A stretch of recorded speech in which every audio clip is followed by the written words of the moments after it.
Good morning, ladies and gentlemen. As soon as we get our system set up, we will begin our 8:30 meeting, Public Works.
Good morning, everyone. I'd like to call to order our first committee meeting of the day.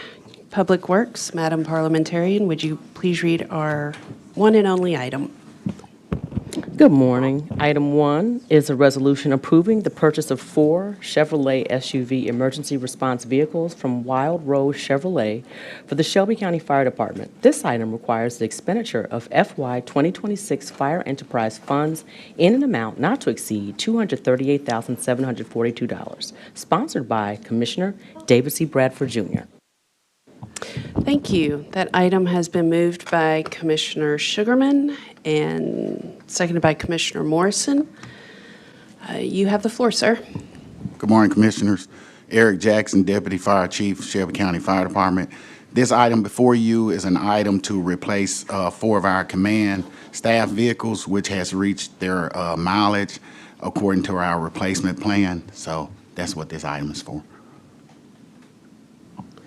Okay, we have a commissioner in the queue, Commissioner Sugarman. Thank you, Chair. And so the question I have before you is this SUV, what is the miles per gallon, and is it a hybrid? And if not, have you all looked at any hybrids or any types of vehicles that would make it more efficient? Because with the gas prices, rising, this could be an expenditure that we can offset. Also, we have, the Green Act as far as the Shelby County government is concerned, as far as vehicles. So just, what's the miles per gallon for these vehicles, and are these hybrids, and have you looked at any hybrids? Eric Jackson, Shelby County Fire Deputy Fire Chief. We have not looked at any hybrids. We have done some research on hybrid and electrical vehicles. With response vehicles, they have had problems because the vehicles cut off sometime at the light or, to save gas, and sometimes they don't start back or they don't respond well. So we've done some work, research on it, but we have not purchased any hybrids. Okay, so when you say you've done research, when was that? Because they have been, have made all kinds of leaps and bounds as far as improvements. And so when was the last time that you did the research? Probably about 4 years ago, Commissioner. 4 years ago? Yes, ma'am. Okay, and why haven't y'all done any recent research, especially with the rising gas costs?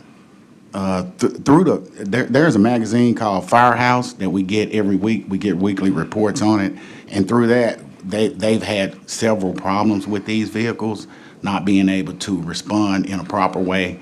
Especially the hybrid vehicles and electric vehicles have been giving most fire departments problems.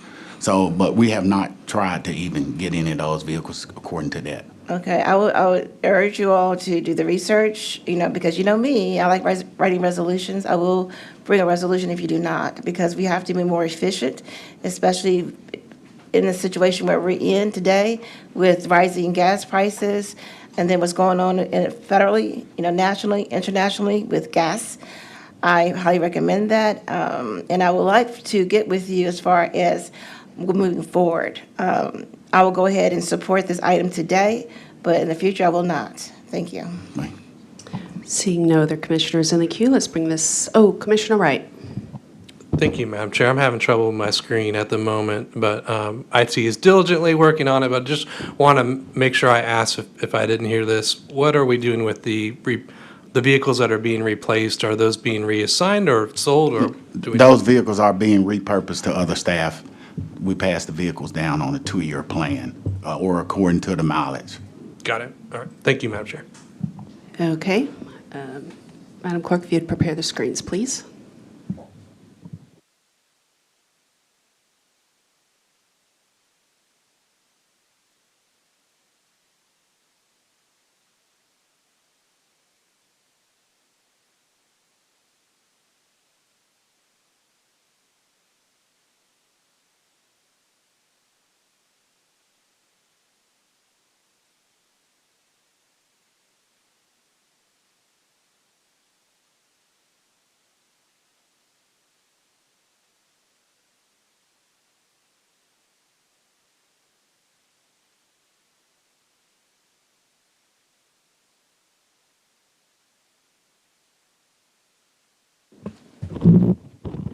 We have aye votes from Commissioners Sugarman, Wright, Morrison, Mills. We have 4 aye votes. Thank you. That item will come to us Monday with a favorable recommendation. We do have a general comment card for Public Works. First say Folt Hill? First, okay. If you'd come up, name and zip code, and you'll have 3 minutes.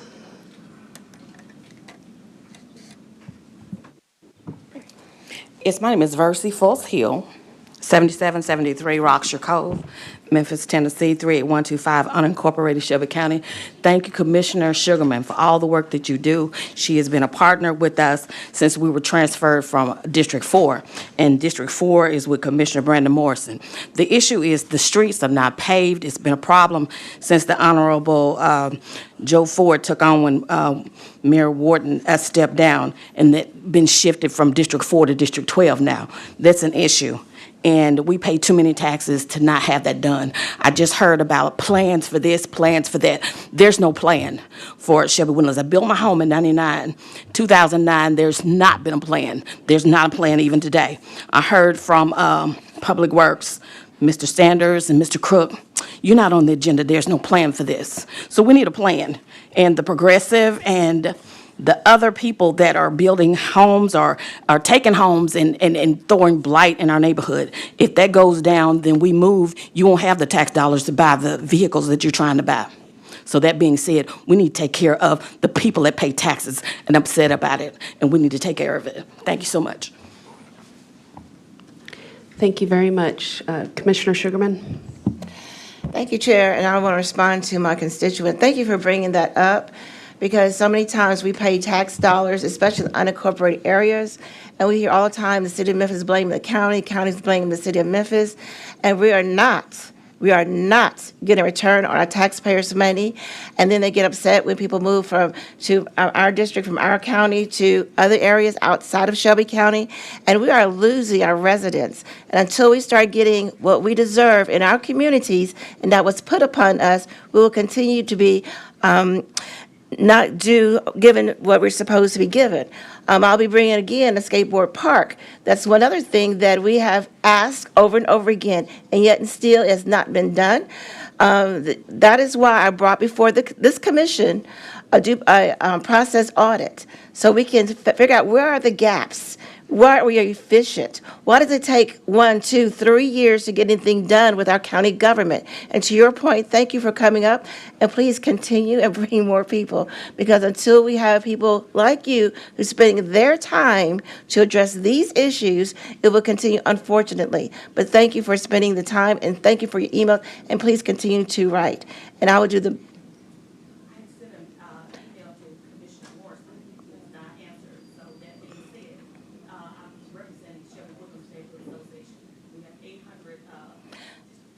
Okay, thank you. So if you would, again, come back again. I appreciate it. Thank you so much.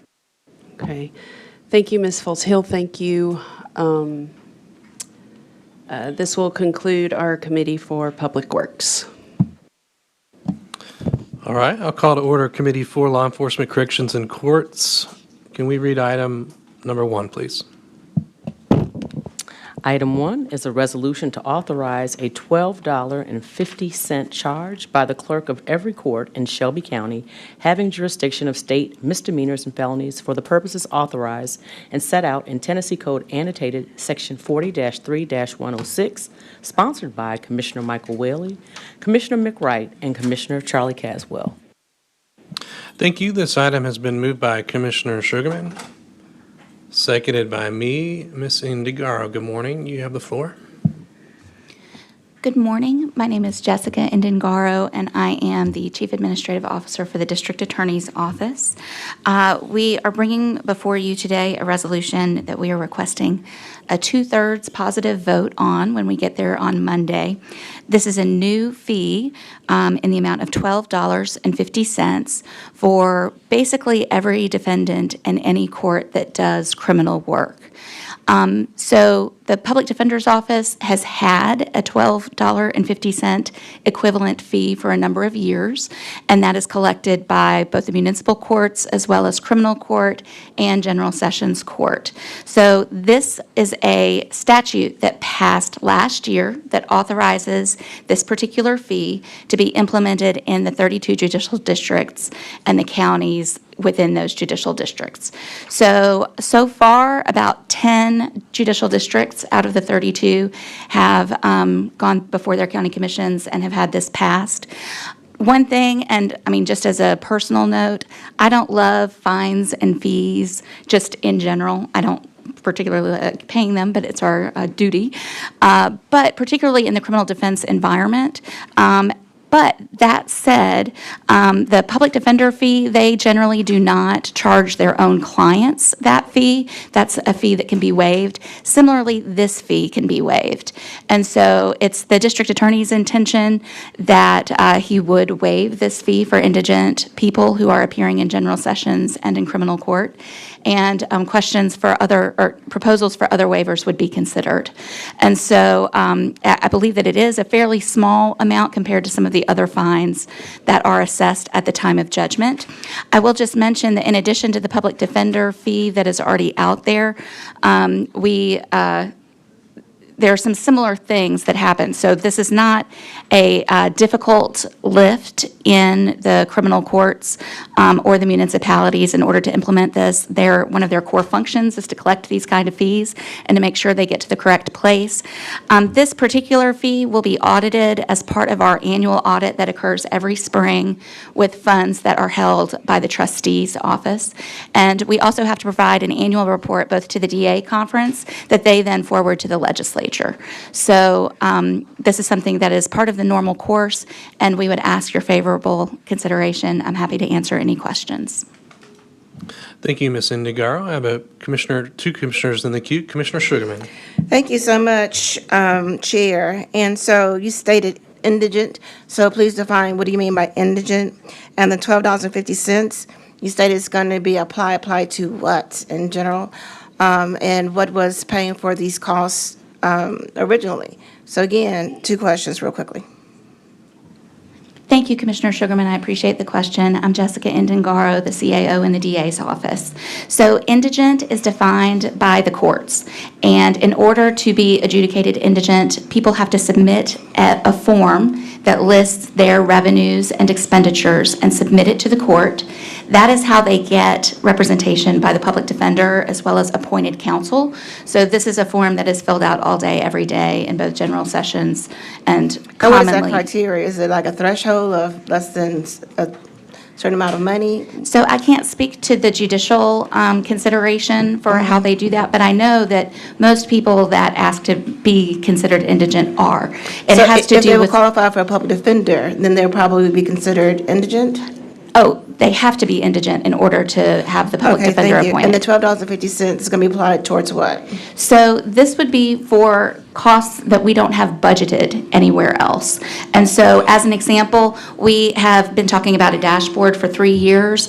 It turns out that pretty much nobody in Shelby County has the software that we would need in order to do the kind of interactive dashboard that the DA would very much like to do. It would go towards expenditures like that. The statute itself is not as limited as some others. Generally, we would not be able to spend it on personnel, but it would be for items that come up that we don't already have a budget for. And the $12.50, is that a cap That according to is, state law? it is not a cap, it is just the amount. It is not up So- to $12.50. So it could increase. It is set by statute. That's what I was asking. The only way it could increase is if the legislature increases it. They have not increased the public defender $12.50 fee in the 20 years it's been in existence. Okay. And you listed the other municipalities already have this in place? Not municipalities, counties, and judicial districts, And you said how many already have them in place? about 10 About 10. of the judicial districts. Some of the judicial districts have 5 counties in them. Okay, I have 30 seconds left, and so My concern is with the task force being in Shelby County, and I've had individuals who have, because of the cars being in disrepair, have been ticketed, multiple times. I know one individual 9 times before she was able to get her car fixed and still has not been able to get her car fixed. And that is a huge concern. So with all this in sight, I cannot see myself supporting this at this time because our individuals, our taxpayers, not indigent, but working class people are just taxed to death. So at this point, I will not be able to support this. Thank you. All right, thank you, Commissioner Sugarman. Commissioner Brooks. Good morning. My colleague asked my first question about the criteria to be considered indigent. So when did this law become public policy? So the law passed, this is Jessica Endengaro, the Chief Administrative Officer. The statute passed in not this most recent legislative session, but in the one that concluded in April 2025. So why are you just bringing that? So we wanted to see other people's experience with it. In addition, the district attorney really needed to consider whether this was something that he would advance to this commission. As you know, our county funds that are allotted to us are for specific things and specific amounts. So we have very little wiggle room, if any, in any particular year with our county budget. And there are items that come up. So for instance, the Lexus bill every month. If we wanted to get the AI version of that, which is recommended and that we've piloted, we don't have the funding from County Commission. We're trying to avoid coming to County Commission to ask not only for our cost, but for the 75% match that we're required to give to the Public Defender's Office. In the meantime, the Public Defender's Office has been collecting this for a number of years, and we would just like the matching consideration. The Public Defender's Office has been collecting this fee?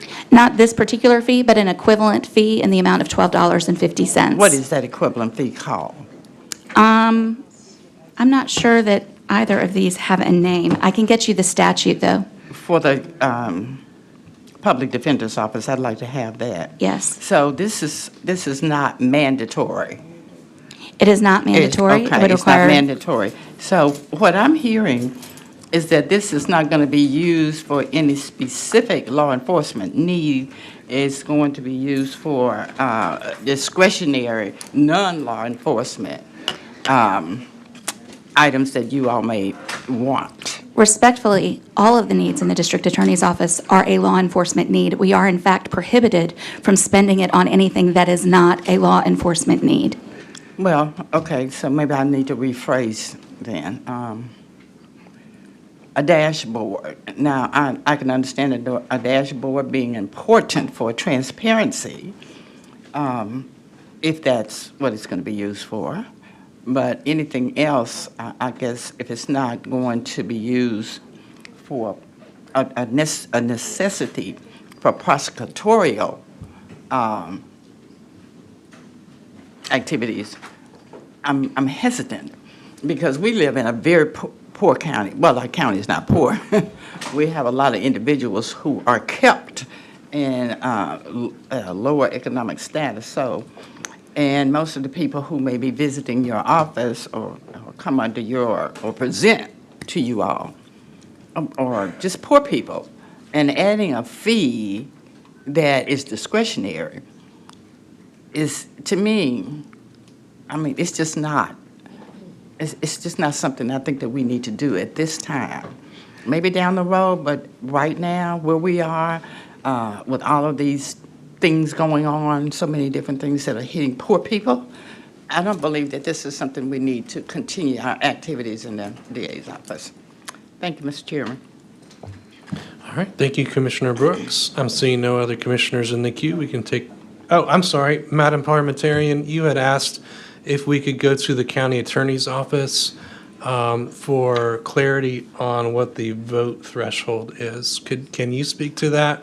Or, I know you mentioned it, Ms. Indigaro, but are you asking that, Madam Parliamentarian, because this is a resolution in particular? Commissioner Wright, I heard Chief Indigaro indicate that this item, I guess under TCA requires, did you say a two-thirds? Yes, Madam Parliamentarian. This is Statute 40-3-106 under the Tennessee Code annotated. Subsection A requires that it take effect in any county immediately upon approval by two-thirds vote of the county legislative body. Okay, so I'll just need to state that, or if you don't mind just providing me that so that I can state that prior to the vote on, before at full commission. Thank you, Thank Madam you so much. Parliamentarian. Thank you, Madam Parliamentarian. Seeing no one else in the queue, let's take this to a vote.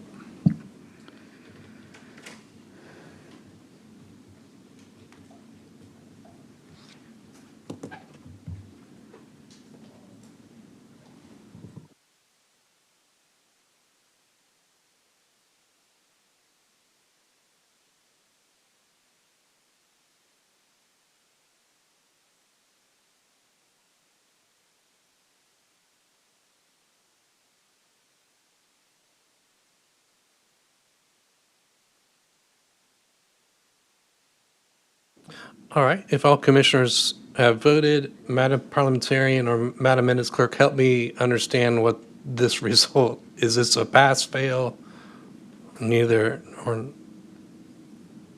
where do we stand? It goes down without a favorable recommendation.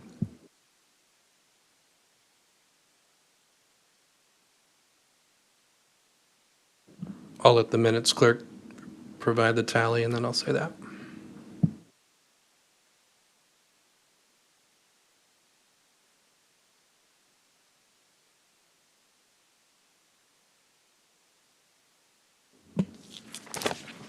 We have aye votes from Commissioners Caswell, Wright. We have no votes from Commissioners Sugarman, Brooks. Commissioner Shelby abstain. We have 2 ayes, 2 noes, 1 abstain. Thank you. That item goes down with an unfavorable recommendation, right? Yeah, okay, all right. Thank you. Item 2, please. Item 2 is a resolution approving a contract between Shelby County Government and Landmark Construction General Contractors, Inc. for the emergency installation of epoxy flooring for 16 janitor closets at the main jail located at 201 Poplar on behalf of the Shelby County Sheriff's Office in the amount not to exceed $50,500. This item requires the expenditure of fiscal year 2026 general funds in the amount not to exceed $50,500, sponsored by Commissioner McWright. Thank you so much. This item has been moved by Commissioner Sugarman, seconded by me. Chief Lindsay, you have the floor. Good morning, Commissioners, and thank you, Commissioner Wright. Alicia Lindsay, Chief Administrative Officer, Shelby County Sheriff's Office. And with me, I have our maintenance manager in the jail. His name is Matt Robinson. The item before you is to approve and ratify a purchase order that was issued under the emergency justification process, which we're able to do under purchasing guidelines.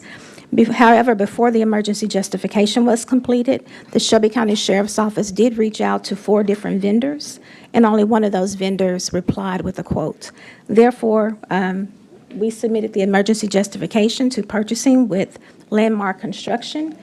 We received a purchase order, and the work is underway for the repair of 13.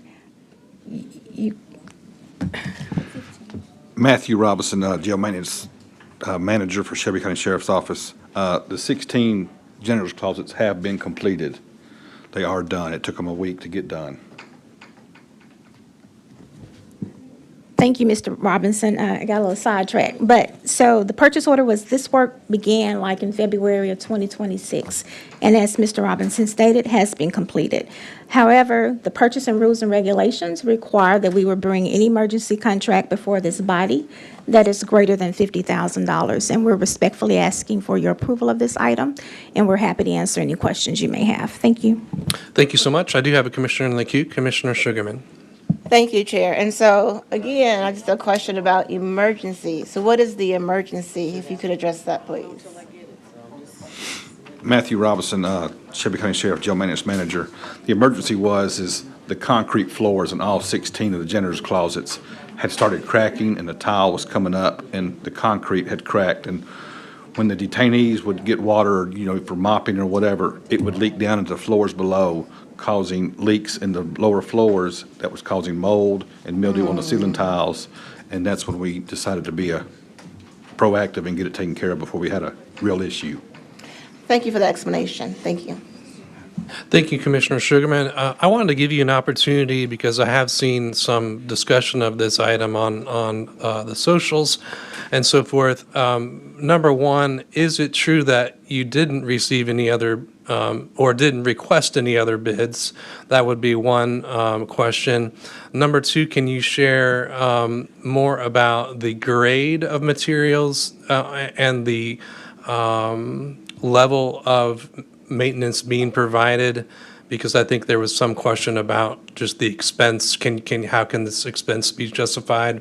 In addition to this being having some downscale effects of what you mentioned, the water leaks and the mold and so forth that we're familiar with. So can you speak more to the bid? You know, were there bids or was there an effort to receive other bids? And then just the quality of the work that was being done.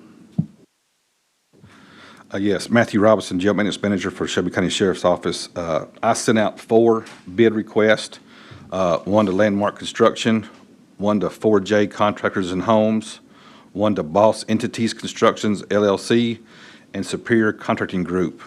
I only had one reply. I had a mandatory meeting for all contractors, and they could schedule, if they could not make that mandatory meeting, nobody scheduled except for Landmark. Landmark was the only bid, so that's what we went with. So on the second question is the grade of materials. So stone hard was used in the kitchen of the jail. It was a big project. It was, and stone hard has a lifetime guarantee. That's one reason I went with stone hard. When I asked for the specs, I asked for stone hard or equivalent because I knew stone hard was a lifetime guarantee, and it would stop all the water erosions into the lower floors. And it also, mold and mildew will not grow on this stone hard epoxy flooring. That's why we chose them. Thank you so much for that explanation. I do have some other commissioners in the queue now. Commissioner Brooks. Okay, now in reference to the bids, you say you sent out 4, okay. Do you work with EOC in your bid processes, RFPs and so forth? Matthew Robinson, Shelby County Sheriff's Office Jail Maintenance Manager. Yes, I do. I go on the BRN listing tool to find contractors. You know, it has the, what is the commodity code. I type in the commodity code, and that's how I find the contractors. So this list is provided, this is a list that is listed by EOC? Yes, ma'am. Okay. And just one last question. Have you worked with this, not you, I'm sorry. Has Landmark Construction, general contractors, worked with the Sheriff's Department before? Yes, Had ma'am. a contract, okay. They are the ones that put the epoxy flooring in the kitchen. Okay, they did that. And Yes, what ma'am. else? Any other work? Oh, they do a lot of other work. They're my welding contractor right now, and they have done some electrical work in the past. So they have multiple contracts with the Sheriff's Department? Not at this moment, but they have had in the past, yes, ma'am. Multiple contracts during the same year? Yes, ma'am. Okay, thank you. Thank you, Commissioner. Commissioner Sugarman? Thank you. Just a quick question. So my screen's not coming up, so it could be in here. I don't know. Okay. So out of the 4, were there any other like non-responsive? And this is a question for the administrator, Glossner. Were there any non-responsives? Morning, Commissioners. James Gloucester, Administrator of Purchasing. So the emergency process is totally different from RFPs, RFQs, the typical bidding process. Our emergency process states if there is time permitting, you can look at other people and get quotes. You don't have to. It's not mandatory in an emergency situation.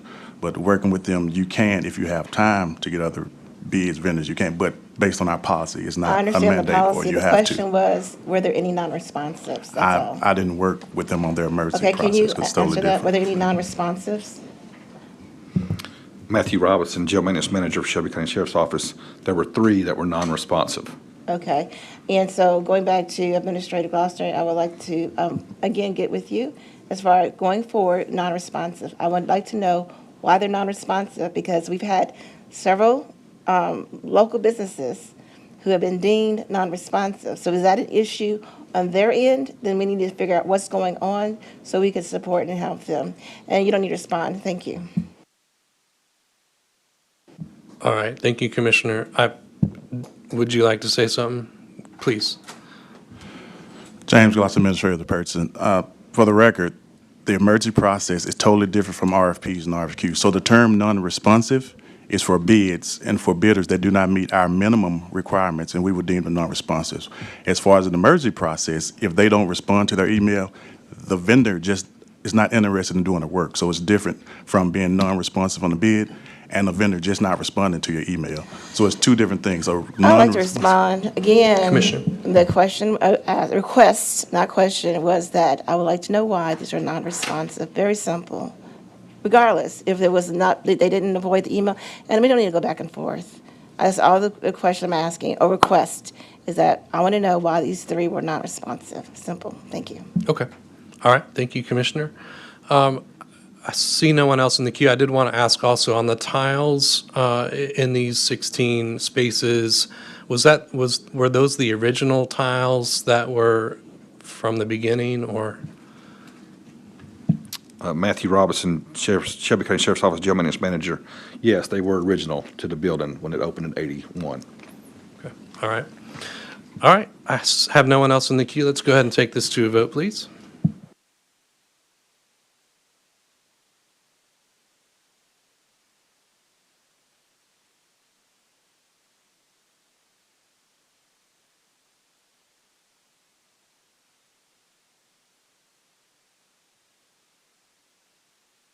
If all commissioners have voted, let's close the screen and report the tally.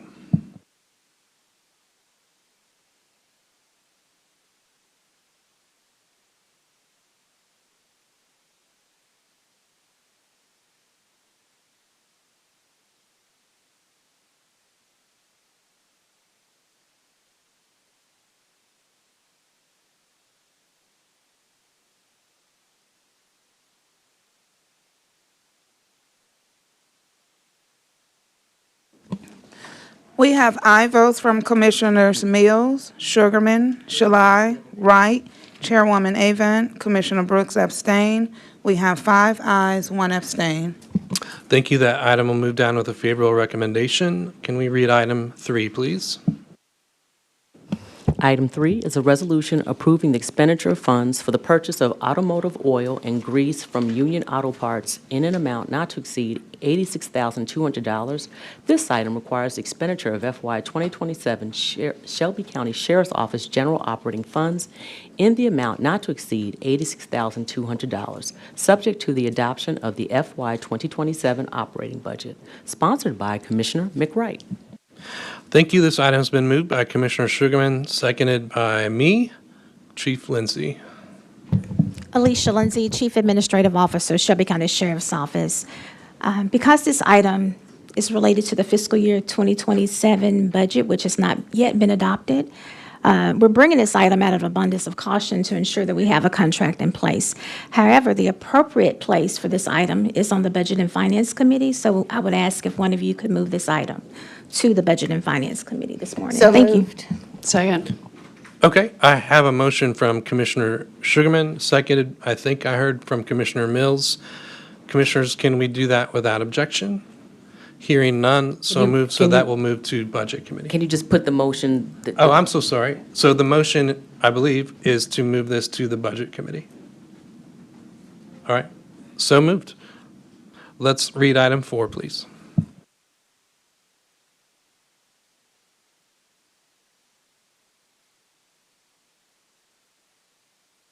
Item 4 is a resolution to approve the purchase of one illegal substance detector from Tech 84, Inc. in the amount of $146,500 for operation at the Youth Justice and Education Center.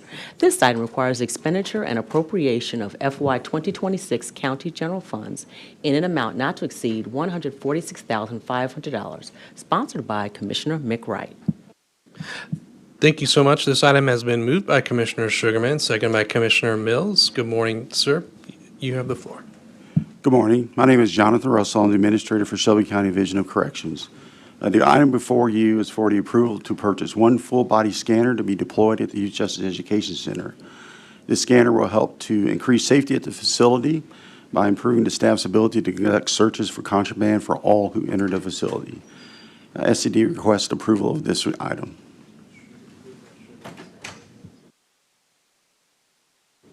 Thank you, Mr. Russell. I have no commissioners in the queue. Let me just ask a quick question. You're with the Department of Corrections, is that right? That is correct.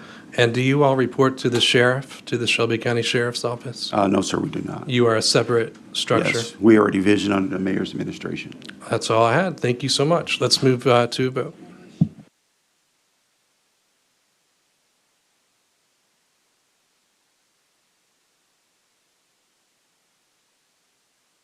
Please show Chairwoman Ava as an aye.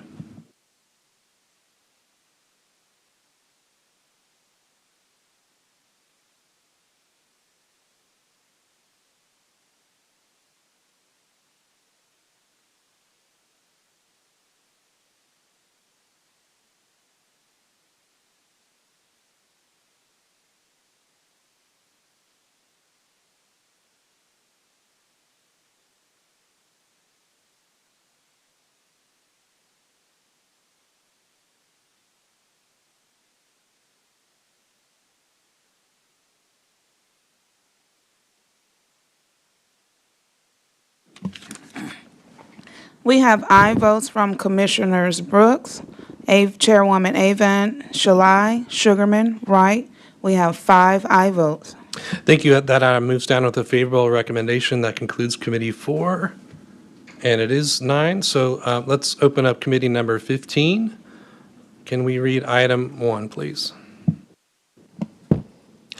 Item 1 is a resolution approving a contract with Cone, Inc. and the issuance of an emergency purchase order to Cone, Inc. totaling $62,700.63 for the provision of a hydraulic pump for the service elevator located at the Walter L. Bailey Jr. Criminal Justice Center, 201 Poplar Avenue, Memphis, Tennessee, 38103. This item requires the appropriation and expenditure of FY 2026 general funds in an amount not to exceed $62,700.63, sponsored by Commissioner McWright. Thank you. This item has been moved by Commissioner Sugarman, seconded by Commissioner Mills. Good morning, sir. I imagine you're with Support Services. If you would turn on that mic and give us your name, please, and your title. Eddie Miller, Support Services Deputy Administrator. This item was to replace the hydraulic pump in the maintenance elevator located at the CJC in the amount of $62,763. This was to ensure the continuation of services to the maintenance level.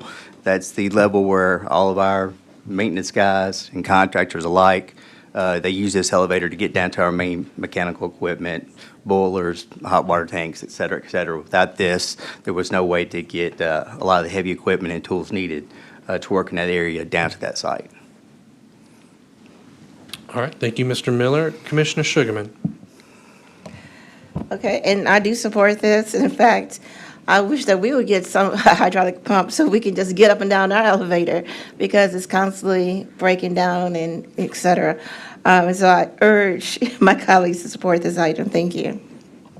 Thank you, Commissioner Sugarman. And this, Mr. Miller, this was an emergency. Can you speak to what the emergency was and when that transpired?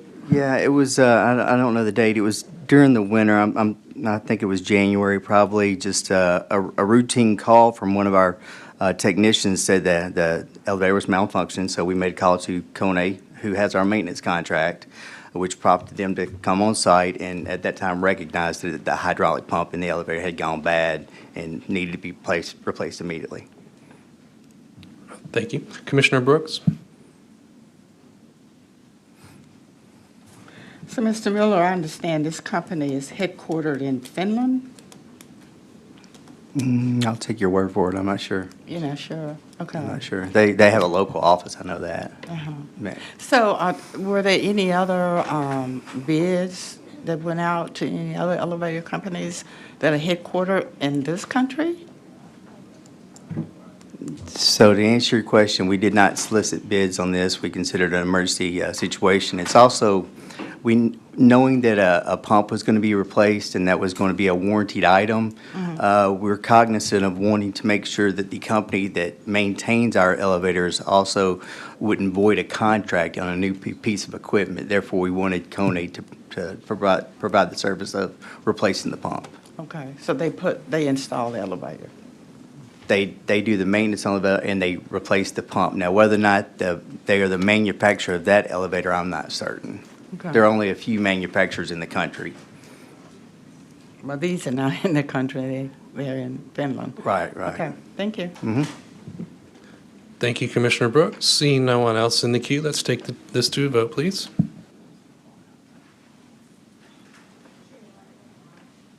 Please record Chairwoman Avant as voting aye.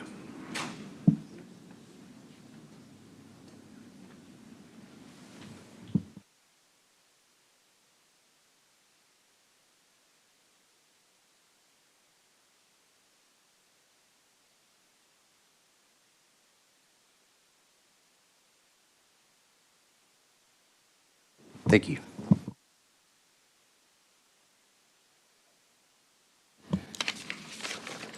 We have aye votes from Commissioners Sugarman, Shelby, Wright, Brooks, Chairwoman Avent, Commissioner Mills. We have 6 ayes.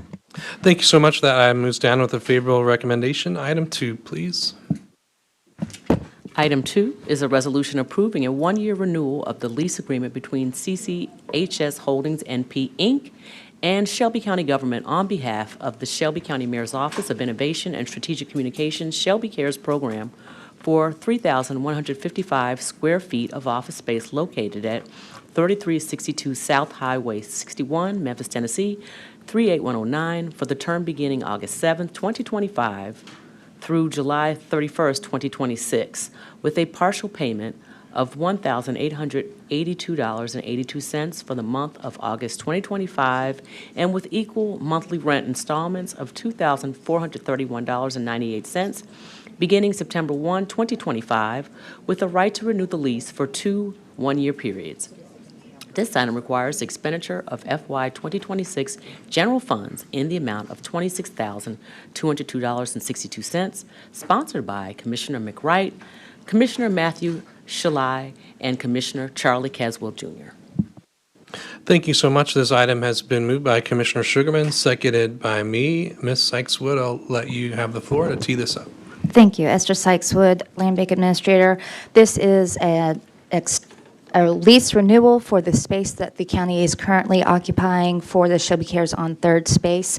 You can see we're a little late in this fiscal year in getting it approved, but it also has 2 one-year extensions that they intend to use in fiscal years 27 and 28. Thank you so much. Commissioner Sugarman. Thank you, Chair, and thank you, Administrator Sykes-Wood, for bringing this. And I'm glad to see that we actually have it in writing. The last time we met, it was a question about old leases that were done by handshake. And my question then becomes, if we don't have lease agreements in writing, who do I ask? And I'm not trying to put you on the spot, but I want to make it public. Who do I ask, or who do the commissioners ask for a list of agreements that are not in writing? Would that be your department? Esther Sykes-Wood, Land Bank Administrator. Commissioner, that is a good question. That is why our department is working very diligently to locate these and get everything into writing, Commissioner. Well, who would I, okay, again, the question again was, who do I ask you? And, as far as a list of the ones that are not in writing, for the leases that are not in writing, that are carryovers from way back when it was done with the handshake? Or if not you, then who? Esther Sykeswood, Land Bank Administrator. Again, these would have been agreements between multiple, like the city and county and offices like that. So multiple divisions, multiple governmental entities would have all been involved in these types of situations. So there's nobody I could ask in particular? No, Commissioner, that is my point, correct. Since they're not documented, there's not a list, there's not one person who knows. And it is something that our office is looking into and we've been working on. Again, that's why we have the one lease we brought before this commission. We are looking into some past practices and we're trying to document them and get them in writing so that everything is out there. Okay, so I'm understanding a city, county, and maybe joint leases agreements that are not in writing. Is that what you're looking into? Correct, and sometimes it's not just leases. Usually, it's just more like a MOU. I think I'm not certain when they first started to formalize them, but things like that. The lease with 201 is going to be the first one that I've noticed that was real property that someone was using county land because, as this board knows, the commission has to approve the use of county land. So any other arrangement would be an office using office space somewhere else, usually in a pro bono type of situation where it's just been given to the county, and so they never formalized it. They're just simply using the space without documentation. That is a concern. And so maybe we need to have the county have a process audit overall, not just the county commission. That's something I would think about and maybe get with you to see how we can move forward quickly. Because again, thank you for your work that you're doing, number one. But number two, how can we expedite the process? Thank you. Yes, Commissioner, as always, we'll be happy to work with you. Thank you, Commissioner Sugarman. Seeing no one else in the queue, let's take this to a vote, please. Oh, I'm sorry. Chairwoman Abant? Thank you. My machine still isn't working. Just a question, clarifying question for Ms. Sykes-Woods. Just in this, to Commissioner Sugarman's question, I know that your office is going through to try to unravel, right, what would be years of MOUs and agreements, and maybe just share what the overall process of that is. I mean, I know that obviously as things come before the body, it's an opportunity for you to look at it at that time. Is that something also that support services can assist with? Because they would have probably gone into or been a part of some of those agreements? Esther Sykeswood, Land Bank Administrator. I'm more than happy to reach out with support services to see. You're right, they do technically have boots on the ground, so they're in the facilities and they would know. Yes, Commissioner. Okay, and understand, I know that that's a meticulous process, right? County Correct. government has been in existence for, since somebody else might know the year. But 1869, so I understand that this is something that would take some time, but I do think, to Commissioner Sugarman's point, it's important for us to have as many accurate records of how we are utilizing both our facilities as well as space that could be ultimately a liability if we don't have these agreements in place. Yes, Chairman, and I will add, as I move through with the policy and procedure, documenting it, we are moving towards actually getting it incorporated into the county's purchasing procedure. Right now, it is suggested heavily that electeds and departments use our office for real estate needs, but they don't have to, obviously, currently. So we're working to get those more standardized so that there is just one central location that handles all real estate. Appreciate that. Thank you. Thank you, Chairwoman Avant. I'm seeing no one else in the queue. Let's take this to a vote, please.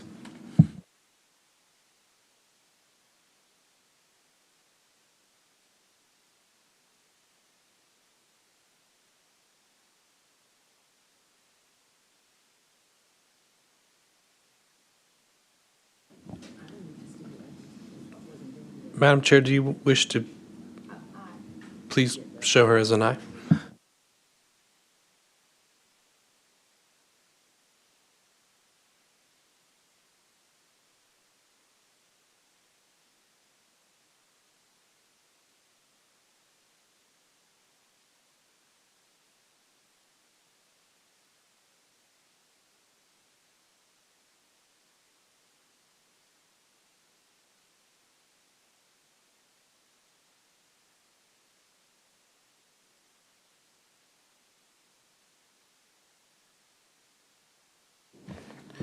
We have aye votes from Commissioners Clay Bibbs, Caswell, Sugarman, Shalai, Wright, Morrison, Brooks, Chairwoman Avent. We have 8 aye votes.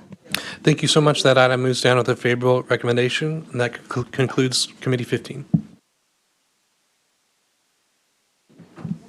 Is it 9:10? 9:30. Good morning. We'll call to order the General Government Committee. Madam Parliamentarian, please read the first item.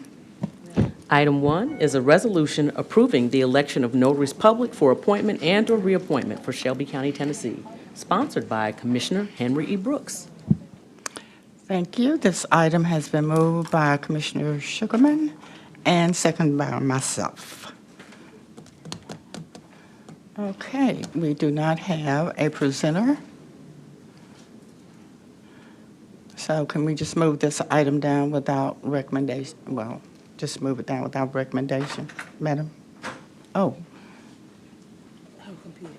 Okay, Chairwoman Avent.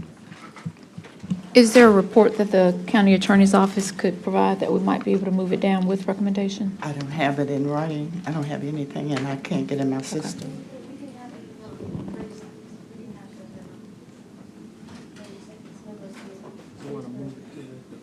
Okay.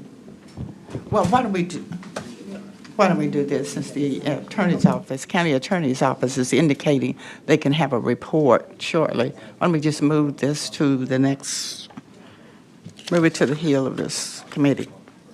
Second. Okay, it's been moved by myself and second by Commissioner Caswell. So, Madam Parliament, can we do that without objection? So moved. Madam Parliamentarian, item number 2, please. Item 2 is a resolution approving the City of Memphis Mayor's nomination of Edward Stevens III for appointment to the Edge Board, sponsored by Commissioner Henry E. Brooks. All right, this item has been, thank you, this item has been moved by Commissioner Sugarman, second by myself. And let the record reflect that these items on General Government Committee that are sponsored by me according to the rules. All right, the chair of the committee normally sponsors the items that come before their committee. Okay, is this working? I have this item moved, is showing moved by Commissioner Sugarman and second by me, but, okay. So that's showing. Yes, ma'am. Thank you. Mr. Massey. Thank you, and good morning, Madam Chair, and good morning, Commissioners. Carl Ray Massey, Shelby County Mayor's Office. Today, we are here to present the City of Memphis Mayor's nomination of Edward Stevens III for appointment to the EDGE Economic Development and Growth Engine Board. EDGE serves as the economic development agency for the City of Memphis and Shelby County, helping drive job creation, business growth, neighborhood revitalization, entrepreneurship, and strategic public partnerships that partner and strengthen our local economy.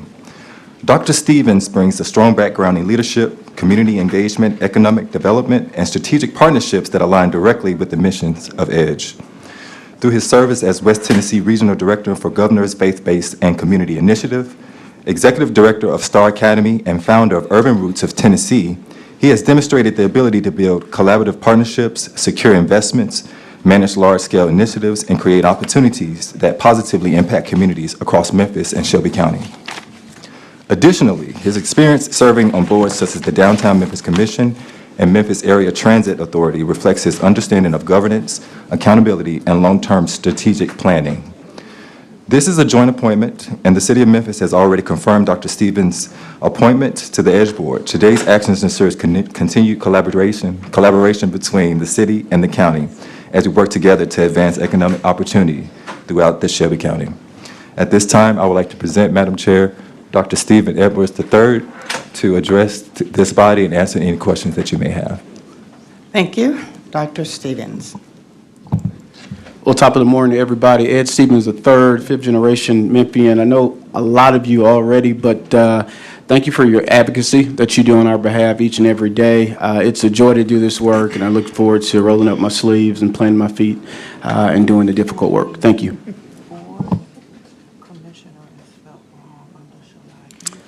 All right, thank you. Commissioner Sugarman.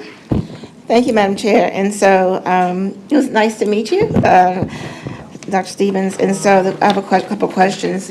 Mentioned MATA board or MATA. What was your connection with MATA again? I couldn't. Yeah, we're board member, yes. Board member? Yes. Okay, how many boards do you sit on now? 3. 3. What's the other one? So we have Downtown Memphis Commission, and we have Unite Memphis, and no longer on the MATA board. That was years ago. Okay. Yep. Okay, thank you. Yeah, you're welcome. No Okay. problem, sure. And then I have questions for Massey, Joy Massey, President. Just quick questions for clarification. So the process, again, is when someone is appointed by the city, then they're confirmed by the county or vice versa. What does that process look like? Thank you, Commissioner Sugarman. Yes, ma'am. This is a joint appointment. According to the bylaws, this appointment goes before City Council and County Commission for this appointment. Okay. And so typically, is it one, like the city or the county that initiates it, or it could be either? Thank you, Commissioner Sugarman. It could be either. Okay. And then how many board members are there in Edge Board currently? Currently, for, if I may, can I have President Joanne Massey Yes. answer this question? Yes, thank you. Okay, can you hear me? Okay, perfect. Thank you, Commissioner, for the question. Joanne Massey, President and CEO of EDGE. We have 9 board members. 4 of those board members are appointed by the City of Memphis mayor and 4 by the county mayor, and then 1 joint appointment of our board chair.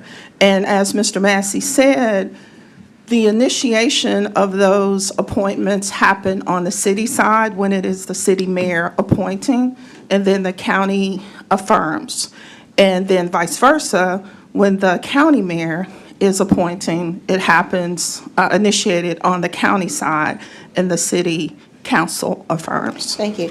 And then one more question, if I may. And so are there any more vacancies on the Edge Board, or will this conclude, complete the board?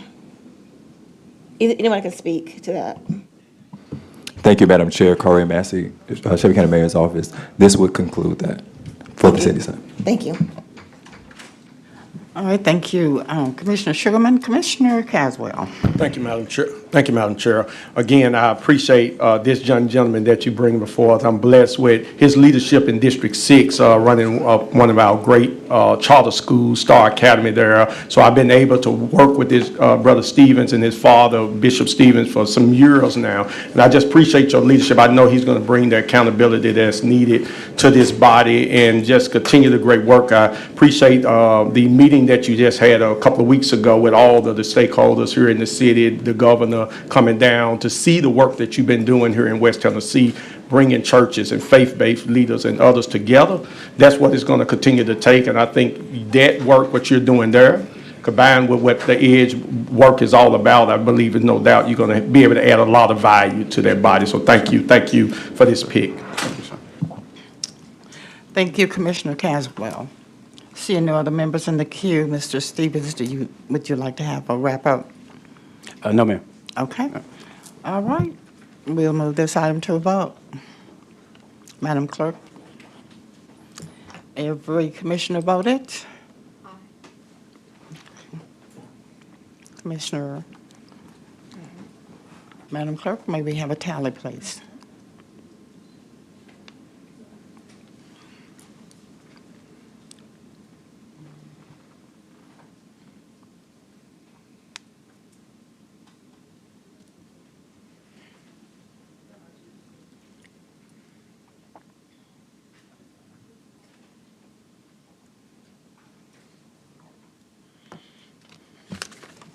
We have aye votes from Commissioners Clay Bibbs, Caswell, Sugarman, Shalai. Who put Thornton up there? Thornton, Commissioner Morrison, Brooks, Chairwoman Avon, and Commissioner Mills. We have 9 ayes. Thank you, Madam Clerk. That item goes down with a favorable recommendation. Thank you all. Thank you, Madam Chair. Thank you, Commissioner. Madam Parliamentarian, item number 3, please. Item 3 is a resolution approving the county mayor's nomination of Brian Boone for appointment to the Memphis and Shelby County Sports Authority, Inc., sponsored by Commissioner Henry E. Brooks. All right, thank you, Madam Parliamentarian. This item has been moved by, I'll move it. It's been seconded by Commissioner Sugarman. All right, Mr. Massey, you're recognized. Thank you, Madam Chair. Again, I am here to present the county mayor's nomination of Brian Boone for appointment to the Memphis and Shelby County Sports Authority Board. The Sports Authority Board plays an important role in supporting and overseeing major sports, entertainment, and recreational facilities that contribute to the economic growth, tourism, and overall quality of life in Memphis and Shelby County. The board helps ensure strong financial stewardship, strategic planning, and long-term sustainability for public ports and entertainment assets that serve our community. Mr. Boone's professional experience aligns strongly with that mission. As Chief Financial Officer of the Henry Turley Company, he oversees complex financial operations, large-scale development projects, budgeting, investor relations, and strategic growth initiatives involving multi-million-dollar properties and assets across Memphis and the region. His background in accounting, finance, compliance, and project oversight provides the type of fiscal leadership and accountability that is critical to the work of the Sports Authority Board. In addition, Mr. Boone is a certified public accountant with more than 2 decades of experience in financial management, auditing, and organizational leadership, including prior work involving public sector audits and local government entities here in Shelby County. His proven track record is responsible for financial oversight and community leadership that makes him well qualified to serve in this role. For these reasons, we respectfully ask for your favorable consideration for his appointment. At this time, I would like to present to this body Mr. Brian Boone to answer any questions that you may have. Mr. Boone, you're recognized.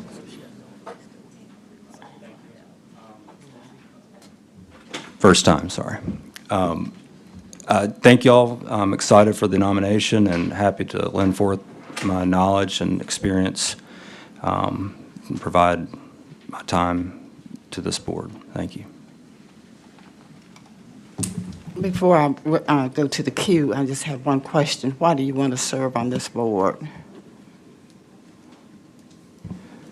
Well, I feel like it's my time to provide my knowledge and expertise. I have experience auditing Shelby County government, City of Memphis, Shelby County Board of Education, MATA. So I feel like I can provide knowledge and expertise, and you know, I'm a native Memphian and look forward to providing my efforts. Thank you. Thank you. Commissioner Sugarman. Thank you so much. And again, this is for Massey. Same questions. What are the number of members on the board? Are there any vacancies? And with the Sports Authority, is this a dual appointment with the city and county, or is this just the county? Thank you, Commissioner Sugarman. This is a county appointment. There's 11 members on this board, 5 from the City of Memphis, 5 from the Shelby County, and 1 joint position. There are 2, this would be 1 of 2 vacancies, so now we will only have 1 position vacant for this board on the county side. And thank you. And then also, can you provide me the demographics of the board members? So, of course, for the county is very diversified, we'll make sure that everybody's represented. Yes, ma'am.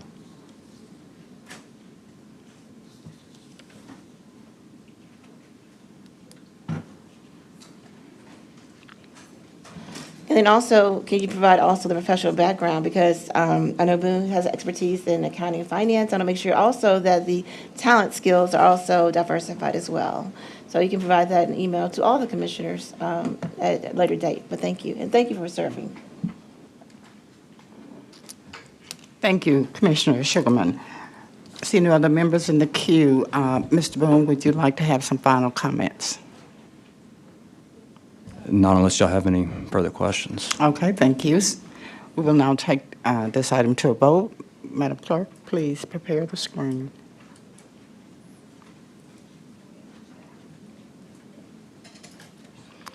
Every member cast your vote.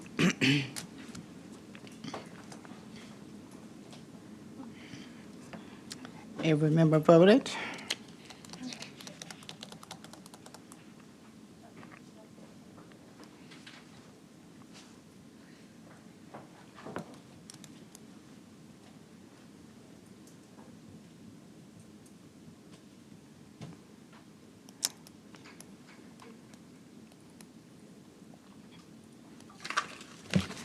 We have aye votes from Commissioners Clay Bibbs, Sugarman, Shalai, Thornton, Morrison, Brooks, Mills. We have 7 aye votes. Thank you, Madam Clerk. This item goes down with a favorable recommendation. Thank you, Mr. Bone. Mr. Massey? Thank you, Madam Chair. And Commissioner Sugarman, I'll have the information for you. And the rest of the commissioners, thank you. Thank you. Now we'll move back to item number 1.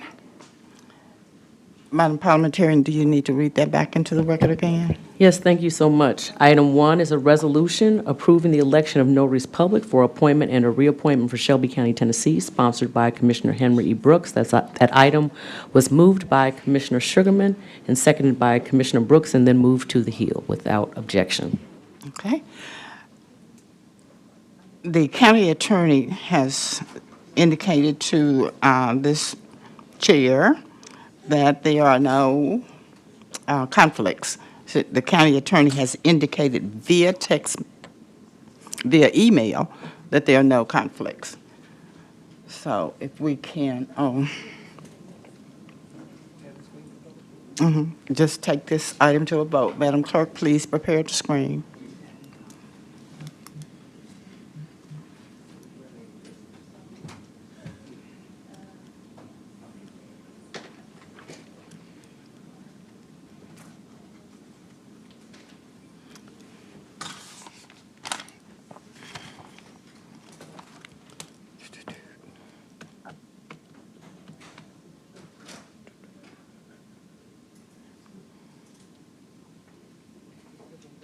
Every member voted?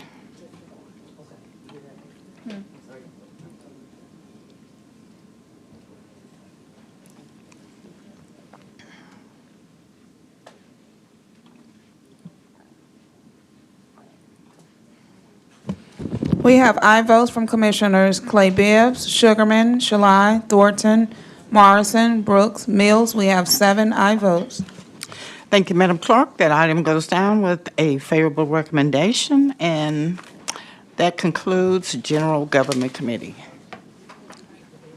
Good morning, everyone. We'll begin Committee Number 3, Hospitals and Health. Madam Parliamentarian, can you read item number 1, please? Item 1 is a resolution approving a contract between Shelby County government on behalf of Shelby County Health Department and Shelby County Healthcare Corporation, DBA Regional One Health, for the provision of professional services for pharmaceutical services and medications for outpatients seen at the Shelby County Health Department for the period beginning July 1, 2025 through June 30th, 2026, with an option to renew for 2 additional 1-year periods. This item requires the expenditure of FY 2026 general funds in an amount not to exceed $168,800, sponsored by Commissioner Miska Clay Bibbs. Thank you, Madam Parliamentarian. This item was moved by Commissioner Sugarman, a second by Commissioner Thornton, and I will hand it over to Dr. Randolph. Good morning, Commissioners. Did we already do that? Dr. Bruce Randolph, Interim Director and Health Officer of Shelby County Health Department. What you have before is a resolution for you all approval of a contract with Regional One Health to provide pharmaceutical services and medication. This is a contract that has been in place for several years.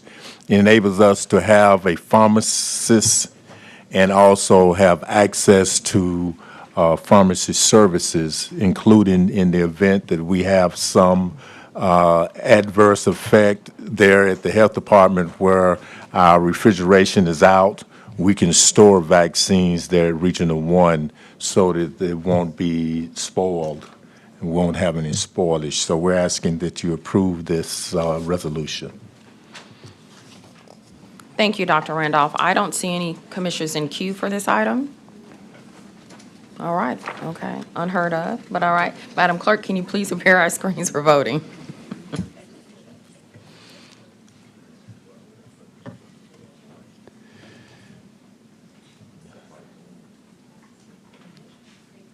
Madam Clerk, can you tally our votes, please?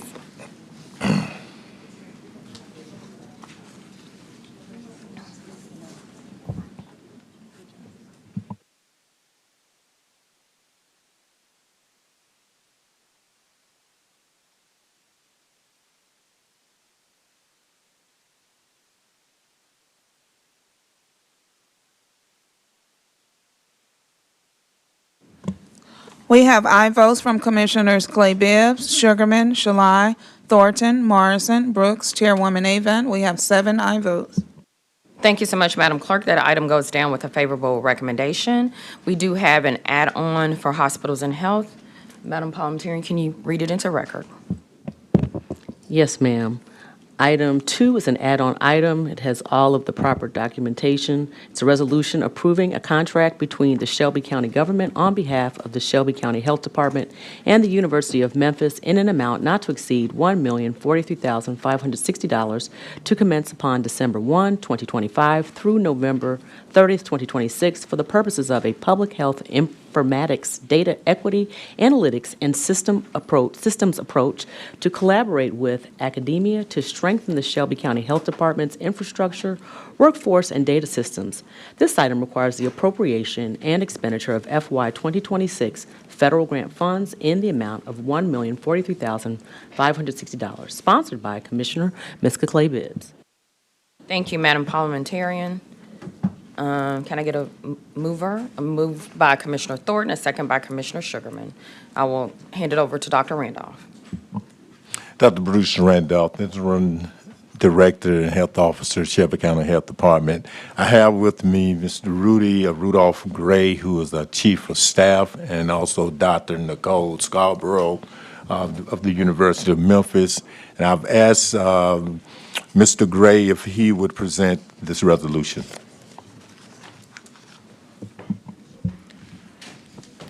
Rudolph Gray, Shelby County Health Department, Chief of Staff. Good morning, Commissioners. I'm here today to ask for your continued support of a partnership that is not just effective, but essential to the future of Shelby County. Today, the CDC FIG grant, the Shelby County Health Department, and the University of Memphis School of Public Health have built something powerful, a true public health workforce pipeline. This initiative reaches students in middle and high school and guides them into careers within our community. We are preparing middle and high school students with real-world skills in epidemiology and science. We're helping them earn college credits, certifications, and hands-on experience before they ever step into the workforce. At the collegiate level, students are gaining experience in data modernization, learning to build dashboards, analyze trends, and support real-time decision-making. At the same time, we are strengthening our current workforce through training in communication, community engagement, and trust building. These are the skills that allow us to better serve our residents, especially our most vulnerable populations. This is not just about education, it's about capacity. It's about sustainability, and it's about making sure that Shelby County is not reacting to public health crisis, but is prepared for them. We have already received national recognition for this work, and Shelby County is quickly becoming a model for others to follow. When we invest in people, data, and partnerships like this, we are not just funding public health, we are protecting it. Thank you so much. I do have 2 commissioners that are in queue. I'll go, Commissioner Sugarman, you're in the queue. Thank you so much. And so anytime it involves young people, I'm on board. And kudos to you all for being recognized nationally. The question becomes, okay, as far as how long has this, have you all been doing the work as far as workforce development and involving middle and high schools? And then, of course, I would like to know, which schools are involved, because you know me, and I'm sure the other commissioners would all love for our schools to be involved in these programs. And in fact, I would love to be in this program myself. But because anytime you can forecast, analyze data, and put the human capital in place, that speaks volumes to what you all are doing. So if you all can answer those questions for me, I appreciate it. Dr. Bruce Randolph, Interim Director, Health Officer, Shelby County Health Department. I'm going to defer to Dr. Nicole Scarborough because she's been involved in this process from its beginning, and this is our 4th year, and so she can give more insight about what we've done. So, Commissioner Sugarman, thank you for asking that question. Let me tell you first, this is probably the best grant I've ever been a part of, and let me tell you why. So, this grant started in we started preparing for this grant in like 2021 during COVID. The purpose of the grant was to address what we knew was going on but was not being addressed, which was we had about, at that time, an 80,000 worker shortage in public health. So when COVID came, the CDC allotted the funds, and together the health department and the University of Memphis wrote the grant. When we wrote the grant, we were in COVID. And when it was granted, we were in COVID. Our intention was to involve all schools. And that was because during COVID, the University of Memphis had removed its requirements for entrance into the dual enrollment program. And what we wanted to do was to make sure that we were allowing students from all high schools in Memphis Shelby County schools to be a part of the dual enrollment program, which was a major part of our high school experiential learning program funded by this. But as soon as we got going, the kids returned to school. And when they returned to school, the University of Memphis reinstated its requirements for entrance into dual enrollment. So that meant dual enrollment starts 11th grade. And so when you're going into the 11th grade, you know this, you are in the 10th grade before. There are very few students who have an ACT score in the 10th grade. And there are very few students who have an ACT score of a 19 in the 10th grade because they haven't finished geometry and algebra 2, which are part of the ACT math score. So we had to hurry up and partner with some guidance counselors who would allow us to use their school to do ACT prep, because we had to get the kids ready to be entered into dual enrollment. So our partners were, or are, East High School and White Station High School.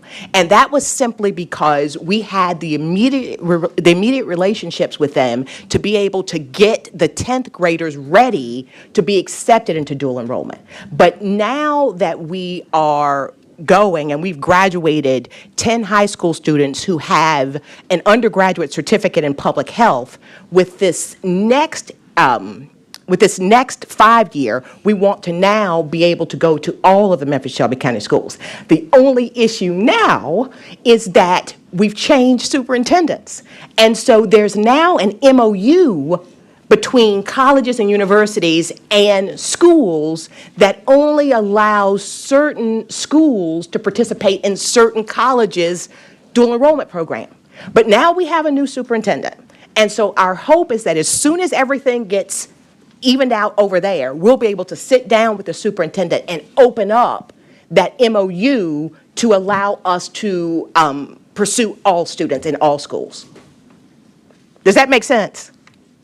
Yes, may I have an opportunity to just a follow-up question real quickly, and I can get out the queue? Yes. Okay, thank you. And so you mentioned middle school, and so would the MOU include middle school? And So this is what we did. Okay. So when the MOU stopped us from going to multiple high schools, we then said, okay, let's go to the middle school and start to prepare them to be ready when they get to high school. So that's what made us go to middle school, because we didn't want to stop the process. And so the program that we've implemented is a K graduate school program. But until we can get that MOU situation really handled, which I am positive we're going to be able to get handled, we have focused.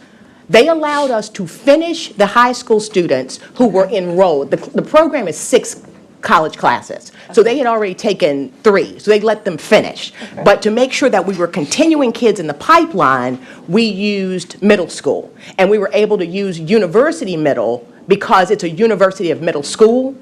And we were able to get their permission to work with those minors on our campus and have it be covered by insurance. But it's our hope that once the MOU is handled, that situation is handled, we will be able to expand this program and offer it to all schools within Memphis Shelby County schools.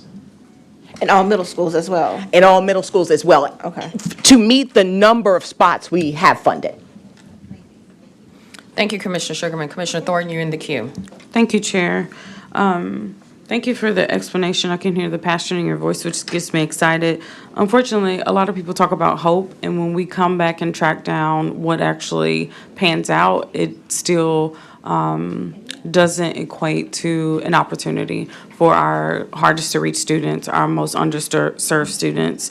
And I hope that someone, there used to be a liaison here that was with MSCS. If they're in the audience, please tune into this piece because these are the moments during budget season for us to talk about what do we need to do to be able to unlock that hope to make it an actuality. So I want to ask legal in preparation for Monday. I want there to be some type of stipulation that this MOU will actually be a contingency for this particular resolution. And we can talk about that just because I don't want us just to continue on. When I just hear East and White Station, I hear privileged students with the hope that possibly we're going to get to Melrose, Oak Haven, and Hamilton. And what I know is even with the MOU, it still might not pan out. So we need to put some meat on this to be able to ensure that this particular investment is going to actually be an opportunity for all of our students. And then that's that part. We can talk more about that. The other questions I have is just about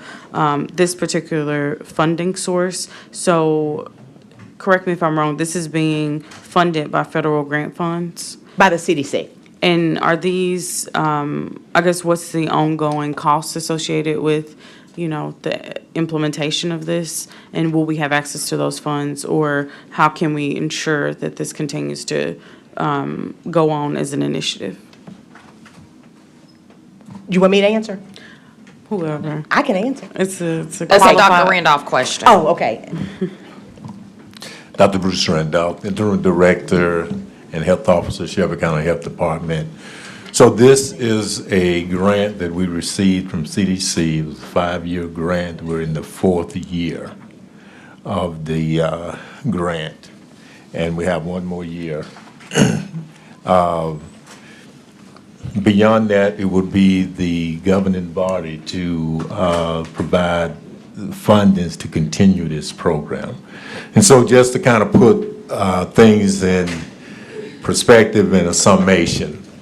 So after COVID, when we realized that there was a shortage of workforce, public health workforce, the government provided increased funding to not only Shelby County, Tennessee, but throughout the U.S. And so we're able to obtain this grant to improve our workforce development and foundational capabilities.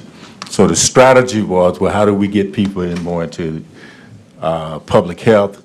Start early, introducing them to public health. So therefore, you have the public health clubs in the elementary schools, and then in the high schools to have experiential learning, exposing them to epidemiology, biostats, and some other skills. From there, we provided the opportunity for those students to obtain dual enrollment, a certificate in epidemiology and biostats with the intention of them going to undergrad, majoring in public health, then subsequently getting a master's degree in public health and doctorate degree. Also, what we did through this grant was to enable our employees to enhance their skills and knowledge. So we have several employees who are actually in programs there at the University of Memphis, PhD, Masters of Public Health, et cetera, to enhance their skills. And so this particular grant, what we're asking now for the year 4 is to continue this functional, foundational capability, continuing with the public health clubs. And again, certainly our desire to expand because it's such a success. And in order to do that, we will be coming back before you seeking additional resources to be able to do that after we have shown that this is a worthwhile investment. It is successful.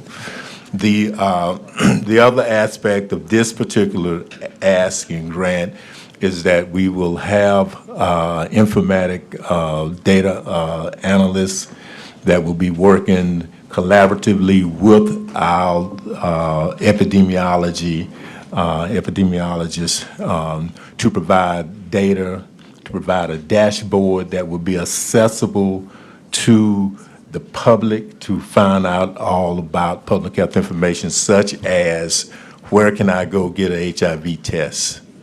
Where can I get Narcan? Where can I get the other services that the health department provides?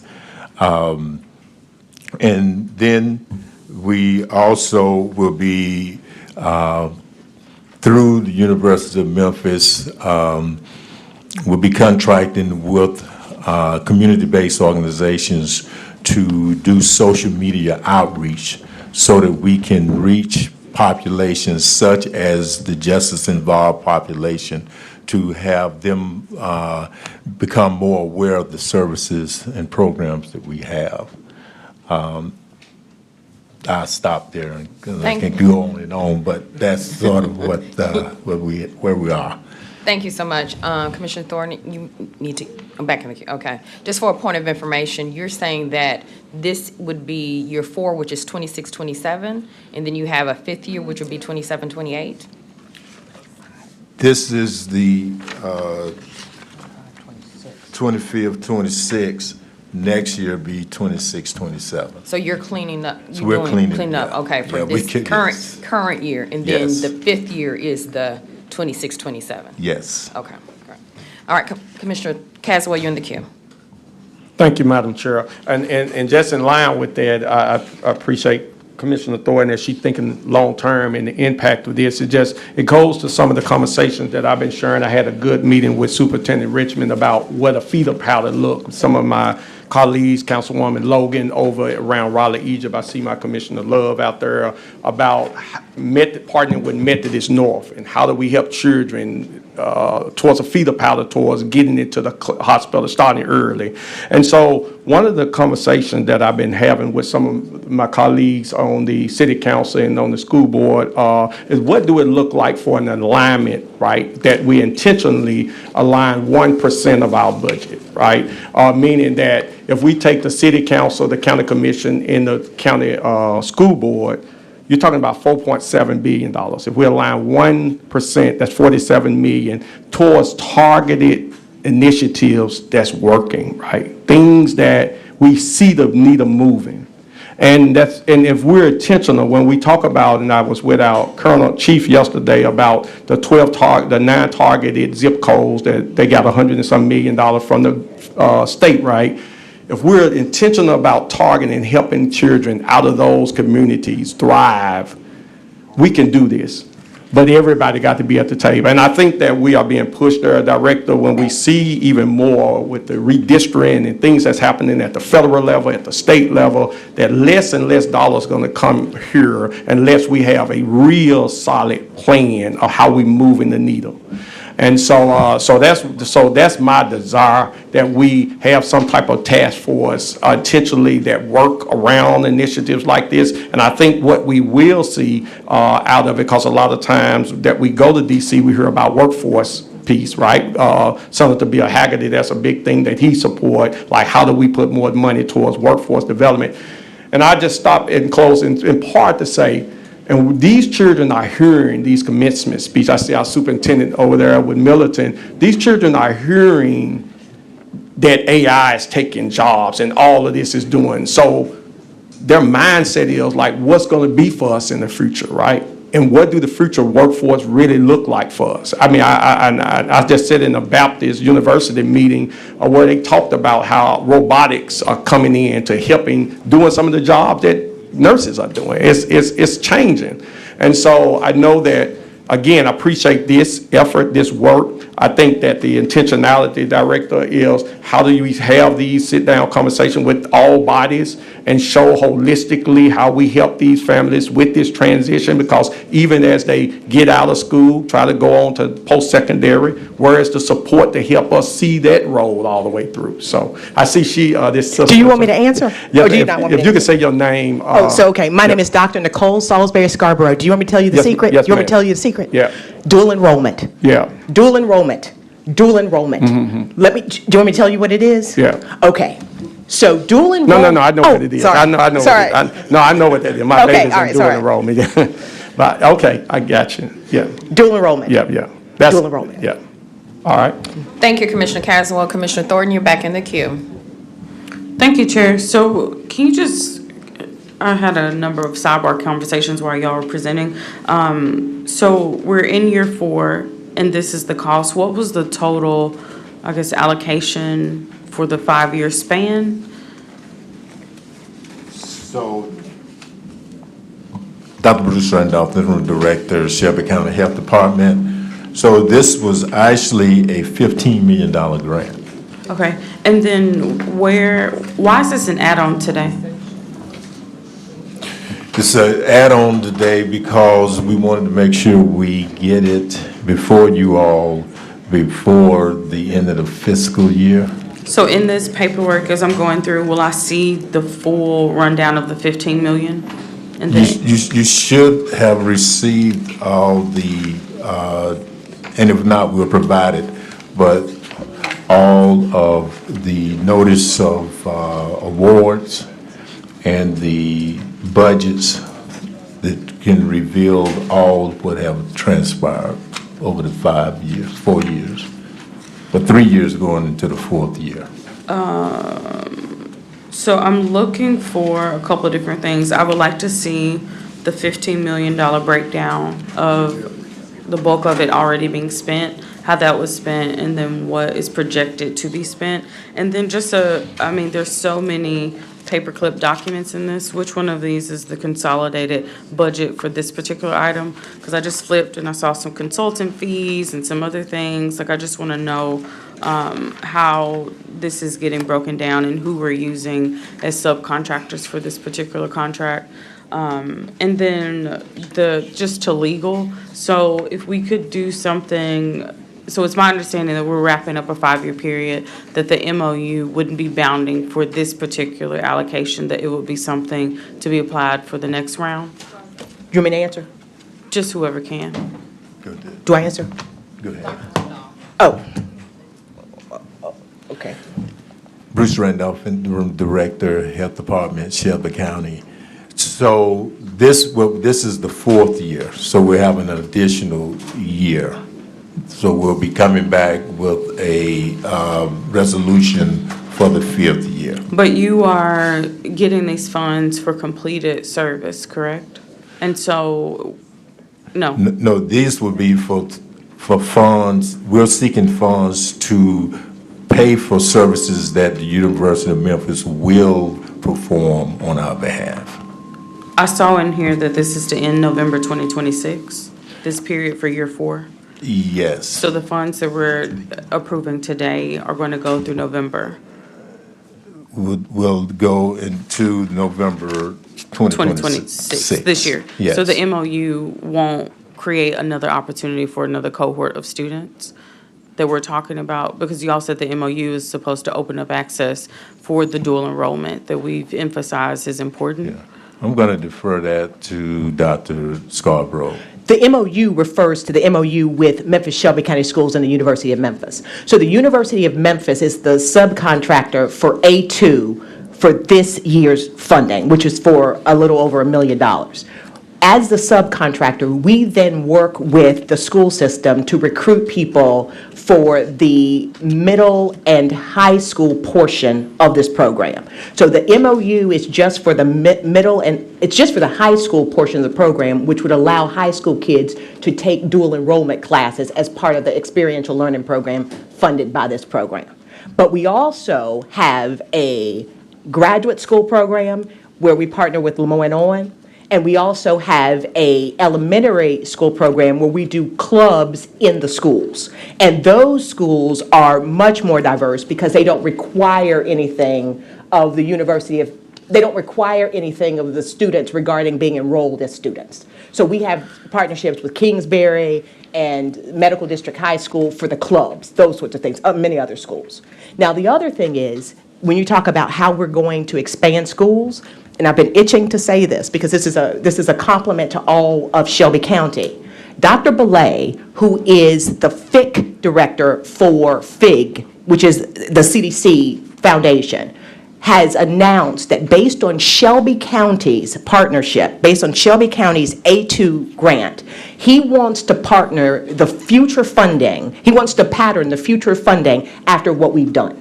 So he wants the entire country to model Shelby County going forward with A2. So when he is putting together the funding package for A2 2.0, which begins after year 5, which will begin after year 5 if he's able to get it funded, he wants it to be what we're doing. And so it will be partnerships, it will be funding for partnerships with more schools. And so we will be able to continue the work if Dr. Belay, who is the director, is able to get done what he wants done, and we'll be able to expand the work for dual enrollment to all the high schools if we can get the partnership with Memphis Shelby County Schools, which I think we can because we've got a new superintendent now. All right, thank you for that. Definitely have more questions, Chair. More is not all, so let's just be clear there. And we need to close the gap, especially if we're talking about a model. Let's make it an all-inclusive model that we're pushing forward. Thank you. We agree. Thank you. Chairwoman Avant? Thank you. Just a clarifying question. Since this is for services that are already taking place with the University of Memphis, are the schools that you identified, which are White Station and East High School, is that for the upcoming school year? Before you make your statement, please, as a reminder, to state your name and who you're with before you answer a question. Thank you so much. I don't do this a lot. Thank you. So my name is Dr. Nicole Salisbury Scarborough, and I'm with the University of Memphis. And so this grant began in December of 2025. And this is A2. So this grant is only for $1 million. It's $1 million annual grant. We have to make the deliverables that the CDC requires.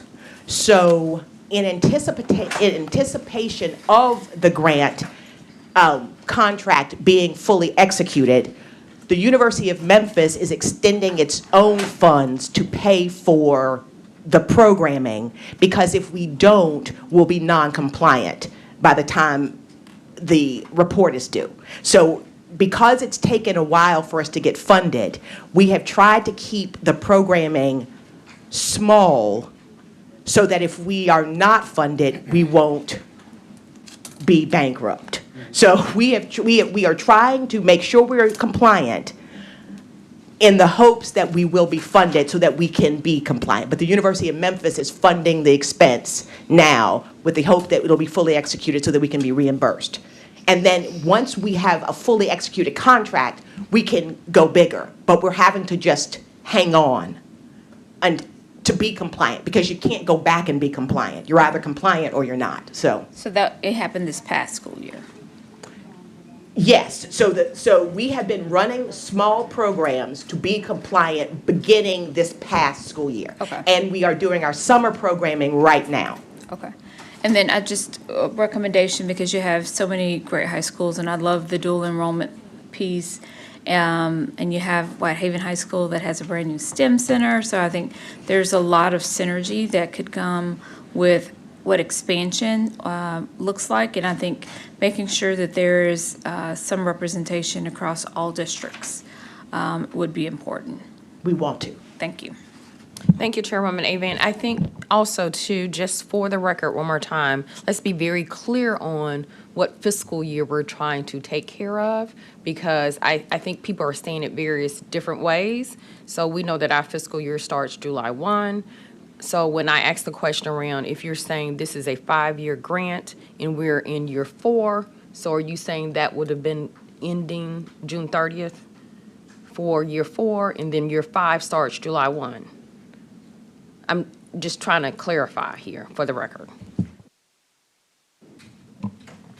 Dr. Bruce Randolph, Interim Director, Shelby County Health Department. So we're actually in year 4, which is December 2025, according to the grant. So to November 20, so December 1, 2025 to November 30th, 2026. That's the grant. The issue that we're dealing with is because of how we operate in Got terms it. of, yeah. So this will take care of the November So this- end date. Right, so this, what we have before you, will cover up until the November 30, 2026. All right, and then you would come back again for year 5. For 5, yes. Okay, gotcha. Point What- of clarification. Yes, Is this just because of the overlap? Obviously, the federal government's fiscal years are not aligned with ours. Is that the reason between the grant years, the November to December? Yes, Okay. the overlap. Yes, thank you. One thing, if I may recommend, is that before you should be the budget and budget justification, which outlines actually what this grant will cover. And this is, and it should be exhibit, I think, B in your documents. But in that budget and budget justification, it spells out items that the CDC has approved as acceptable expenditures. So if you want to get an idea of what this particular budget and request recover, that's in that budget justification. Thank you for that, Dr. Randolph. Chairwoman, you good? Okay. All right, Commissioner Brooks, you're in the queue. Dr. Randolph, good morning. I apologize, but I'm a little handicapped here. Number 1 is add-on. Number 2, I don't have all of the documents that you're referring to that I see. So let me just go back to the origin. Since this is solely 100% federal grant, right? Yes. Okay. Meaning, this is a grant from the federal government sending us back their portion of public dollars that they got from us, right? Yes. Okay. I want to ask a question about your collaboration. I heard you say something about justice involved individuals, and I missed part of it. Can you go back to that? I think you were talking, ma'am. Yes, ma'am. Dr. Nicole Salisbury Dr. Scarborough, Scarborough. University of Memphis.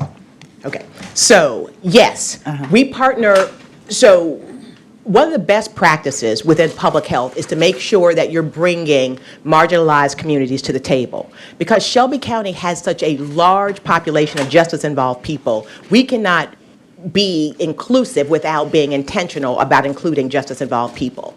And so we partner with ECOP, which is a justice-involved organization, to make sure that we're reaching the justice-involved community. And one way that we do that is that we fund them to develop a social media campaign, because of many circumstances, our justice-involved population can be transient. And so having to engage them with social media is one of the only ways to be able to keep up with them. And so Okay. we do that. Okay, so we're not talking about children, we're talking about across all age groups? We're talking about the justice-involved families that ECOP works with. And so, go ahead. Who do they work with? They work with families all across Shelby County. Age groups, okay, families? Families, entire families. Okay. So have you had an opportunity to involve Judge Sugarman or the Division of Corrections? Have you talked with them? So Judge Sugarman was working with us on another grant, but Judge Sugarman is aware of the portfolio of work that we're doing at the University of Memphis. But we'd love to involve Judge Sugarman. Okay, so let me go back to the University of Memphis. And I do have some things here, but I have more blank spaces than anything else. So I'm going to have to ask you, Dr.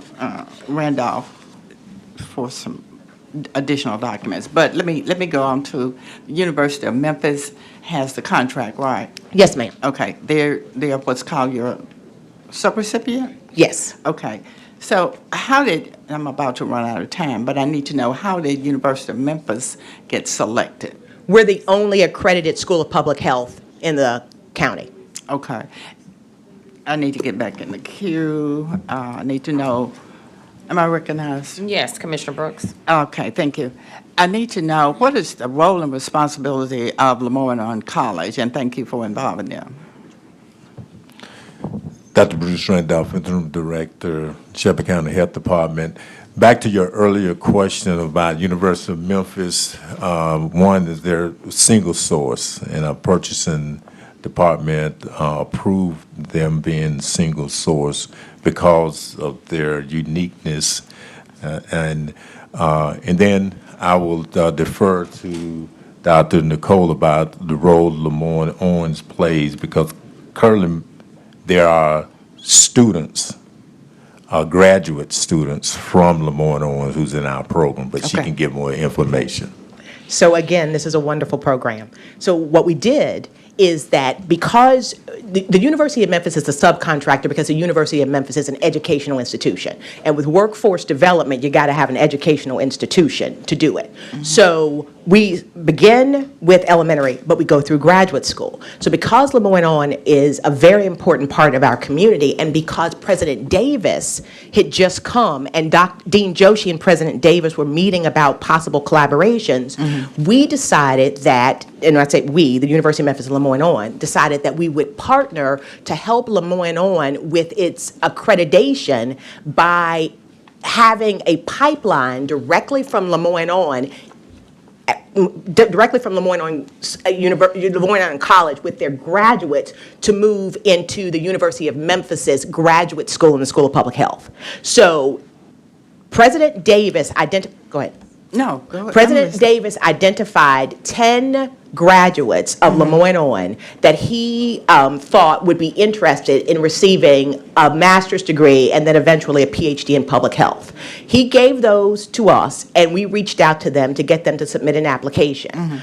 And of those students, we took, it was 6 Lemoyne Owens students in of the 10, because that's all that submitted the application. They came in to the University of Memphis through the certificate program, and they have since completed the certificate in undergraduate, graduate certificate in public health, and then they are now in the MPH program completing their master's degree. Okay, so what we have here, you have students from Lemoyne Owens going through University of Memphis Public Health program curriculum under this program. After they graduate. Okay, right. And we pay their tuition, and they get a stipend, so they're full graduate students. Okay, so Lemoyne Owens College itself is not a contractor receiving any kind of compensation? No, President Davis identifies the students, sends them to us, and we recruit them. We don't pay, we pay the students. I got that part. Yes. So what I'm trying to understand is, what role is Lemoyne Owens College a contractor of any degree? Yes or no? No. Okay, got that part. So let me say this. Can I get back in the queue? Yes, ma'am. Thank you. This is my third time, I guess, so I'll have to suspend the is. rules. I just need to understand, and not yet, hold that second. No, I just need to understand. So since we're going to be held out as a model, let me say this, Dr. Randolph.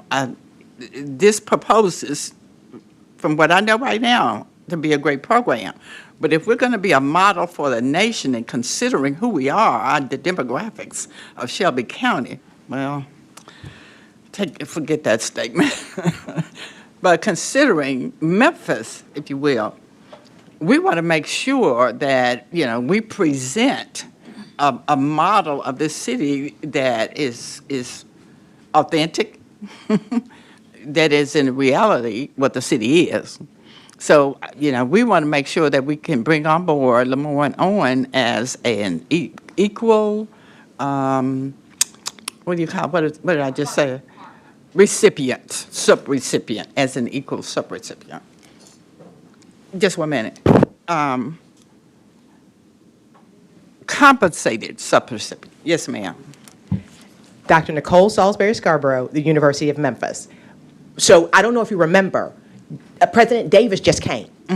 So that's why we included him. When we wrote the grant originally, we could not get them to participate with us. So as soon as we saw that President Davis was there, that they had a new president, Dean Joshi immediately scheduled a meeting. It is our intention to do exactly what you just said. Wonderful. We just had to get them in because we couldn't get them in originally. Okay. This is putting them in the pipeline so that they'll be on the road to being a compensated subrecipient. Yes. One last thing, and thank you, Madam Chair, for your leniency.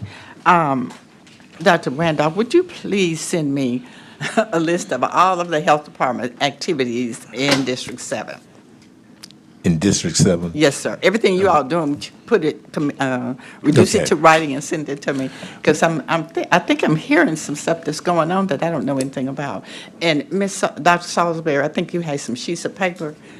I'd like to get those. And Get a actually, copy. you should have, that document should have been included in the documents on the home base. It may be, but I think we have some kind of technical issue. Oh, okay. Right. But right, yeah, right. it should be, but we'll make sure that everyone have copies of this. Thank you. One thing I want to just add, I think you correct Commissioner Brooks in terms of we need to figure out ways to include Lemoyne Owens, but to be fully transparent and honest, this particular grant, what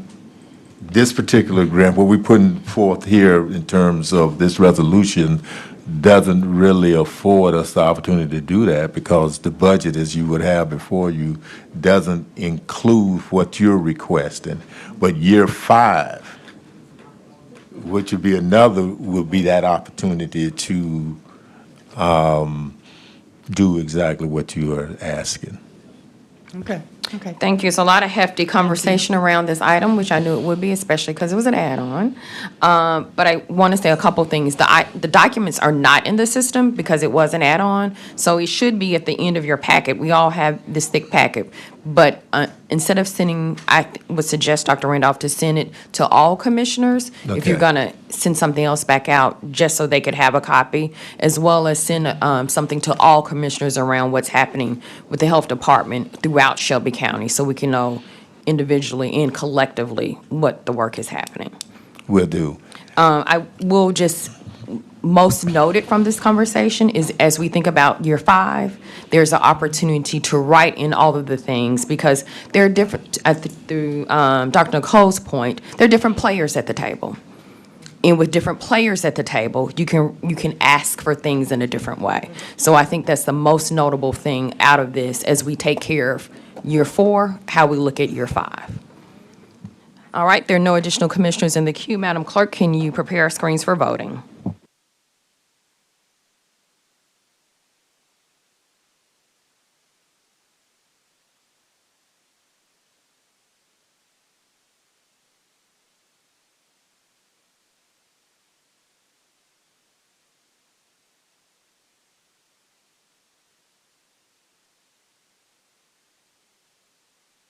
Madam Clerk, can you please tally your votes?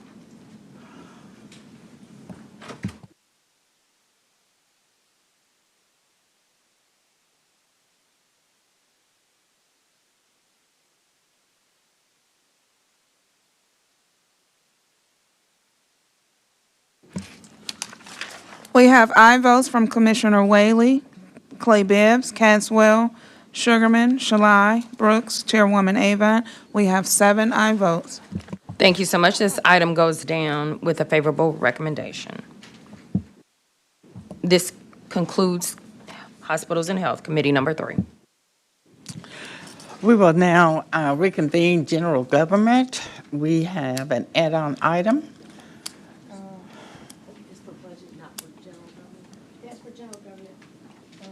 I have no clue what we're doing.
We are reconvening an general government committee for an add-on item.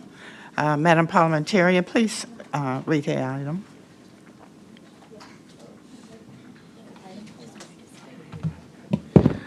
Item 4 is an add-on item.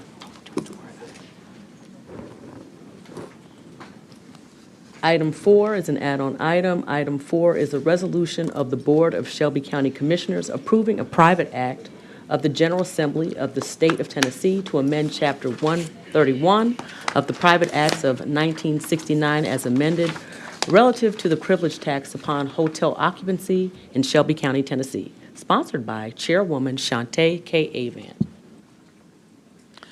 Okay, do we have a mover for this item? It's been moved by Commissioner Caswell and second by Commissioner Shalat. Can we get the county attorney's office to, I know we're going to send this down without recommendation, but I want to know something before we leave this committee. So I just need a capsule summary of what we're doing here from the county attorney's office. Yes, ma'am. Someone will be available on Monday to speak in detail to this item. I apologize. Lisa Overall, County Attorney's Office. Okay. We will, since there's no information, I'm sorry. Oh, I didn't look at my, excuse me, Chairwoman Avant. Thank you, Madam Chair. I think this comes before us based on some information. The private act, which allows us to reallocate how the motel and hotel tax provides for some of the amenities, specifically with the FedEx Forum. And I know that they will have more of a detailed presentation on this for us on Monday. So I did want to make a motion to send this down without recommendation. All right, thank you. And it has been moved to send this down without recommendation. Moved and properly second. Can we do that without objection? So moved. Who was the second? Commissioner Sugarman, I'm sorry.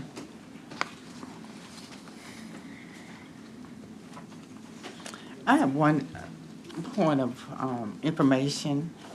To the county attorney's office, the originating department, it has on the routing sheet, I guess this is a routing sheet, the County Board of Commissioners, is that correct, or would that not be the county attorney's office? The sponsor is? Originating department. I'm asking that county attorney.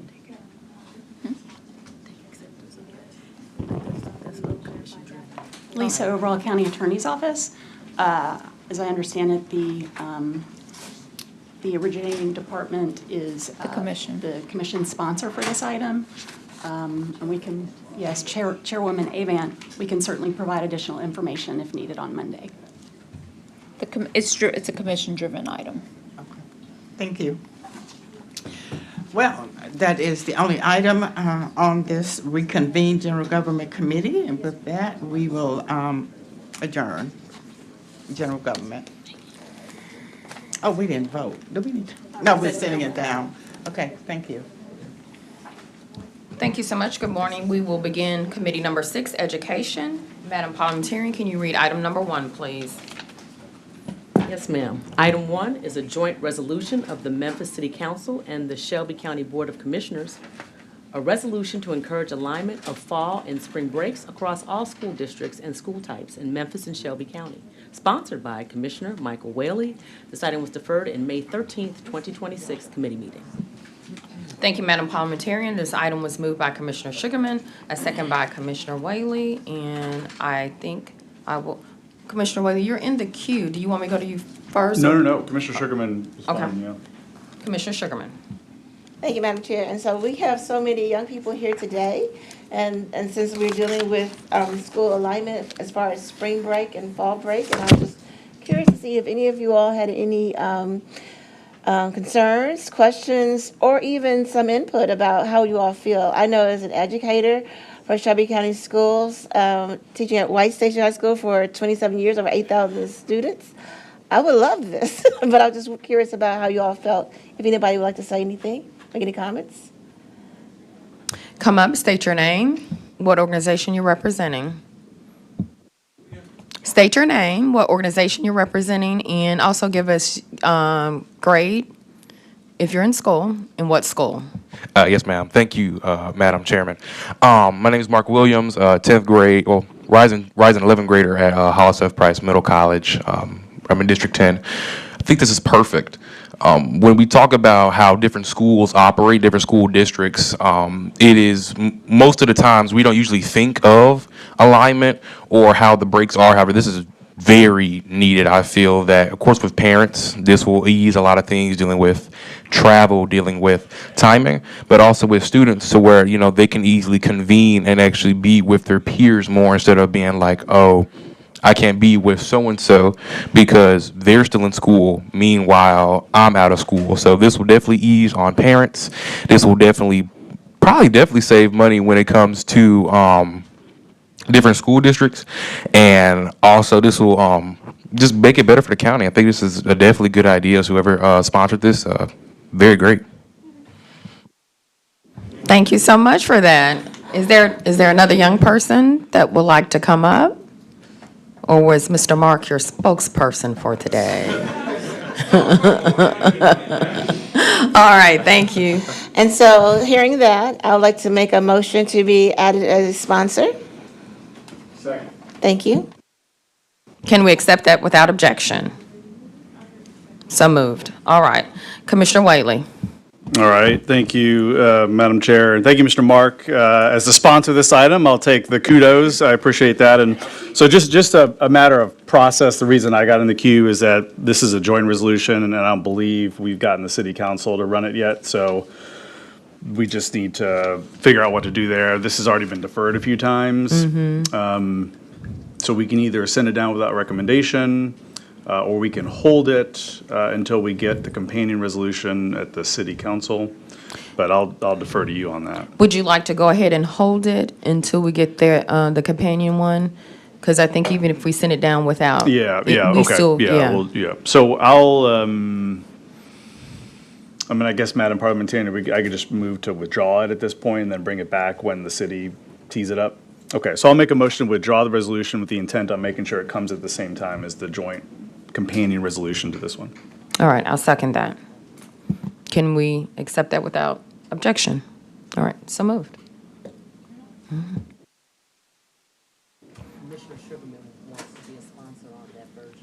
Absolutely. Note that Commissioner Sugarman wants to be a sponsor on whatever the new version will look like. Yeah, okay, all right. Commissioner Thornton, you're in the queue. Thank you, Chair. To the sponsor, are there any considerations for why we wouldn't want to do this that you have already assessed? How in-depth have our conversations been with MSCS and the other municipalities? No, obviously, I think we should do it, but it's not binding, so it's more of a statement of support from the local governing bodies, because, as you know, we have many more school systems, public school systems, than we did even just a few years ago. And so there are lots of different kind of reasons why someone sets a calendar as they set it. Different entities. For example, University of Memphis is a relatively new one that has its own process related to its higher education calendar. So these are all things that go into play. But as far as we're concerned, the reason I sponsored it is because I think it certainly makes it easier on families who may have children across multiple entity types, which is going to be more and more likely given the number of different school systems in the county. So I guess just as a follow-up, because when I see resolutions that, we can't actually enforce to the constituents that want to see it happen, I would encourage in the time of us bringing this back for us to have additional meetings to get a commitment to actually implement it. Because we don't want to have youth advocates come down to speak on resolutions that we sponsor, that we have no plan to be able to actually bring into fruition. So there's additional work that y'all need to do, because the language is written says to encourage alignment. It doesn't mean that we, when we pass this, are going to be able to ensure alignment. So I would love to just do whatever I can to facilitate getting those meetings that you need to have, and just figuring out, what is the viability of us being able to do this if we really want to see it done. Thank you. Thank you for those comments, Commissioner Thornton. But as I stated when we originally, Commissioner Whaley first brought this, all school districts are on the same calendar except for one. So I think it is that one that we're really, Commissioner Whaley is hoping to get to be on the same calendar. And that particular LEA is, I think, as I stated, I still think it can happen with a meeting. But as far as the larger districts and the munis, they're all on the same same calendar. All right. Thank you regarding item 1. Madam Parliamentarian, can you read item number 2, please? Item 2 is an ordinance first reading. Joint ordinance of Shelby County Government and the City of Memphis amending ordinance number 573 adopted April 14, 2025 in furtherance of a program for high-quality early childhood pre-kindergarten for all, sponsored by Commissioner Erica Sugarman and Commissioner Miska Clay Bibbs. Thank you, Madam Parliamentarian. This item was moved by Commissioner Sugarman and second by Commissioner Caswell. I will now hand it over to Ms. Hannah McCarthy. All right, thank you, Chair Clay Bibbs. Hello, Commissioners. Hannah McCarthy, Project Specialist in the Mayor's Office. It's an honor, as always, to be before you all today, and I want to thank Commissioner Sugarman and Chairwoman Clay Bibbs for sponsoring today's item, and for the continued hard work of this body through another budget season. I know that regular government doesn't stop when budget season starts. So being mindful of that, I will keep my statement brief. The item I have before you today is an amendment to Universal Pre-K Ordinance 573.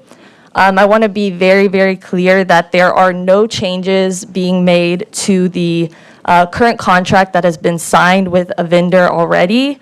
Mayor has signed it and the vendor has signed it, and that is already in effect. This does not change any processes or the vendor or the process of vendor selection going forward. The real purpose of today's ordinance is that, as we're all very aware, we are moving into a transition period, and it's Mayor Harris' wish to leave behind a tidier ordinance for the oncoming administration that aligns with best practices and just cleans up the language. And with that, I will turn it over to you.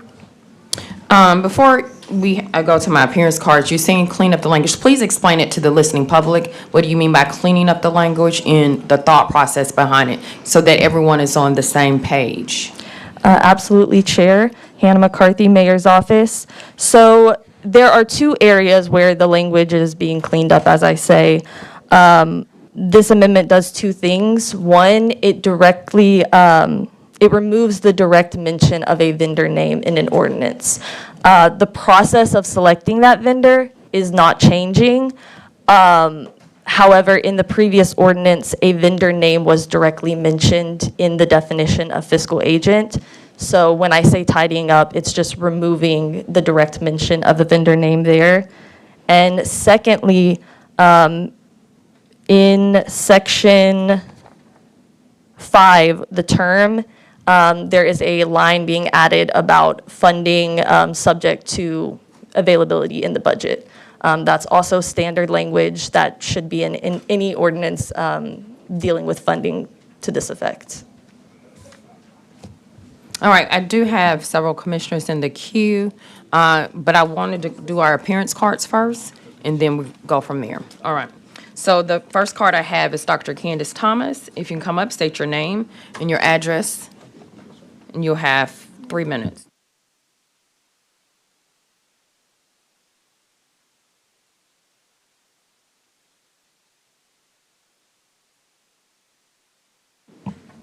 Good morning. Dr. Candace Thomas, First State Memphis, 1350 Concourse Avenue. Thank you.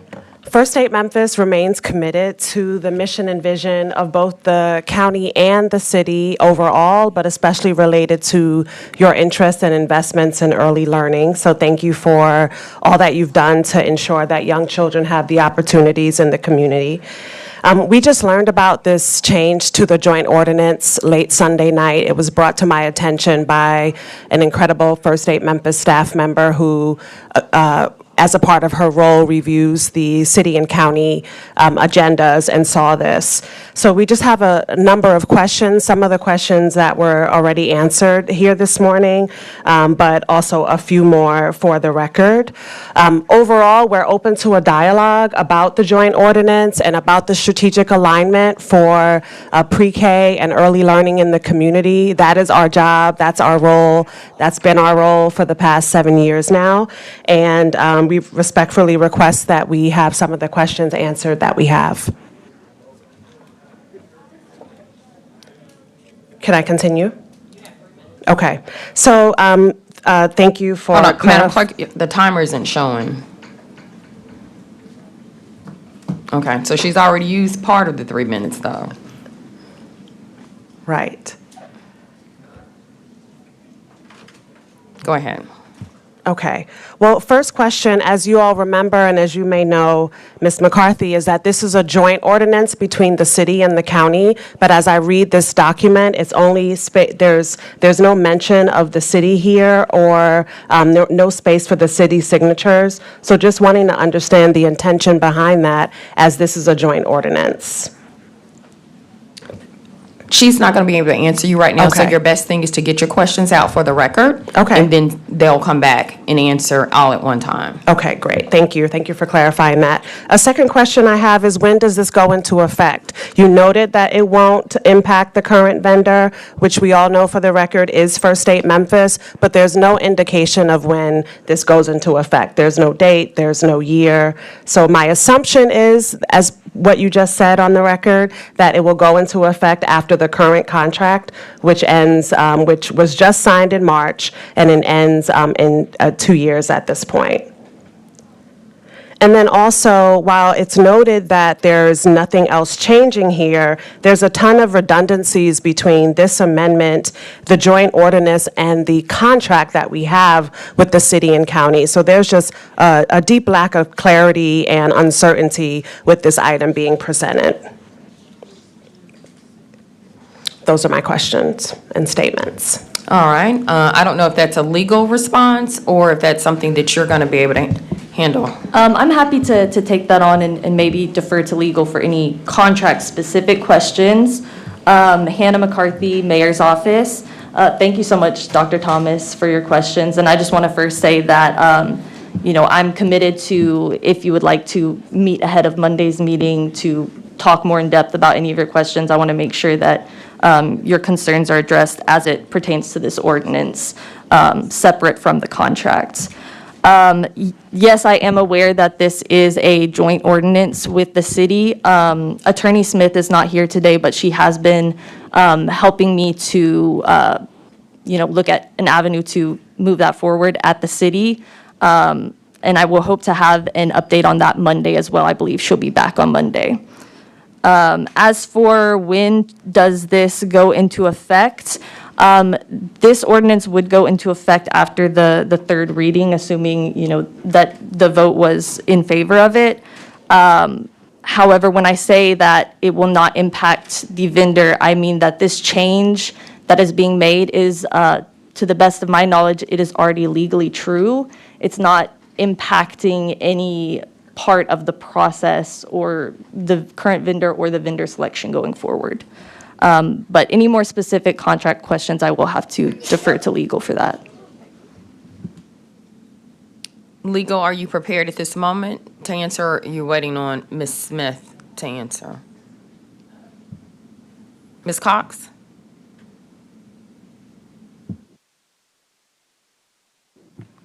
Felisa Cox, County Attorney's Office. I did not work on this ordinance, but if you have some questions, I may be able to assist. Okay, she just listed a whole list of questions. So I think what I'm hearing here, this is an opportunity for people to either come together before Monday to understanding. I'm clear on this is more of the administrative effort regarding the ordinance because these are the records of Shelby County versus it touching the contract. But I think the actual vendor should have been told about the ordinance, the administrative issue, before we talk about it, because they just came out of a contract signing, a contract negotiation. So I see where there is a bit of, concern from the vendor, but I also see from the record of Shelby County, I think Chairwoman Avant just mentioned since 1869, the records that go into place regarding the ordinance, how it should be written, versus I don't know if there's any other ordinance that we have where you write a vendor's name in the actual ordinance. So we're talking about more of an administrative issue. The disconnect here, I think, is the issue of administration talking to the vendor so that they could have been aware of this coming together. Yes, Chair. I completely agree with everything that you just mentioned. And as I said, I'm happy to meet ahead of Monday to, go into any more details with the concerns that you have. All right, so I hope that not only you, Ms. McCarthy, meet with Dr. Thomas, but also would really have the expectation that Ms. Smith, as the county attorney, also have the conversation with Dr. Thomas as well.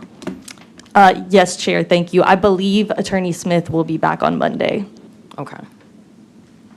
But I'm hoping that we have this conversation before Monday. We vote in Monday's meeting, so this would need to happen before Monday. Yes, Chair, I am happy to meet with the vendor. I can't confirm that Attorney Smith will be able to. I'm not sure where she is. I just know she's out of the office. But assuming that she is here Monday, maybe a Monday morning discussion before the commission, and we can discuss offline, whatever works best. All right, thank you for that. Thank you, Dr. Thomas. We have several other appearance cards before I go to commissioners that are in queue. My next appearance card is Bo Griffin.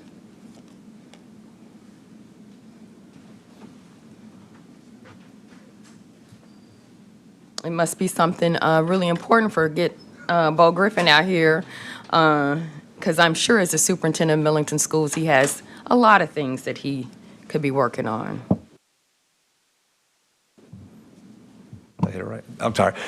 Ms. Bibbs, that's correct. You were cutting into my nap time. School's out. So, Bo Griffin, Director of Schools, Millington Municipal Schools. I'm just here to speak upon First Aid and their relationship with us. It has been amazing. As you know, in North Shelby County, we are a daycare desert. We just opened up the first public pre-K program in North Shelby County, and immediately we were full.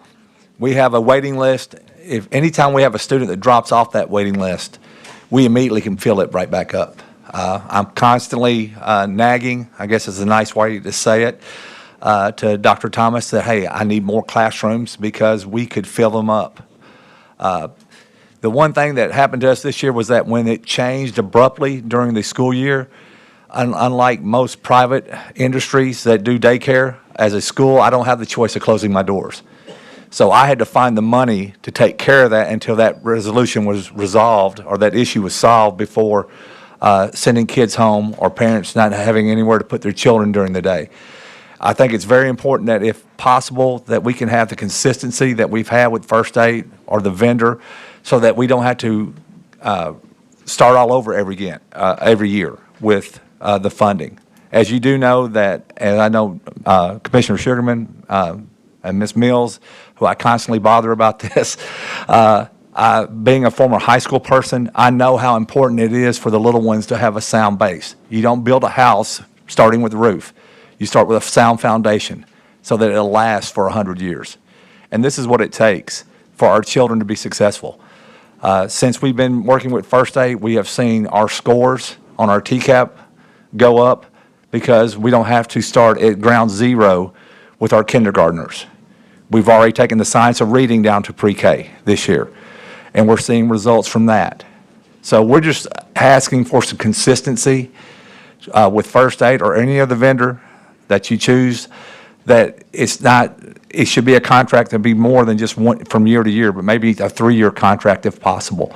That way we don't have to start all over and build new relationships so that we don't know what's coming down the pike. And be consistent with, I know y'all fully funded pre-K, but like I said, I want to make sure that we get that funding. I think, Ms. Bibbs, you said it earlier, hope and promises are things you can't hang your hat on. And hopefully we get this resolved and we can just take care of our children. I appreciate everything the commissioner's done. I thank First Aid for everything they've done for our kids, and take it from somebody that had no idea that pre-K teachers are going to heaven first until this year. But honestly, guys, if any help in this, because we're not just throwing money, this money we have the data to prove that it works, not just in Millington, but across Shelby County. And I continue to ask you for your support and thank you for your time. And I'm here for any questions you have of me. Thank you so much. Appreciate you. We do have, our next appearance card is Bob Nardo. Come up, state your name and your address for the record. You'll have 3 minutes. Sorry, we have moved to zip code, okay?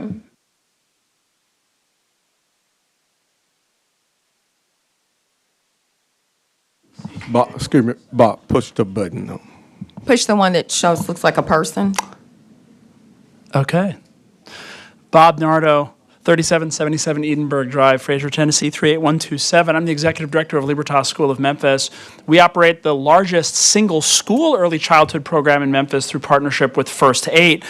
And I first want to say how thankful we are for First Aid as the fiscal agent for the pre-K program in Memphis. I want you to know that they're doing an excellent job unifying so many streams of activity around early learning, making sure that we have clear accountability, strong compliance, and collaboration across higher education, schools, nonprofit organizations, et cetera. So you really have a strong fiscal agent making sure that we're operating this investment really efficiently, maximizing the flow of dollars that get through to children and to classrooms. I really want to urge you to maintain stability in the fiscal agent. As a really high-performing school, I know what it's like to work with districts or outside agencies you can't always count on. The team at First Aid is highly responsive and works closely with us to meet student needs. So I really want to urge you to maintain them as the fiscal agent for this contract, and that in your work with the city, that you all stay highly aligned to make sure that early learning does the job we know it can for the future of Shelby County. I want to say one last thing before I let you go, though, which is I really want to make sure you all know that based on what the mayor has communicated to us through First Aid, there's going to be a reduction in pre-K for next year as you all juggle the hospital and the jails and the high schools and everything. The historic expansion you made in early learning last year is now being rolled back. We've been informed just recently that one of our classrooms will have to close. I want you to know that over 55, the kids who graduate from our pre-K program are performing in the 55th national percentile for reading. Okay, this is a community that has in Fraser, we have a child poverty rate that's quadruple the nation's average. But thanks to the Libertas pre-K program supported by First Aid, our kids are reading better than more than half the kids in the country. That's what's happening right now, thanks to the quality pre-K program you've supported, and that one of those classrooms is going to have to close unless you all are willing to allow First Aid to use some of the unspent funds that were budgeted this year. So this is no additional money. This is not an increase. These were unspent funds that you had already allocated to them. If you'll allow them to use some of those funds for next year, then this classroom will not have to close. We will not have to lay off 3 high-performing staff and turn 20 low-income families away from a high-quality pre-K. So thank you for hearing me today, and I hope that you will find a way across everything you're doing to make Shelby County a great place, which I really appreciate, nevertheless to ensure that high-quality pre-K, which is really going to, I think, is the single best investment you can make for a safe and prosperous future of our county. Thank you. Thank you for that. Our next appearance card is Alicia Norman. Come up, state your zip code. For the record, you'll have 3 minutes. Good morning, everyone. Alicia Norman, my zip code is 38119. First, I want to thank all of you all for your tremendous support and work for early childhood education in Shelby County. I have notes here, but it will be repeating everything that Millington and Bob Nardo just said. So just briefly, I want to say that Millington was represented, the charter schools, public schools were represented. I'm the executive director of Next Memphis, and I work with community-based child care centers and family child care centers. This is a group of folks who never had an opportunity to receive funding through a lot of the public funding streams for their private businesses. They are a group of folks who have felt unseen and unheard for many years within our ecosystem. First Aid has created an opportunity for them to work collaboratively with the entire ecosystem. These folks work really hard. A lot of our families choose community-based child care centers, and we have finally done 3 things: alignment.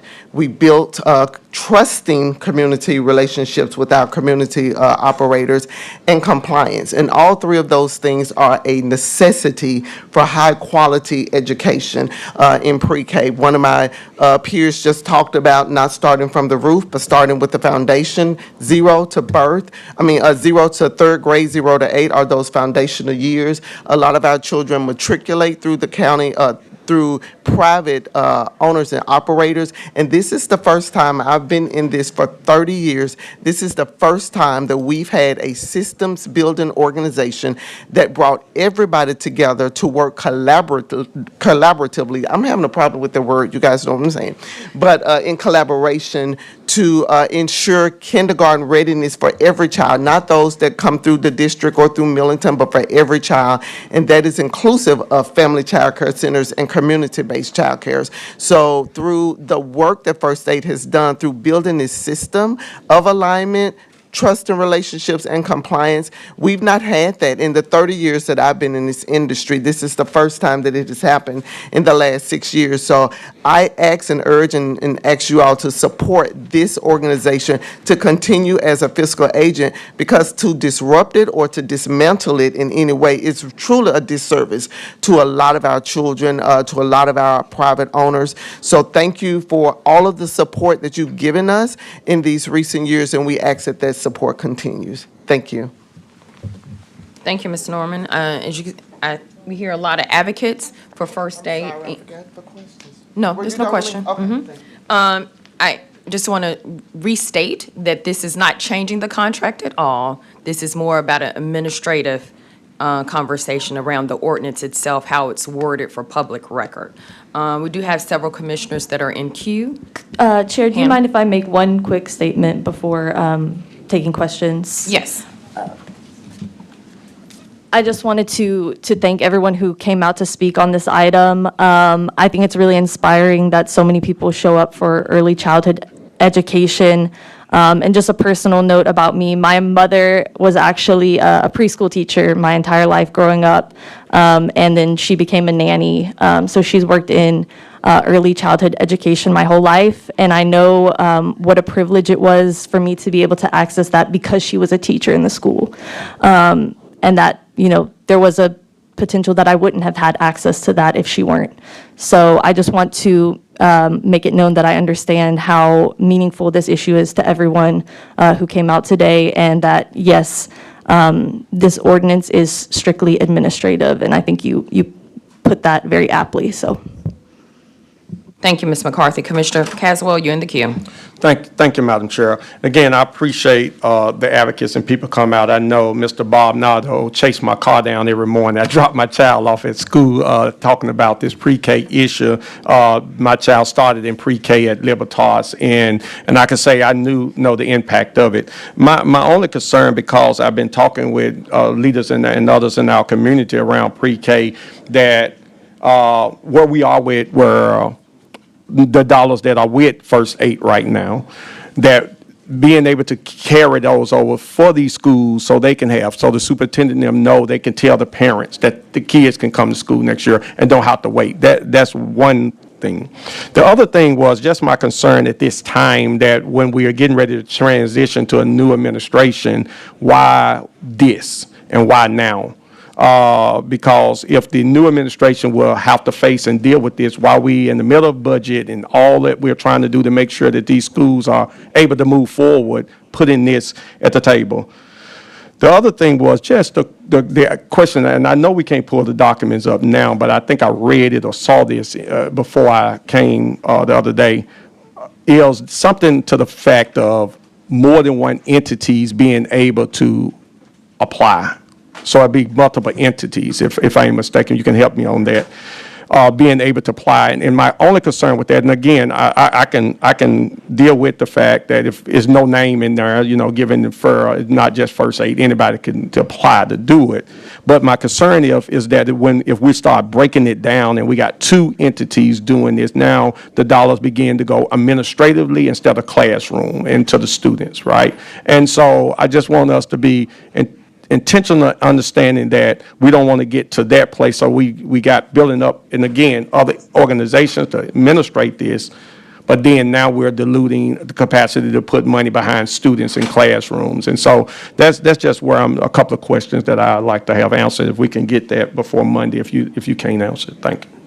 Yes, Commissioner Caswell, I think a lot of your questions, and similar to, the other questions that speakers brought today, are really attached to the contract, which is separate from this issue. And, as I mentioned, I would defer to legal, and hopefully Attorney Smith will be back on Monday to answer some of those questions. In terms of the future administration and the thought process behind it, the thought process behind this is to make it easier for the oncoming administration, to set them up for success, to have an ordinance for them that is adhering to best practices, so that when they get started, they will already be set up for a more successful run at this. Thank you, Madam Chair. Thank you. Thank you, Commissioner Caswell. Commissioner Whaley, you're in the queue. All right, thank you, Madam Chair. And also appreciate your, Chairwoman Clay Bibbs, clarifying that, in theory, this should be a pretty simple change. I think obviously an ordinance would be unlikely to have a vendor in it. That makes sense. I think there's still some questions around the term and whether renewals are possible and all of that. But my sort of bigger concern is that, in my opinion, I think the administration has really fumbled the ball on pre-K. Because you think of the dramatic change from this time last year, this body unanimously approved the largest amount ever that we have contributed to pre-K education. And now we're hearing, and I'm hearing it, I know my colleagues are hearing it from current operators that they're about to close, okay? Close at the end of this year.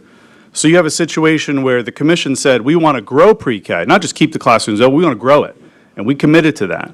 And now you have the mayor saying, no, let's close them, right? Because of the way that the contract was negotiated over the course of a year, right? Should not have taken that long. And it caused all these operators to be in limbo who don't have the reserves to be able to operate these classrooms. So they must close because they simply can't afford it. So I truly hope that that's not what happens. We should not see any classrooms close. And if we do, let's be clear, it is not a result of the actions that this body took. It's a result of the actions of the administration. Okay? So I just want to make sure that's clear. And my hope is that the lasting legacy of the administration is not to shut down pre-K classrooms, because that is not the way forward. And I'm pretty confident that this board will continue its commitment in this budget cycle to say this is something we believe in, regardless of the operator, right? It's in the ordinance. We've committed to it. But we should not be saying, let's close classrooms. That makes no sense to me. And so I think we need an answer. And I'm sure you don't have to give it today, but we need to hear from the administration on what's the situation with these classrooms. Because every time I've sent a note, I've asked someone, they say, we're working on it, we'll get back to you, but no one's ever gotten back to me. And all I'm hearing is from each classroom that says, we are going to have to let our families know that the classroom we just opened is going to be closed because the mayor did not get back with them about using the funds that we already appropriated. Thank you, Commissioner Whaley. My only comment on that is that it's my understanding that a contract was negotiated and signed, and I understand that that took some time going through the negotiation process, but it has been signed at this time. But aside from that, I would not be able to speak on any of the contract situations, and again, I would defer to legal for that. Thank you, Commissioner Whaley. It sounds like someone needs an answer for you by Monday. Commissioner Thornton, you're in the queue. Thanks, Chair. Ms. McCarthy, I appreciate your personal story and conviction, but what we're hearing is that in the chain of command, there's a decision maker who's not here to speak, to show that same conviction. And so what we need to hear on Monday is from the mayor. And so I'm just going to ask that you make that personal request that he would come to be able to speak for himself and not to have a proxy on this particular item.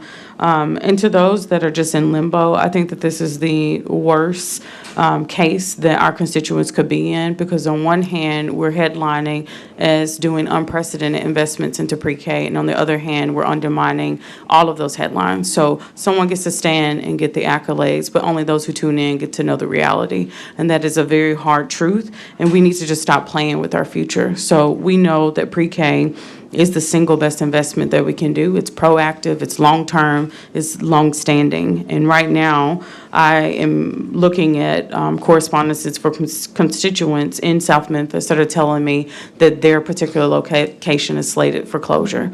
And so, you know, when we look at the zip codes where the classes are scheduled to be closed, they are more than likely in zip codes where there are so many issues that we also are funding. And so here we are with a solution, and we're undermining all the investment that we could possibly make in these zip codes by not investing in the future of our pre-K students and families. I think that we need to, before this next administration comes in, particularly because some of the candidates that are running heavily on a pre-K platform, there needs to be real clarity to the public about what this is. We know from administration to administration there's going to be a lot of carryover. So we need to know, are we supporting current and future leaders that are for the future of pre-K expansion? And I'm just going to ask, as I get back in queue, if Director Thomas, if you could come up, let's keep the main thing the main thing. If you could bring those figures of how much it will cost for us to have universal pre-K here and where we are, and if you could also speak to the contract negotiation process of why is it that people are texting us as commissioners saying that their classrooms are closing in lieu of what we're anticipating in this next budget. So just give us some more clarity when I get back in queue. Thank you. Thank you, Commissioner Thornton. Chairwoman Avant. Thank you. Like many of my colleagues, I think I have a lot of questions, and I completely agree with Commissioner Caswell that the timing of this ordinance and cleanup of the ordinance seems I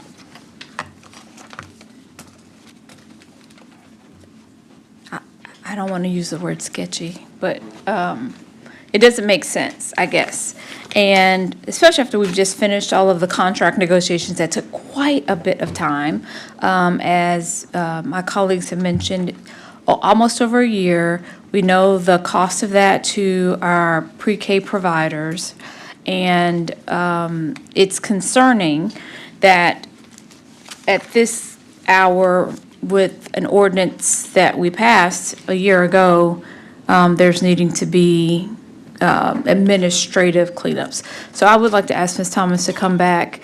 You mentioned that there were a couple of things that seemed not congruent with the contract that were put in the ordinance. And so if you could just specify what those things are, so that gives us a way to have some follow-up questions with the administration. Candace Thomas, Dr. Candace Thomas, First Aid Memphis, 38104. So in review of the amendment, there were some places where there is overlap with the contract that we have, which is a professional services agreement. So it's just, again, if the intention is to clean up administratively, the cleanup did not occur in this amendment, as there is overlap between the amendment and the contract. So, for instance, the contract clearly lays out that there can be termination if the pre-K vendor or fiscal agent has poor performance, shows that there is misalignment between the within the pre-K system. If scores are low in performance across operators and young children. So there are several provisions in the contract that outlines termination. Absolutely, you should terminate a contract if it is not working, and that is outlined in the contract. But that's also outlined in this amendment. So it just doesn't feel very clear on what the real intention is. If it is administrative cleanup, but there's a lot of redundancies between this document and the contract that we signed, that wasn't signed until March. So that's the first thing. Even in the very first paragraph of this amendment, there is a notation that the Shelby County mayor has the authority to contract with other cities related, and that just is unclear, and we've asked for clarification with that. And we also talked to our attorney about that, and that was unclear as well. And then finally, again, the joint ordinance is an incredible joint alignment between the city and the county, and this document does not reflect that alignment. So I hope that answers your question. Thank you. Ms. Thomas? Am I out of town? Okay, I'll get back in queue. All right, thank you, Chairwoman. Commissioner Thornton, you back in the queue? Thank you, Chair. I just want to encourage, because we're about to see us meet our maintenance of effort with MSCS. And so I'm just curious if the mayor will also initiate an administrative cleanup of the funds that we're about to send over in the excess of $500 million, which in my experience is done without any type of questioning, input, discussion. So this, commitment to addressing low scores and poor performance, I would love to see it, because we have documented that MSCS will constitute some type of administrative cleanup along those same parameters. And so I just like to see consistency. I'm sitting back as a commissioner watching a clear breakdown in the relationship between First State and the Mayor Harris administration without knowing what actually is the issue. And so, it would just be helpful for us not to pretend as if there aren't glaring tensions. We have so many ordinances on the book, and this is the first time that I'm seeing a need for a pressing administrative cleanup. So it just seems like, on one hand, we are presenting something that is very simple and just routine, but then it also has real strong indications that this is very targeted in planning to set up something. And so the only thing that concerns me is you have an exiting mayor doing these actions. So I just want to know what type of commitments does the incoming mayor have, or handlings does the incoming mayor have to the actions that we're doing today? Because we don't want to see there be a bad guy on the way out, and then someone on the way in is just honoring what the bad guy did. So this is not very clear to me in earnest what actually we're trying to do here. The whole administrative cleanup and being able to focus on that piece around the vendors seems very much so predatory and targeting based on the conversations that I've heard us have up here. And so I just want Ms. Thomas, Director Thomas, for us just to talk about what we've been talking about, which is the fact that we are committed as a Board of Commissioners that gets to approve the budget and being able to not only advance pre-K, but to provide Shelby County with universal pre-K. In the past, I've asked you, how much would that cost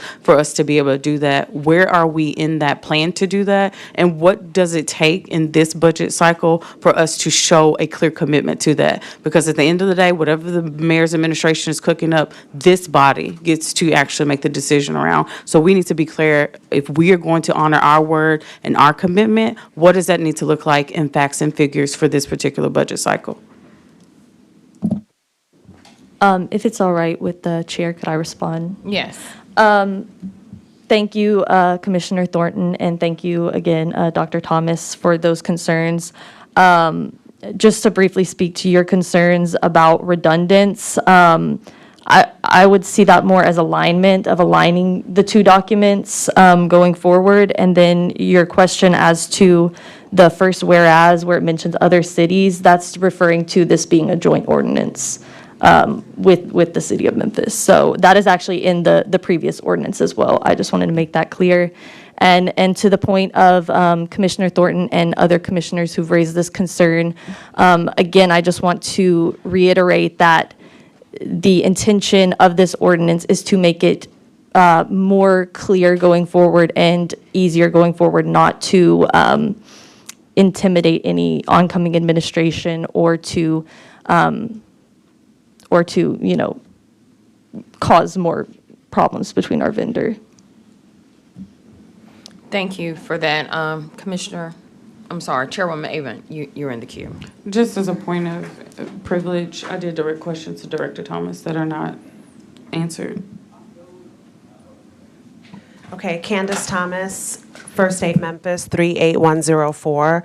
As you remember, and thank you for all of your support, we did pass a historic joint ordinance last year for pre-K for all, which allowed 3- and 4-year-olds, regardless of income, as a joint effort and a possibility of blending and braiding funding across funding streams, including your funding, to ensure that we live into that promise.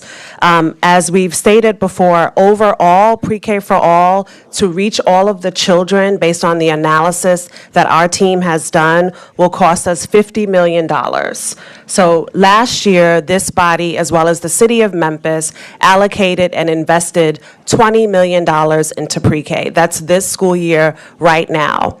As we look at the next school year, as of today, there has been a reduction in the pre-K budget for next year. So next year, we would be reducing back to $16.5 million. So that's $3.5 million. And so at this moment, First Aid Memphis has been in conversation with the city about possibly increasing their portion. They are in agreement, and we should be seeing a budget amendment from the city next week. Thankfully, there has been support from the administration and from the city council to bring though the mayor's budget indicated $7 million, there's been a verbal commitment and verbal interest from the leadership to bring it back to 8.5, which would make their budget flat for this year. Right now, with you, the county commission, I have been in conversations with a few of you about the possibility of increasing the budget so we can make sure the county budget is flat as well. This also allows for the proportion between the city and the county to remain the same. So last year, you invested $20 million. you invested $11.5 million. It's $20 million total, and we are asking for that investment again this year, knowing that we are in difficult economic times, knowing that you have many other priorities. If we can at least keep it flat and not reduce, because as Commissioner Thornton stated, we have been informing operators that there are classrooms that will have to close unless we see an increase or we're able to use unspent classroom funds from the year prior. So those classrooms have been notified, as you're indicating. But if you are able to, this year with a budget amendment, bring us back to the $20 million hole that we were last year, the whole amount, that would allow us to at least keep all of the classrooms open that we opened last year and we have sustained over the last 6 years. Thank you, Dr. Thomas. Chairwoman Avent, you're in the queue, but then it puts you back at the bottom, so. I think Commissioner Thornton wanted her questions answered. You had called on me, but. Okay. She was out of time. Okay. Okay. So Commissioner Sugarman's in the queue, but yours went back to the end, so I was going to end with you. Okay. Commissioner Sugarman? Thank you. And so thank you for the conversation about $20 million. And you stated the whole amount would be $50 million. Were there any pathway forward to getting the whole amount of the $50 million? I'm just curious. We had actually a pre-K budget plan to increase city and county every year for approximately 5 years to get to the $50 million, while we also advocate, of course, with the state around voluntary pre-K and those dollars. And so our plan of action, which we've showed you previously, does get us to the $50 million mark in several years with an assumption of increase every year. But as we're saying right now, at the moment, we are projected to decrease, but our hope is to at least stay flat. Thank you, Commissioner Sugarman. Chairwoman Avent. Thank you, Madam Chair. Just wanting to gain clarity, the classrooms that are scheduled to close, and it's because of not being able to use any of the reserve funds that First Aid currently has. Is that correct? Correct. So as of right now, if we did not see any increase in the budget whatsoever, we're going to lose approximately 263 seats. I've sent a formal request to Mayor Harris and Mayor Young asking to use $1 million from fiscal year 25 to allocate to fiscal year 27.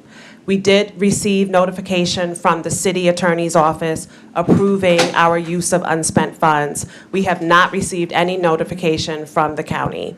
That would allow us to save 100 pre-K seats. So we would still lose 163 seats unless there was an additional allocation to pre-K.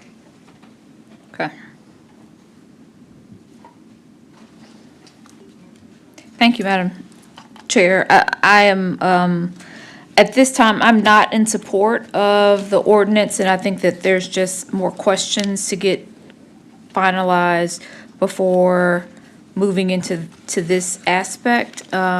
So just sharing where I am, just because I think that there's some cleanup that we need to do around the budget amendment. And this ordinance would not predicate us making any of those budget amendments and changes. So at this time, I'm just not in support of this.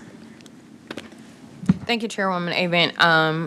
I am in support of the administrative change, but I do want to acknowledge today, this is how something administrative can go to the left when you don't have the right conversations ahead of time, when people need to be on the same page and understanding all of the moving parts of it. I do think, thank you for all of the pre-K advocates. I think most of them have left now, who came up to speak. I see Mr. Nardo back there, who came up to speak about the importance of pre-K. Definitely believe in pre-K, have always voted for pre-K, expansion of pre-K, all of the things. But what you're seeing, and this isn't the only thing that we're clearing up ordinance-wise or resolution-wise. So I do want to put that on record, because we're now trying to clean up leases, all of the things that have been coming before us, I think, as this administration leaves, getting ready for the new administration to come in. So I do want to put that on record, because I definitely don't want First Dates to feel like that you're the only person that's having to be a part of this type of conversation.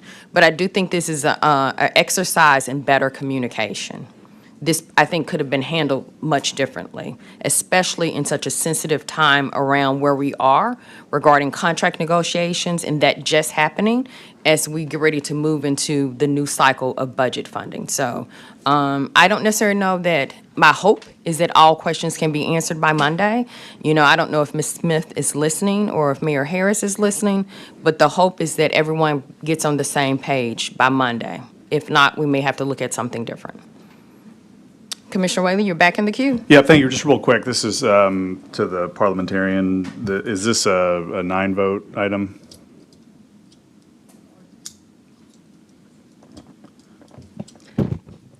There are no parliamentary issues that would be involved in this. I don't know if this is something that the charter would require, but I think that this is a simple majority vote. But I will defer to the county attorney's office for the voting requirement. With that being said, I'm going to send this down without a recommendation.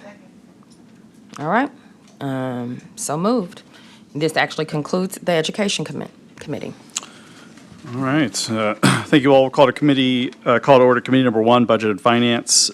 We had one item that was referred earlier from law enforcement, so we'll call up that one first. I think this was item 3. Yeah, item 3 from Law Enforcement Committee, Commissioner Wright, that's correct. That's right. So, yeah, if, Madam Parliamentarian, if we can call that item up, number 3 from Law Enforcement. Yes, sir, and I believe this would be add-on number, what are we going to? 12. Number 12? Yeah, we've already got an 8, 9, we've already got a 9, 10, 11. Let me just connect with the minutes clerk to make sure that's how she has it numbered.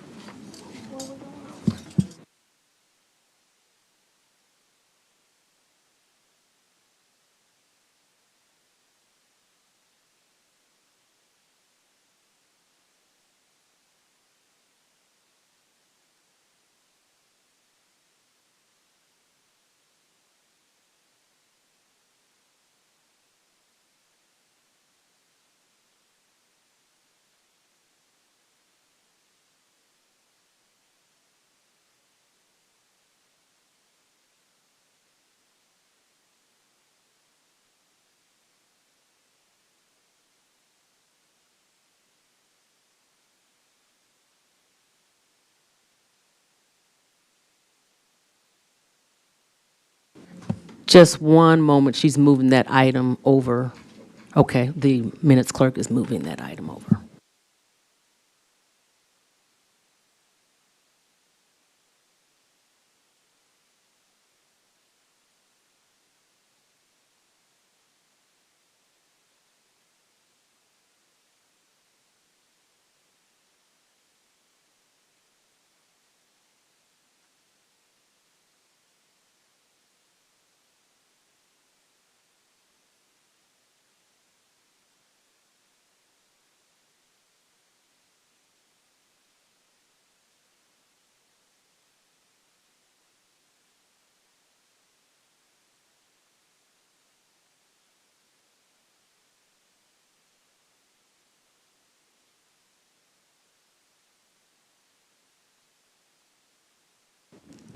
Item 13 is an add-on item. Item 13 is a resolution approving the expenditure of funds for the purchase of automotive oil and grease from Union Auto Parts in an amount not to exceed $86,200. This item requires the expenditure of FY 2027 Shelby County Sheriff's Office General Operating Funds in the amount not to exceed $86,200, subject to the adoption of the FY 2027 operating budget, sponsored by Commissioner McWright. All right, thank you. This item is moved by Commissioner Sugarman, seconded by Commissioner Mills. Chief Lindsay. Good morning, Commissioners, and thank you, Commissioner Whaley. Alicia Lindsay, Chief Administrative Officer, Shelby County Sheriff's Office, and with me I have Administrator Mike Dethridge. The purpose of this item before you is to approve a 90-day extension with the current vendor. We've initiated the current year seal bid process, but at this point in time, we don't have a contract or a purchase approval ready for this body to approve. Therefore, out of the abundance of caution, we wanted to make sure that we have in place a mechanism of being able to purchase parts needed for the repairs and maintenance of the patrol fleet that we have with the Shelby County Sheriff's Office. And again, this item is subject to the adoption of the fiscal year 2027 budget. And we are happy to answer any questions you may have. All right, thank you. Commissioner Wright? Thank you, Mr. Chair. I just wanted to ask on record, maybe to Mr. Dethridge, this seems to suggest, I would think, that we service our own fleets. Can you speak to the size of the fleet that we're servicing, and then what in particular will this resolution provide to that fleet? Sure. Thank you, Commissioner. Mike Dethridge, Administrator of Planning, excuse me, for the Sheriff. So we have approximately 800 pieces of equipment in our fleet. That's not all patrol cars, obviously. That includes motorcycles and boats and ATVs and side-by-sides and things of that nature. So our fleet is very robust. This simply ensures that we have a vendor in place to purchase the necessary products to service those vehicles, and we don't get out of contract, and we're unable to get what we need. And those are, again, that's served in a shop, in-house shop? Maintenance shop? Yes, sir. We maintain our own vehicles. I have a fleet of 6 mechanics that maintain our fleet. And as I understand it, so this is covering oil and grease. Oil, I think, is pretty understandable for most people that get their vehicles serviced at the Jiffy Lube or whatever it is. Grease, as I understand it, is what you use on, it's a heavier duty product for like bushings, bearings, or whatever. Is that right? Do I have that right? Yes, sir, exactly. That's correct. And these vehicles, you said some 800 vehicles, I assume they're getting a lot of wear and tear. Can you speak to the amount of use that those vehicles get? Yes, sir. So our vehicles, some of our patrol vehicles are subject to run 24 hours a day. They'll run all 3 shifts. Therefore, you can see that an oil change is due pretty frequently. That's a big demand on our fleet, and that's the necessary evils of the business we're in, right? So we do maintain a good fleet, and it's a healthy fleet. We do the best we can to do that, and this is just part of it. We'll have some other contracts coming before you too that we're going to ask to extend, which is our parts contract. That's one that we're going to ask to extend to make sure that we've got parts available, other than just the oil and grease and things like that. So. Thank you so much. Thank you, Mr. Chair. I just want to get some of that on record. Thank you. Yep, got it. All right. Seeing no one else on the screen, I think we can take this item to a vote.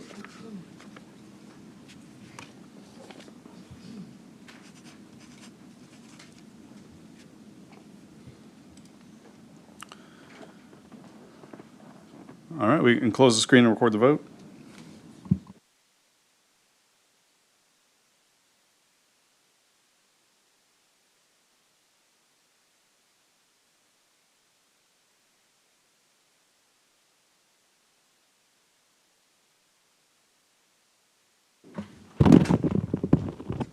We have aye votes from Commissioners Whaley, Caswell, Sugarman, Wright, Brooks, Mills. We have 6 aye votes.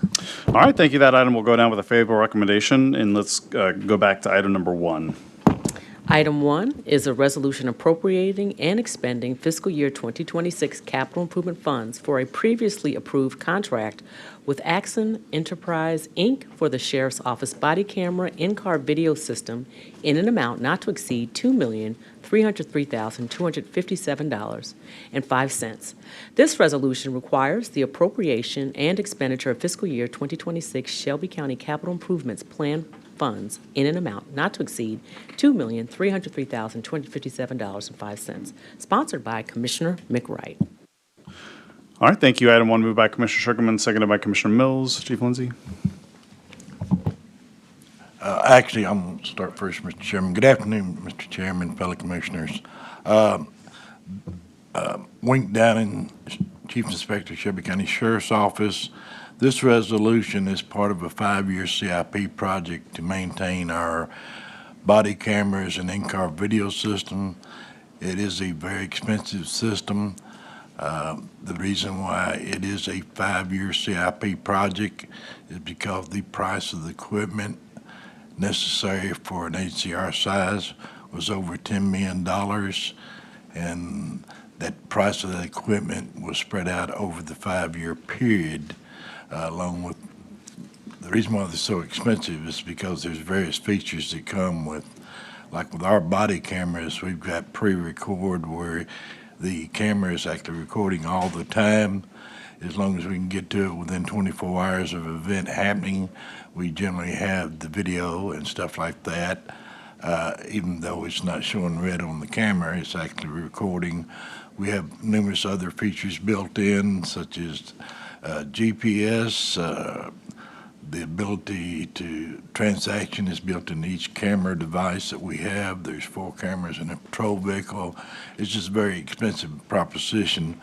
We're seeking to fund the second year of this purchase with CIP funds with Axon Incorporated in the amount of $2,303,257.05. As you know, in this day and time, this is an essential component of law enforcement operations. It supports transparency, accountability, officer safety, and very importantly, evidentiary needs that are needed in the courtroom. And I'll be glad to answer any questions. All right, thank you. Commissioner Brooks. Thank you. Just one question in reference to Axon. Are they the only company in this U.S. that sells public safety technology? Wink down in the Sheriff's Office. No, ma'am, there's literally hundreds in the business. But from our experience with them, probably, and this is just a guesstimate on my part, I would say more than half of law enforcement agencies and agencies that have a law enforcement function use this company because their reliability, dependability, and the features they have in their product. Is that why you all selected them? That is great. Okay. It was a sole source? Well, actually, it was a piggyback on a state contract. Oh, okay. Well, thank you so much. All right, thank you. Seeing no one else on the screen on this item, Madam Clerk, we can prepare the screen to vote.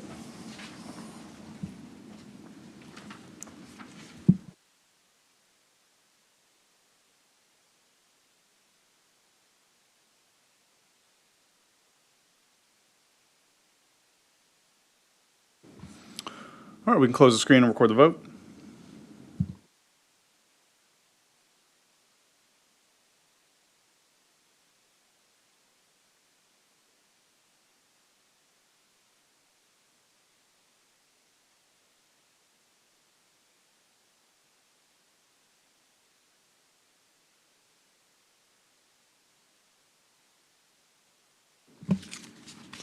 We have aye votes from Commissioners Whaley, Caswell, Sugarman, Shelby, Wright, Brooks, Mills. We have 7 aye votes. All right. Yep, that item will go down with a favorable recommendation. All right, thank you so much. Chief Lindsey, if you want to stay there, we'll go ahead and call up item number 3, if we can read that one into the record. Yes, sir. Item 3 is a resolution amending the fiscal year 2026 operating budget to reallocate and appropriate $18,015,000 from the general fund unassigned fund balance to fund public safety expenses, including overtime payments, operational materials, and unanticipated food service costs. This item requires the reallocation and appropriation of general fund unassigned fund balance in the amount of $18,015,000, sponsored by Commissioner McWright and Commissioner Amber Mills. This item does not meet requirements of permanent rules and was referred back to committee in May 18, 2026 commission meeting. All right, thank you. Item 3 moved by Commissioner Mills, seconded by Commissioner Sugarman. Chief Lindsey? Good morning, Oh, Commissioner. sorry, before you do that, we need a motion to suspend the rules, that's right. Okay, moved by Commissioner Wright to suspend the rules. Is there a second? Seconded by Commissioner Shalai. Can we do that without objection? Our hearing none, item 3 is properly before us. Chief Lindsey? Thank you, Commissioner Whaley. Alicia Lindsay, Chief Administrative Officer, Shelby County Sheriff's Office. This item was brought to you back on May 13th, based upon the settlement agreement between Mayor Harris and Sheriff Floyd Bonner, which spells out that there should be up to $16 million provided for overtime and another $2 million in operational expenses. So basically, when we left the May 27 meeting, we left under the impression that the body would continue to look for funding because we didn't want to use plain use of fund balance. But at this point, we have yet to hear anything from a viable funding source. So the current resolution stands unless there's some other recommendations.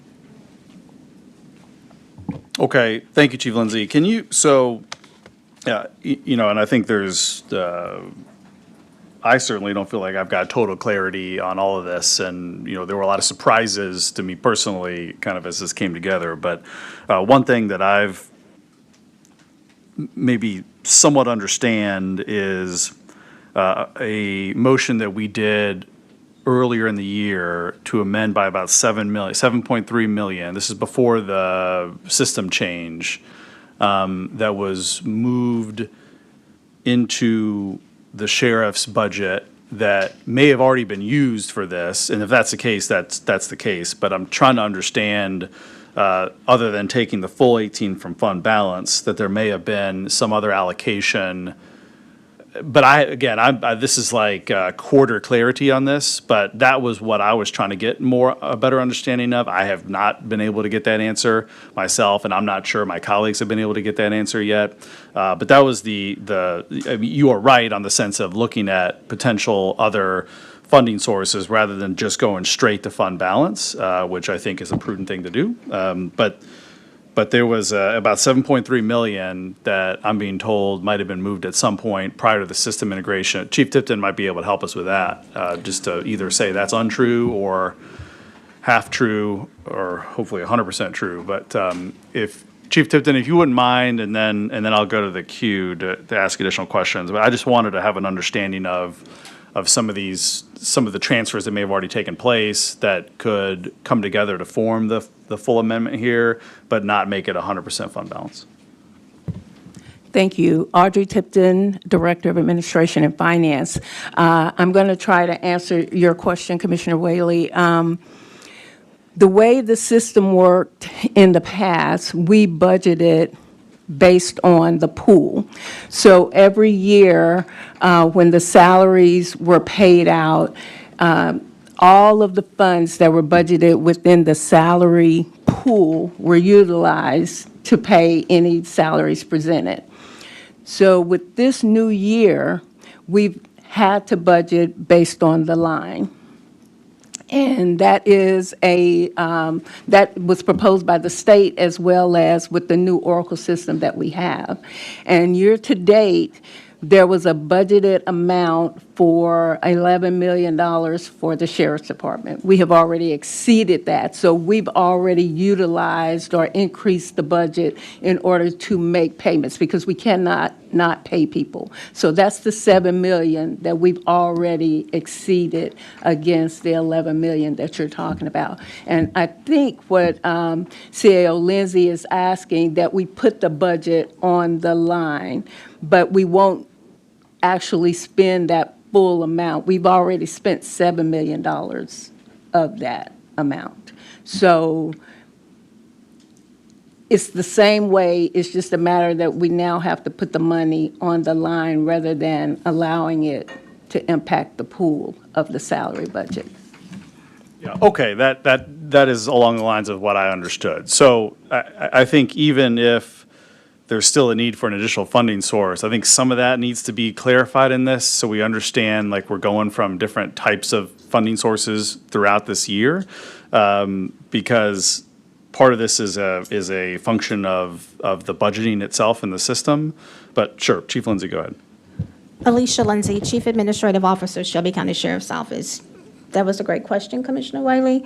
But with the increase in overtime, like the 7.3 million, and the increases in other accounts, so that Oracle can process payroll transactions, our salary restriction is now $69 million. Last week, I spoke and said it was 66 million. It is now 69 million because I guess they're trying to continue to post transactions. So it's all about a matter of catching something at a point in time, and I'm more than happy to amend the exhibit to reflect I believe I did amend it to reflect the current budget, but I can modify it to show where instead of 16 million needed in overtime, we can reduce that to the additional Right, 9 that's needed. right. Okay, great, yes, we're getting somewhere. All right, Chief Tipton? Thank you. Audrey Tipton, Director of Administration and Finance. I also want to clarify that we have been doing a implementation of Oracle. And as I just said, we budget on the line now rather than in the pool. So when we brought the conversion dollars over, we had to ensure that budget was on each line. So we did set up a separate account that is washing out why Chief Lindsay thinks that her vacancy savings has increased when it actually has not. It is actually washing with all of the budget. There's a debit and a credit that we're doing in order to post the dollars in the new system. I don't want to get too technical, but we have not increased the vacancy savings. It started off at 50 million, it's still 50 million. There is a separate account that we're using that we're going to clear out once we get all the dollars converted. And her vacancy savings, or their vacancy savings, will not increase. It is currently still $50 million. Okay, all right, great. Chief Lindsay, hang on for a second right there, because I want to make sure I get to the other commissioners and not stymie our progress that I feel so far. So this is good. All right, Commissioner Wright. Thank you, Mr. Chair. What I wanted to make sure that this body was aware of, and it's been mentioned to some degree on the record, but just that this is the product of a settlement agreement between the mayor and the sheriff. And that is what preceded it coming to us. And so we can either approve it or not approve it, or perhaps alter it or alter the source.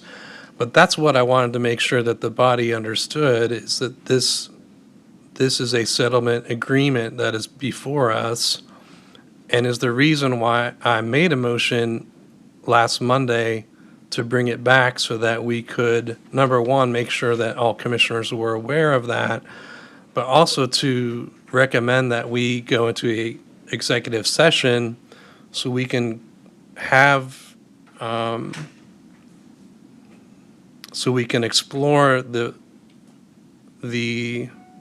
legal aspects of what is before us and get the county attorney's input on what the options are for this board. And I was going to recommend that again today, but I don't currently see our chair. I don't currently see our county attorney. So I don't know that that's even possible today either. But I did want to make sure that that point is very clear, that it's not like one of us woke up this morning and said, hey, let's just gift $18 million to some department. That is not what happened. So with that being said, let me ask this of Chief Lindsay, if you don't mind. This 18 million that we're talking about, is this some future expenditure, or is this something that has already taken place? Alicia Lindsay, Chief Administrative Officer, Shelby County Sheriff's Office. As Director Tipton mentioned, our overtime budget, the consolidated overtime budget for the Sheriff's Office was $11.7 million, and we have already exceeded that number by $7.3 million to date, or somewhere close to that number. I think we're at about $19 million in year-to-date overtime. So last year, we spent $27 million in overtime, and the year before that, I believe it was 25 or 24 million. And then the year before that, it was some number reduced by $2 million. So one, you have to keep in mind that the cost that these hourly workers are earning is increasing. There was a 6% increase effective January 1st, 2025. There was a 3% increase effective July 1, 2025.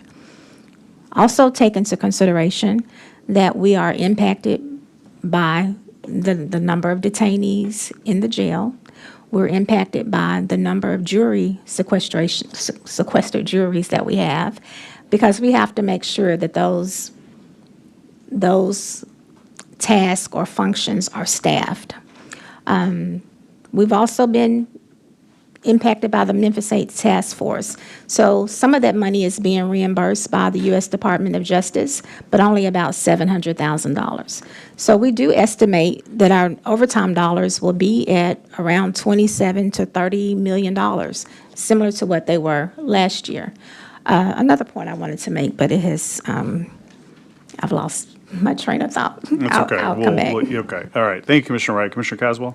Thank you, Chair. I want to stay on the train that you were on, because I think that'll help better the questions and how I'll go forward. I just say this, that even I'm supportive of, we have to do this, right? We have to, but I want to find the way that's not going to, as someone, as I stated the other day, even with the budget in the place that it is, unless somebody do a major write-in campaign, I'm going to be back here next year, and you know, welcome to do that. But to that point, we already know where we were last year, with the media being behind something, had to get from the reserve to do this work.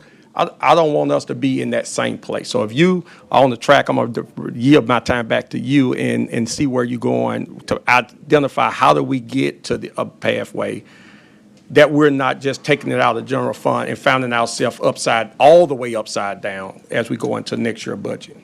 Yeah. Okay. All right. Commissioner Brooks?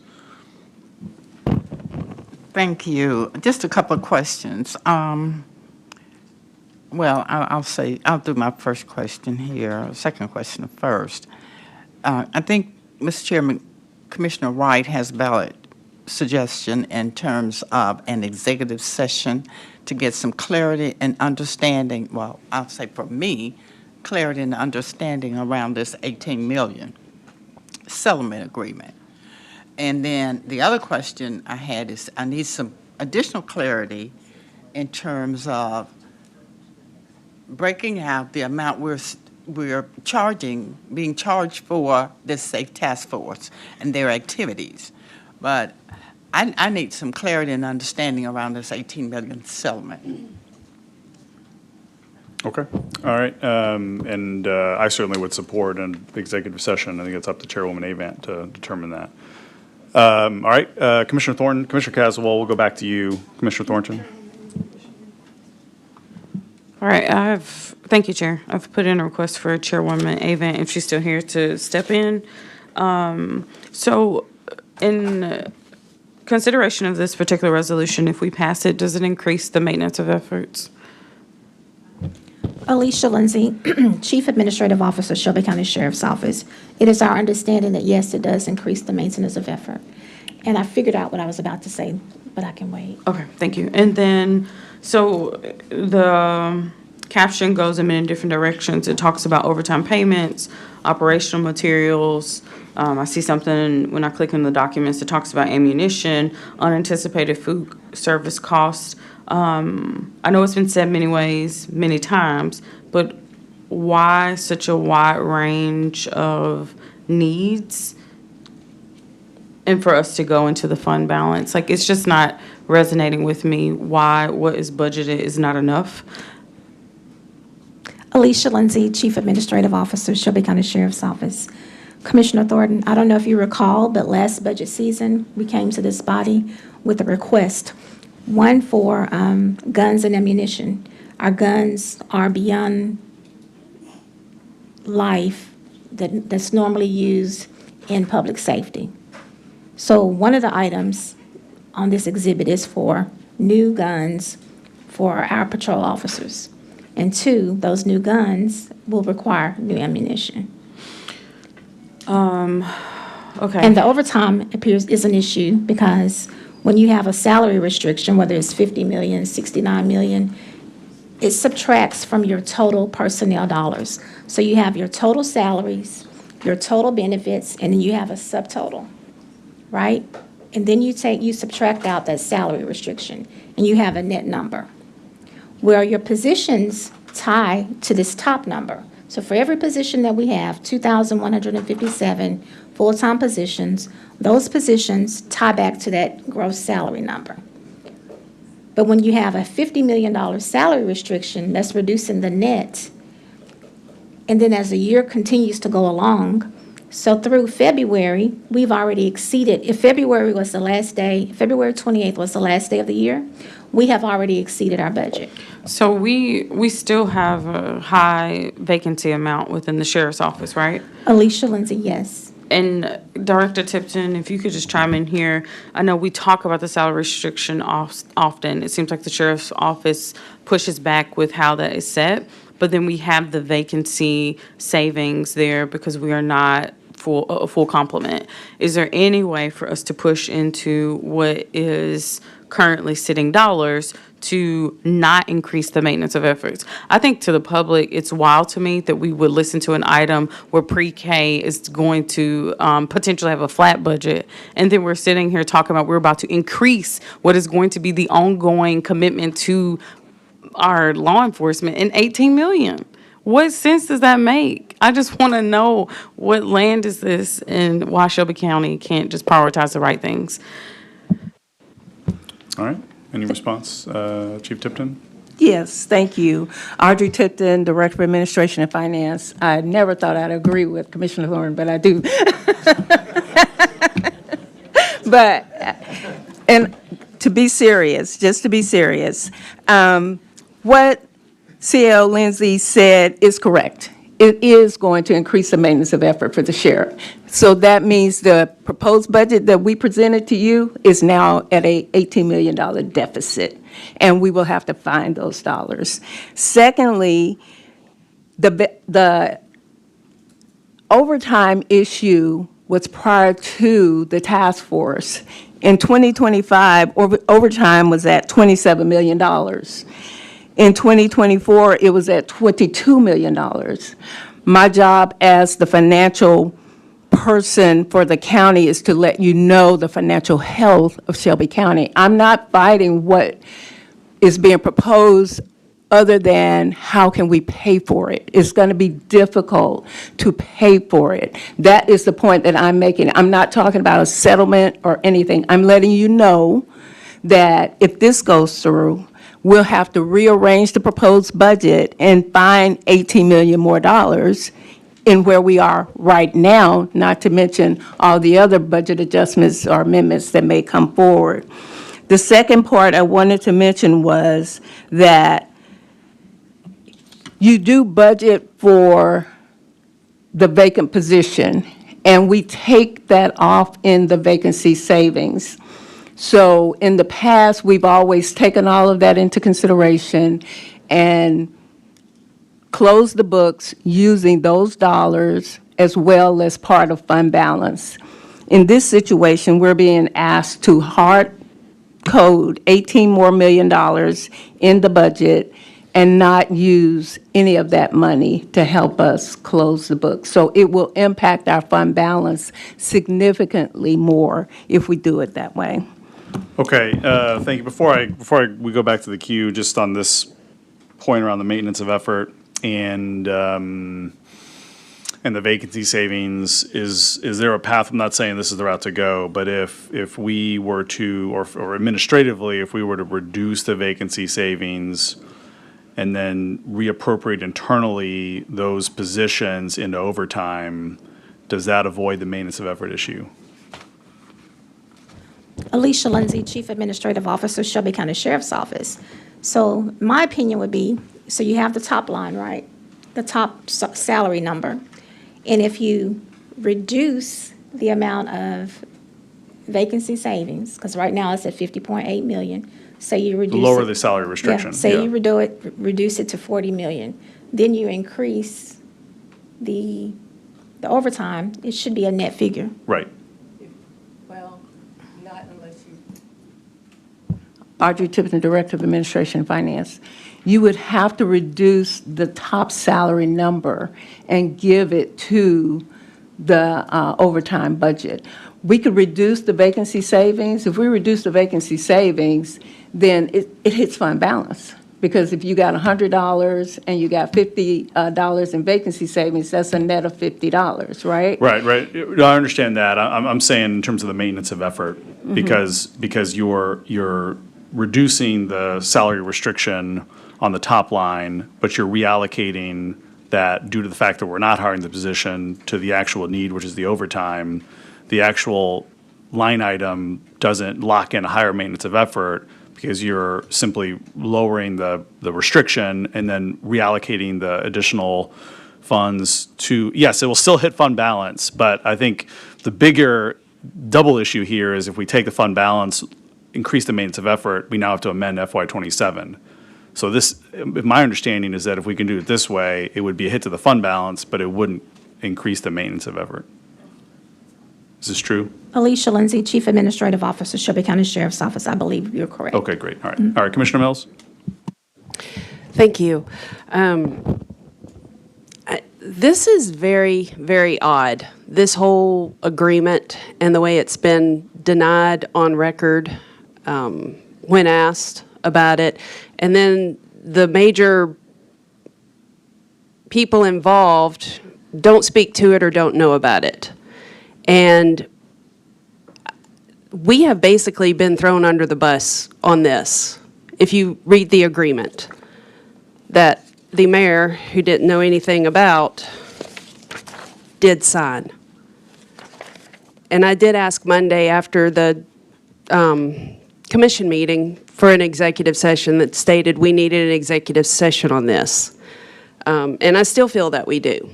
And an attorney that can speak to this. CFO hadn't laid eyes on this, and she's mentioned in the agreement. And if we're replenishing money, back to the maintenance of effort, if we're replenishing money, we're still raising the maintenance of effort on this? Alicia Lindsay, Chief Administrative Officer, Shelby County Sheriff's Office. If we follow the approach that Budget Chair Whaley recommended, I don't think there would be an increase to maintenance of effort. It would be the same, although the lower salary restriction will allow us more opportunity to spend.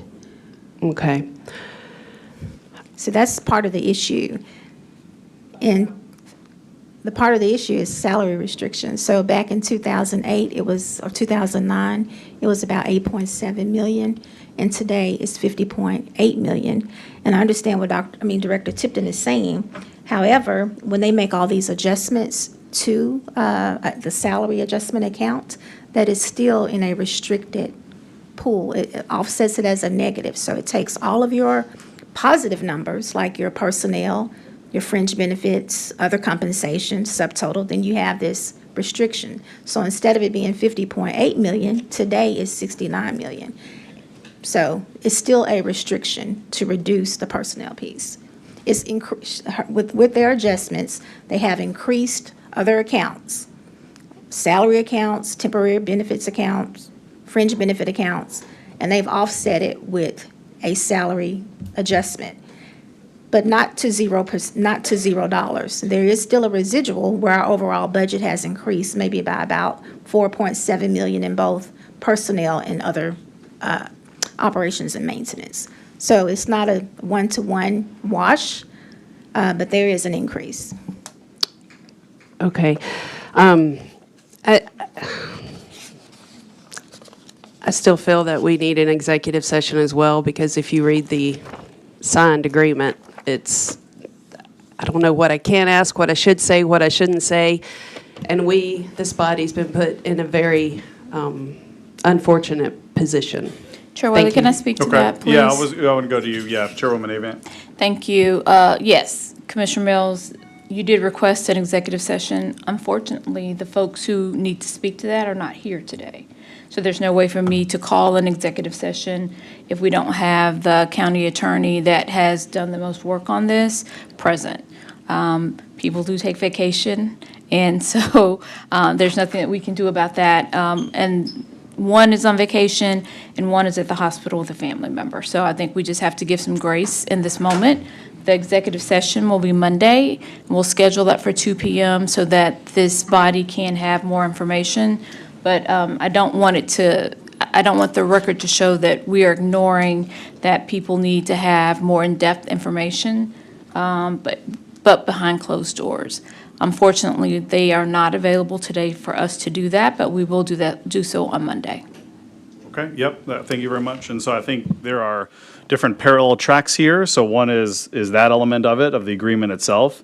What I'm hoping that we can accomplish are some different finance options. Whatever we do with it, I think we do need to have prepared ways that we just discussed, have that written out as potential exhibits to swap out, just so we have it ready on Monday. Okay, all right, Commissioner Thornton. Thank you. I just want to hold space for this opportunity for us just to put maintenance of effort against maintenance of effort. So we do not have these robust discussions about increasing MSCS's maintenance of effort. And I think that it is very much so something that the citizens of Shelby County, our bosses, need to really sit to contemplate. The pressure being applied to us as your representatives, I question today, what are our priorities? We're sitting here talking about $18 million for law enforcement. Meanwhile, education is just left out there. And not only is the maintenance of effort for MSCS something we don't talk about, but there's a $30 million deficit in our proactive solution within pre-K that we have not created a pathway forward for. So I just want us just in this moment, as we prepare for Monday, think about our priorities and think about if we continue to only hear the progressive pushes for more investment coming from law enforcement, what does that mean for the future of Shelby County? Thank you. All right, thank you. Commissioner Caswell?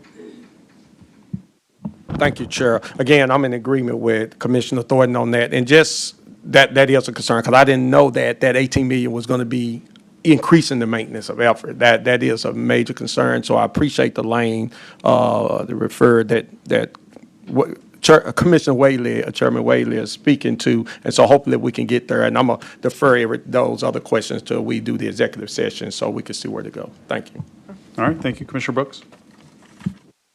Thank you. And so when we resume our conversation regarding this 18 million, I definitely need to know, and I thought you were going to have it for me today. You may already have it, but let me finish. I need to know the impact of the Safe Task Force on this 18 million in terms of positions, operations, maintenance, food costs.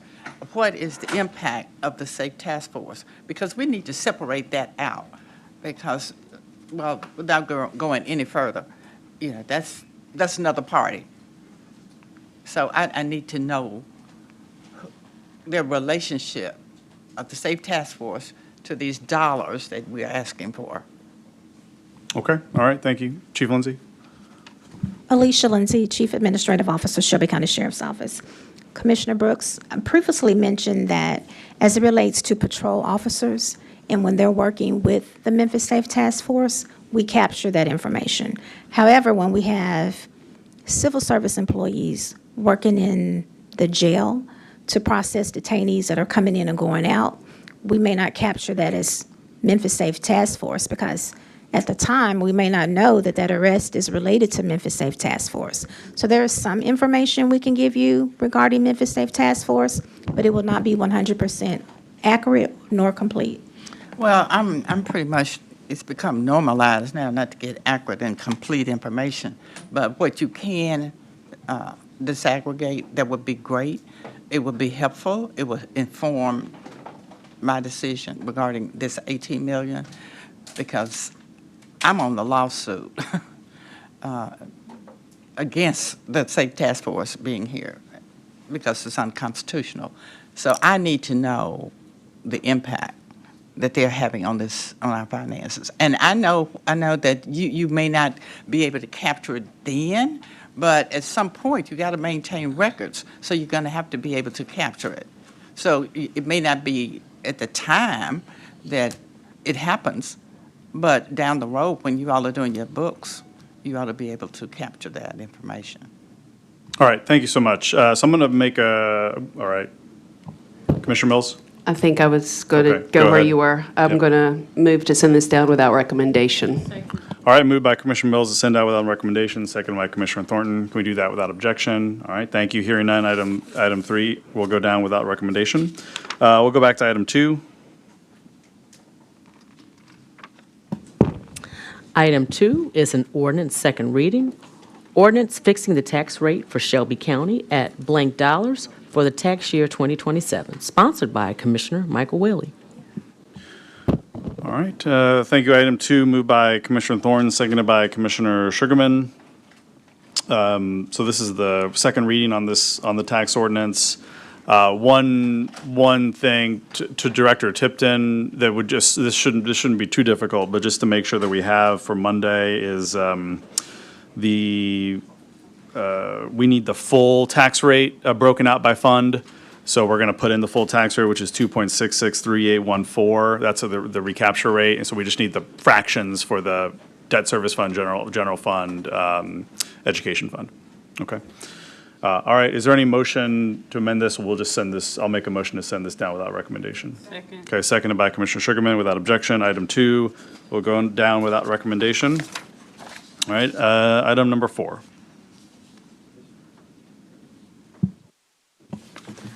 Item 4 is a resolution to amend the fiscal year 2026 operating budget to reallocate unspent funds of $100,000 from the tuition reimbursement fund and to approve a grant to Community Legal Center, sponsored by Commissioner Erica Sugarman. All right, thank you. Item 4, moved by Commissioner Thornton, seconded by Commissioner Sugarman. Okay. Good morning. If you'll just state your name and title and zip code. Good morning. My name is Betsy Prendergast. I'm the Executive Director of the Community Legal Center. My zip code is 38117. All right. Do you have any further presentation on this? Yes, or I do. Okay. I'm sorry. I wanted to thank the Commission for your continued support of the Community Legal Center. I recognize some faces here from when we do our estate planning clinics out in the community. I wanted to thank Commissioner Sugarman for bringing this, including us on this resolution. The Community Legal Center serves the civil legal needs of people that are with limited means and those who are at risk in Shelby County. We have done so for the past 32 years. We have 4 programs: civil program, immigrant justice program, a pro se clinic, and an elder justice program. I'm here today to talk about the elder justice program. We serve all the legal needs of seniors in Shelby County, but most critically, we are part of CREA, which is the Coordinated Response to Elder Abuse in Shelby County. And we work with community partners like Meriton and the Aging Commission. They send us referrals for abused elders or elders when there is suspicion of abuse, and we go in and we do what needs to be done, whether that be a conservatorship or powers of attorney or helping them with estate planning so that they are not being financially or physically abused. We do this work year in and out, and by the numbers, we have served 197 people that are over 55 in the past 2 years. We have gotten 7 conservatorships for severely abused elders. We've done 37 wills, 28 powers of attorney, 24 advanced directives, and 85 advice and counsel cases. So we do a lot of work with seniors in Shelby County, and we lost a great big chunk of federal funding this year. So thank you for your consideration. All right, thank you. Commissioner Caswell? Thank you, Chair. Again, thank you for the work that you do, and I know that it was impactful to come to the stakeholder meeting and share with those individuals in our community who didn't know where to go to get that information. And so I support this item and support what you're doing. I would just want to the finance, Ms. Tipton, if you could come for one quick minute. I wanted to ask a question just about the tuition fund. I know we asked this question last year and the time before. A good item that I support about the tuition fund. I was just wondering how much was that being spent on the average? Where are we with actually people taking advantage of the program in itself? If you have a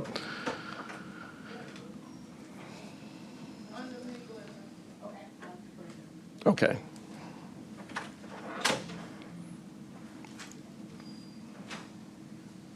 I'm sorry, I was being distracted by the county attorney's office at the time you asked your question, sir. Yes, sir. I was asking the question of the impact and how many people were taking advantage of the tuition program and a dollar amount. Because I think we had 1.5 million, I think was approved by this body to do. Yes, Just wondering how was we looking with people taking advantage of that program? To be exact, the number is actually $1.3 million. Okay. They're not taking advantage as much as we'd like to. I think last year we spent roughly $300,000 total. And that's the reason why when Commissioner Sugar made the request about this matter right here, we were more than able to oblige her request.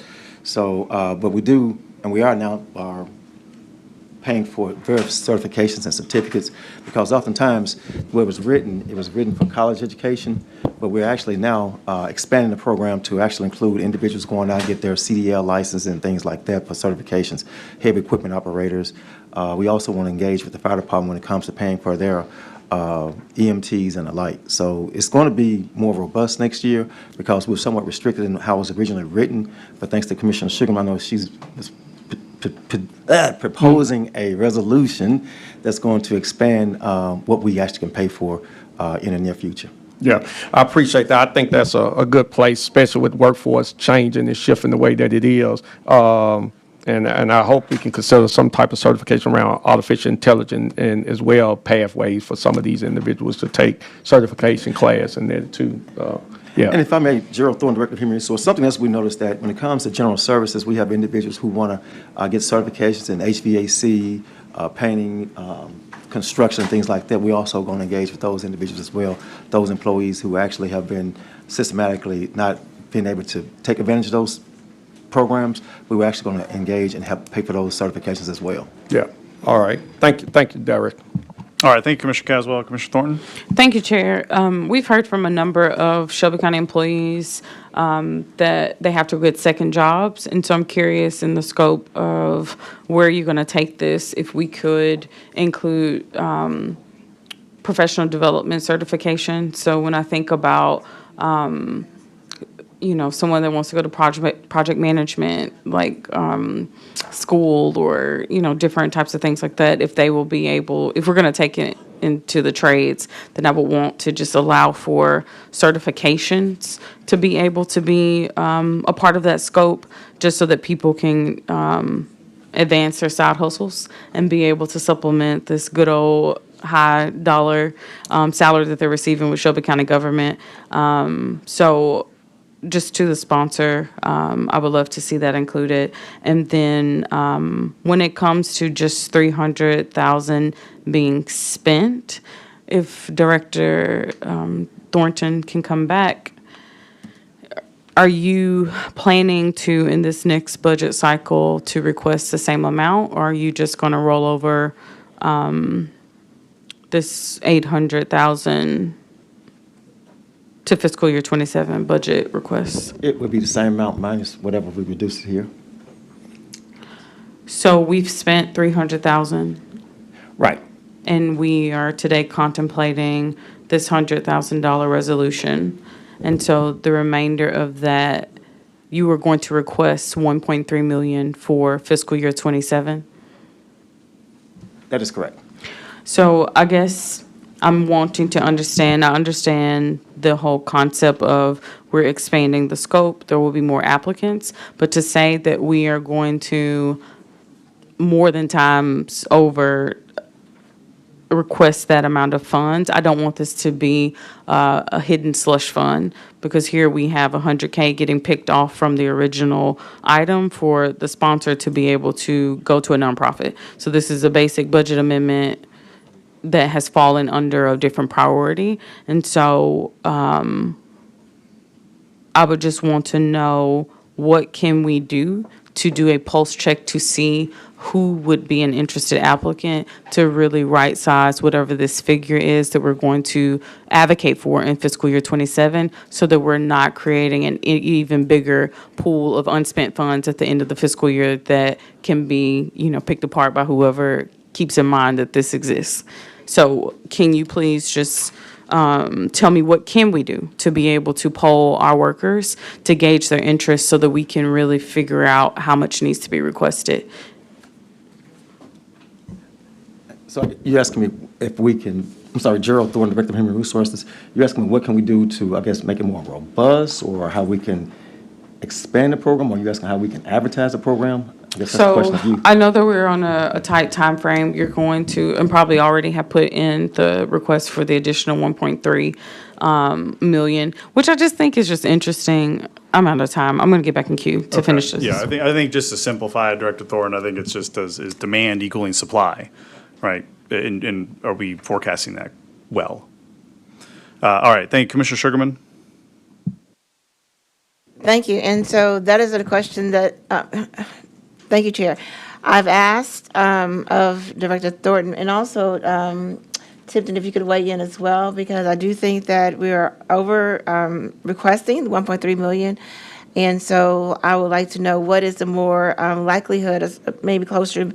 We've talked about 750,000, we're reducing the amount. And so I would like to see that reflected in the budget, because I think that 1.3 is an excessive amount, but what should it be is another question for maybe Director Thornton as well as Tipton to figure out. Because I do also want to see a reduction in the budget, because I think this is, excessive. Having said that, also I do like the idea of certification, trades, et cetera, as the Chair of Workforce Development, because I do know that, for example, to Commissioner Caswell's point, with AI coming about, we would like to make sure that our employees have a opportunity to pivot, if that's the case. But I want to go back to the resolution at hand. When I met and spoke with about this particular resolution, I just want to remind that the commission last year underfunded this organization. We only gave you about 27,000, and I think the request was a lot more, maybe 50,000. I'm just going off the top of my head. And having said that, with the federal budget cuts and the needs of our community, especially with the fact that we have agents here, task force, et cetera, and the need is becoming greater and greater, especially with the senior citizens potentially getting cut from federal government funding and resources. I hope this conversation is directed at the resolution itself, which is very needed. And if we could give more, I would be giving more. But again, this is the ask of your organization. And so I know this is probably not even enough to do the things that you all do, but I just want to urge my colleagues to support the $100,000. We didn't go after 500,000, whatever was the balance is. We just, wanted to meet the needs that you all requested. And so to thank you for your work that you do. And I just want to be mindful that when they came before us last fiscal year, we did not give them what they asked. The ask again is to give them what they asked for. Thank you. All right, thank you, Commissioner Sugarman and Commissioner Thornton.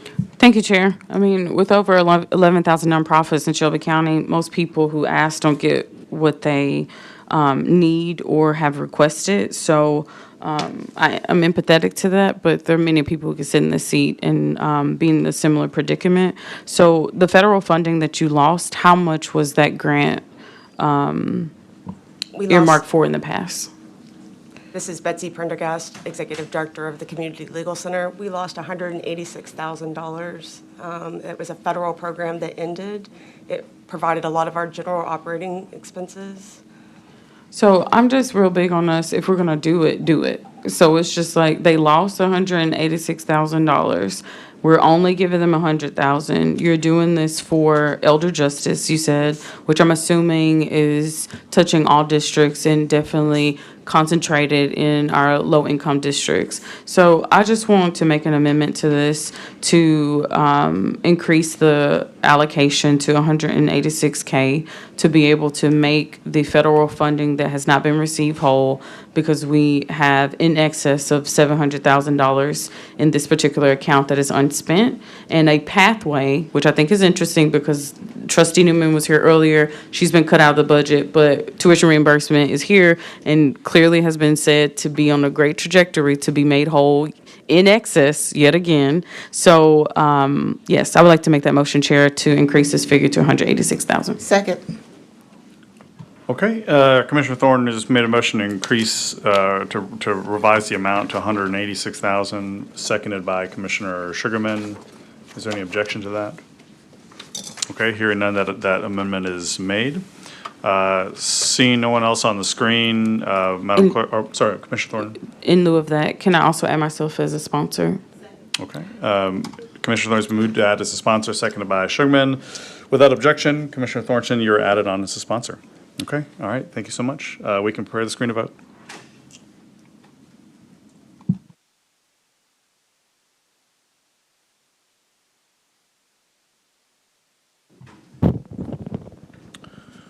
All right, we can close the screen and record the vote.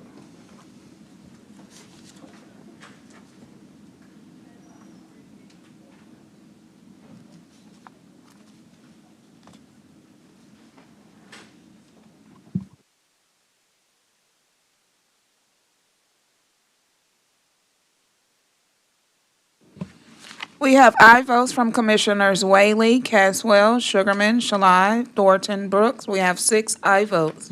All right, item 4 will go down with a favorable recommendation. Thank you. I'd like to move down here to items 7 and 8. If Judge Wilson and Judge Henderson, if y'all are willing to come up, that way you can get out of here, or you can hang with us longer if you'd like, but we can call up item number 7. Item 7 is a discussion item to last approximately 5 minutes. General Sessions Criminal Courts, Judge Lee Wilson presenting. All right, thank you. So Commissioners, this is just a slight extension from budget hearings from last week. We weren't able to get these two on the agenda, so appreciate Judge Wilson, thank you, and Judge Henderson, thank you for coming today. We've got a copy of your, I think we've already passed them out, the copy of your presentations. We should have them on the, okay, great. So we'll put 5 minutes on the clock for you, and then if there are any other questions, we can go from there. All right, Judge. All right, good afternoon, Judge Lee Wilson, General Sessions Court Division 8. First, let me say thank you for taking me out of turn. I have a drug court graduation actually this evening at 1 o'clock, which I'm looking forward to. But I'm here this afternoon as the administrative judge for General Sessions Criminal Court. I'm here to make just a brief equity argument on behalf of the General Sessions Criminal Court judges. Judge Henderson, who is also here for the General Sessions Civil Court judges, made a successful argument a couple of years ago to get an increase for the General Sessions civil judges for their expenses for training and things of that nature and continuing education. And so at the current time, the General Sessions Criminal Court judges are getting less for their training than the civil judges. And of course, we are all on the same bench, just doing different things. And so we are here asking that we get the increase for the training comparable to that of the General Sessions Civil Court judges. The second request was another equity request. Our administrators and staff are making less than those of the environmental court judges. So the General Sessions Criminal Court judges asked me to make that presentation as well. The charts, I think, speak for themselves, and I just wanted to ask the commission for their consideration. That's my presentation. You got it? Does anyone have any questions? Yep, we'll get to that. All right, thank you, Judge. Commissioner Sugarman? Thank you. Thank you, Your Honor. And so the question then becomes, have you all been impacted by CTAS? Not CTAS, with the task force? Because we're trying to capture that, because right now, the only division rather that's been reimbursed is only to the tune of $700,000, according to Chief Lindsay. So my question then becomes, have you all been impacted with what's going on from the federal agencies and things of that nature? Well, of course, you know that the arrests are up across the board. And when we have more arrests, that puts strain on the system. I preside over the drug court, so we have seen about a 30% increase, I would say, in the arrests for drug cases. And I know that the domestic violence court has probably seen that amount of increase as well. Those are two courts are probably impacted the most. But to answer your question, with the more arrests, it puts a strain not just on the court system itself. We have from intake, the clerk's office, the 24-hour clerk's office, they now have additional duties to do. The judicial commissioners also have additional work in terms of setting bonds. Then we have pretrial services who are also impacted. So, and then we have, of course, the sheriff department with the number of officers that it takes to man our courtrooms. And then we have the courtroom clerks who all are impacted. So the whole system is impacted by these arrests. I will say that, we are handling it, but as with anything, we could use more clerks. We could use more people in pretrial services. All of those type of things, 24-hour clerk's office, all of those operations are impacted by this. Now, the criminal court clerks, the general sessions courts themselves, whereas we have an increase in docket, we are able to sustain that only because of the hard work of the judges. The judges will work as long as there's work to be done every day. But to answer your question, yes, it has put a strain on the system overall and not just the courtrooms itself. And then my second question then becomes, as far as equity across, judicially, can you give us like a breakdown? Because, for example, the firefighters gave us a breakdown as far as what the Shelby County firefighters are getting versus Germantown versus Memphis. So can you give us like a breakdown, the differences, if you have that I believe information? there was a chart also submitted. I don't know if you have that on the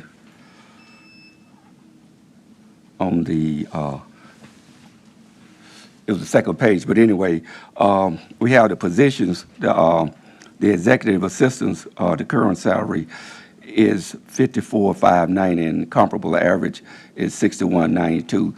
And those were figures that were gathered from across the county and the state, I think, offices. But for each one of those positions, there is what the current salary is and what the comparable is from across the county and the state. It should be on the second page. Yeah, we got it. All right. Okay. Thank you, Judge. All right, Commissioner Caswell? Thank you, Chair Whaley. Thank you, Judge. I know we got approved for 2 new judges through the state, and I know the DA came in, was having questions about, we know the state didn't fully complement what the prosecutor office is to actually man that court. Those courts. Is this considering those 2 new judges coming into next year, or would we probably be asking for an amendment if we got those new judges coming in next year budget? These requests do not include the 2 new judges. The 2 new judges which are coming are state court judges, and of course we're general sessions judges, so they're on a different bench. So our request has nothing to do with those state court judges. So that'll come separate. Okay. Right. Thank you, Judge. Yep. All right, that's all we got. So thank you, Judge, for your time and being here, and we've got your request in. Okay? I appreciate you. All right, thank you. All right, next up, we'll call up item number 8. So this will be Judge Henderson. If we can read item 8 into the record. Item 8 is a discussion which will last 5 minutes, general session, civil courts. Judge Deborah Henderson. Okay, thank you. Judge Henderson, thank you for being here, and we'll put 5 minutes on the clock. We've also got a copy of your presentation, so we'll give you a chance to go through that and then give commissioners the opportunity to ask any questions. You make sure your microphone is turned on first. Thank you. Thank you. Good morning, Commissioners. I am Deborah Henderson, currently serving as the Administrative Judge for General Sessions Court Civil Division. We are here this morning seeking a modification of the Mayor's proposed budget for fiscal year 2027. And in an effort to simplify our request, we did prepare a packet for you. I hope each of you has that packet in hand. On page 3, the page entitled Summary, if you have it, you can review it with me.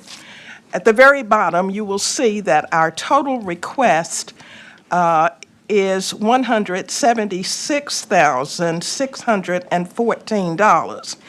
That's the increased amount over and above what the Mayor has proposed for us. And I would like, if you don't mind, to explain what these amounts are for. You will see the item listed as request O&M increase, $23,450.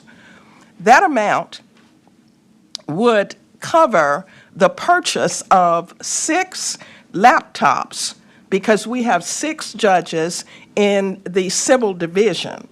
And the laptops that we have are outdated. They can no longer be updated to work with the new Oracle system that we have, and so we need to have new laptops. The also included in that $23,450 would be the purchase of robes for judges.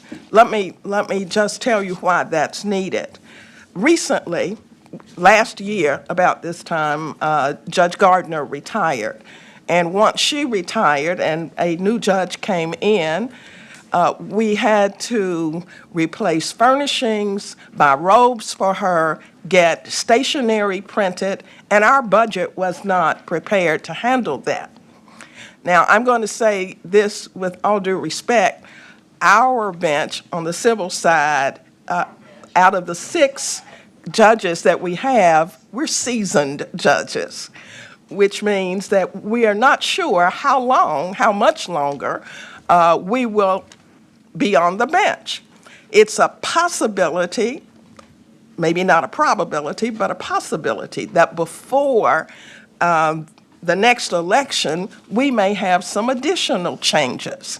And if that's the case, then we will again have to purchase new robes, new furnishings for their offices, new stationery, and those things are expensive.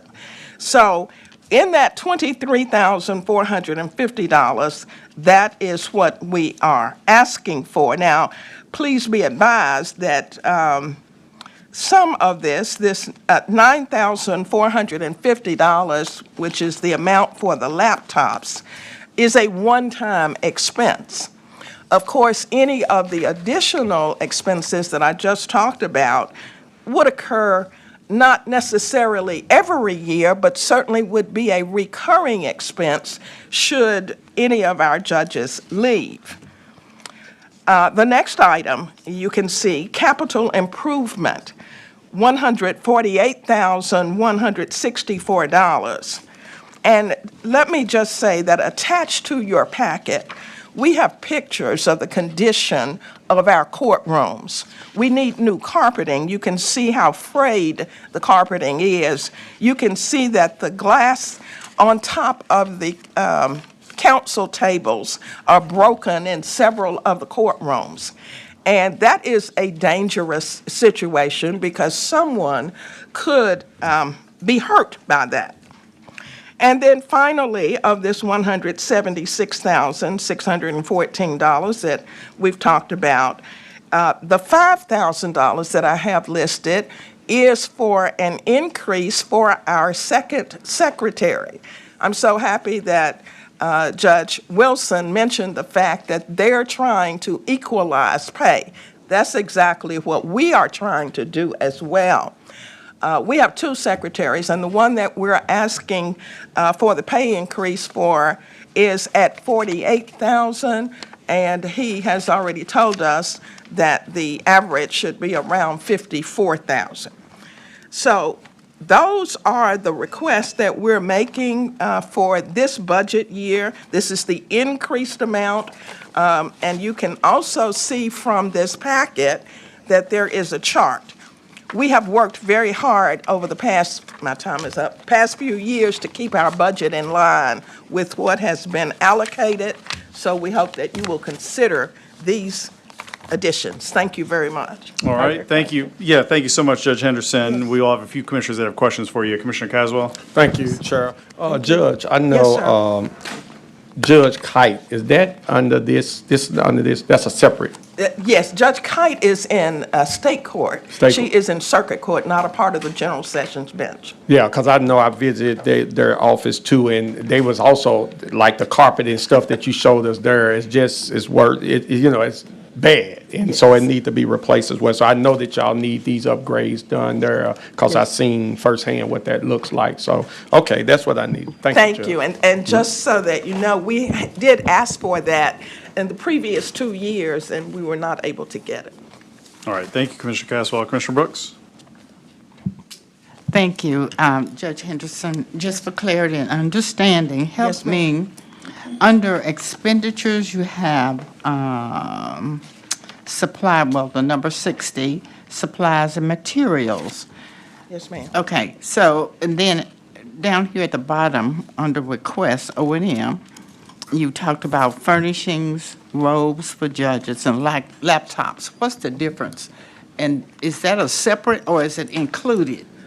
Well, of course, your supplies would include things like for our copier, we have to have ink. Right. Got that part.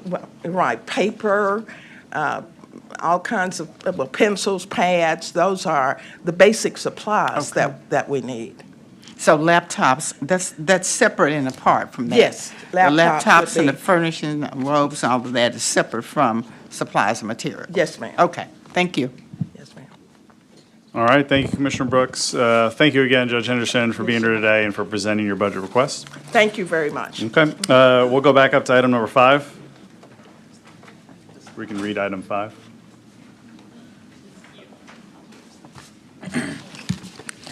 Item 5 is a resolution receiving and filing the February 2026 monthly comprehensive financial update reports entitled Shelby County Government Monthly Commission Division Reports for the year ending June 30th, 2026, sponsored by Commissioner Michael Whaley. Okay, thank you. If we can get a mover and seconder on item 5, moved by Commissioner Sugarman, seconded by Commissioner Shelby. All right, good afternoon, Deputy Director Schonbaum. Thank you, Chair. Good afternoon. Danielle Schonbaum, Deputy Director, Administration and Finance. You have before you the February operating statement for the general fund. As noted last month, we're working to catch up, and so you'll be seeing me hopefully again next time with the March report. As of the end of February, we are at total revenue of $463 million, up $68.9 million versus FY25. This is the part of the year when cash collections are at their peak as property taxes have been substantially collected. This is as good as it gets for the county. End of February is our peak, fund balance position, and then we continue to spend down through the year into November until we start collecting property taxes again, which represent about 2/3 of our budget. Property tax revenue is at $368 million, or 94.6% of budget, as compared to $312.7 million last year. It was a little bit lower at 92.4% of budget last year. A higher percentage of the penny was allocated to general fund in FY26, resulting in these higher collections. Other local taxes, state revenues, and federal taxes are all pretty much flat or just changed a little bit. State revenue up just over $1 million. That comes from timing of receipts. Fines and fees are at 48.1 million versus 42.1 million. About half of that increase is due to FY25 cleanup by general sessions for funds received in FY26, but we are seeing some increases in other offices, most noticeably the registrar's office and trustees' fees up over last year. Interest is up over prior year, but we have not yet allocated out the interest among various funds as we are required to do. And so you will see, once that's done, a decrease in that revenue line. So that is not money we can count on for year-end fund balance. Personnel expenditures are up 21.7 million or 9.8% due to our increasing personnel cost. We know we've had salary increases over the last couple of years, and so that has impacted that line. O&M is at 58.7 million versus 67.1 million. Again, we are closer to, as a percentage of budget, to where we were last year versus last month. That gap is narrowing, but as we mentioned previously, we're catching up on some of those expenditures as we had the new system conversion. And we also see a lot of expenditures towards the end of the year. We're always weighted towards the end of the year. So again, we would not anticipate that these numbers will be low as we go into year end. So we would expect to see that expense line going up. With that, I will open it up for questions. Okay, thank you. I don't see anyone on the screen for this item. So Madam Clerk, we can prepare the screen to vote on item 5.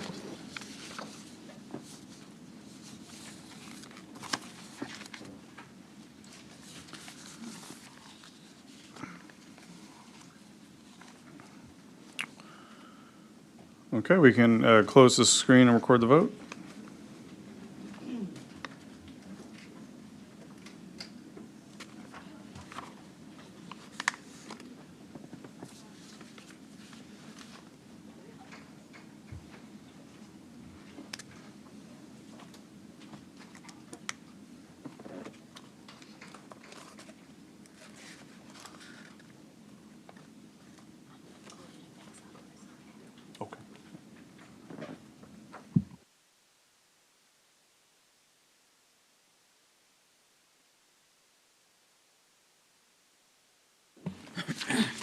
We have aye votes from Commissioners Whaley, Sugarman, Shalai, Wright, Brooks, Mills. We have 7 aye votes. All right, thank you. Item 5 will go down with a favorable recommendation. Item number 6.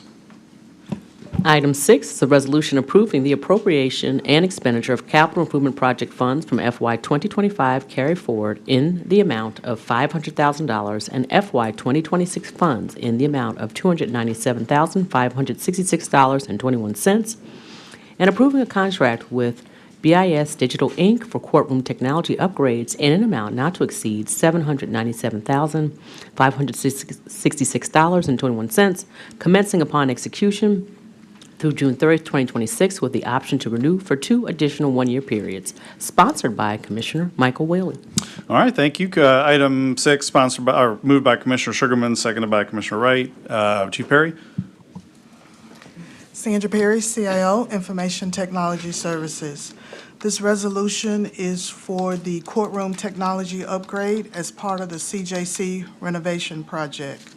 The project includes the installation, configuration, and support of the advanced digital recording and audiovisual systems being replaced by BIS Digital.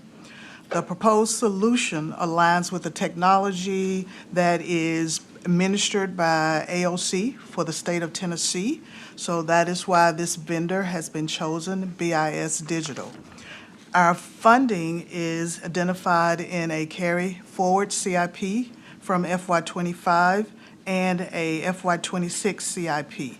So we are asking for the amount of $797,566.21 for this phase of the renovation project. Our IT steering committee and the administration has approved, and we are asking your approval as well. I am available for any questions. Okay, thank you. I don't see any commissioners on the screen, so we can prepare item 6 for a vote.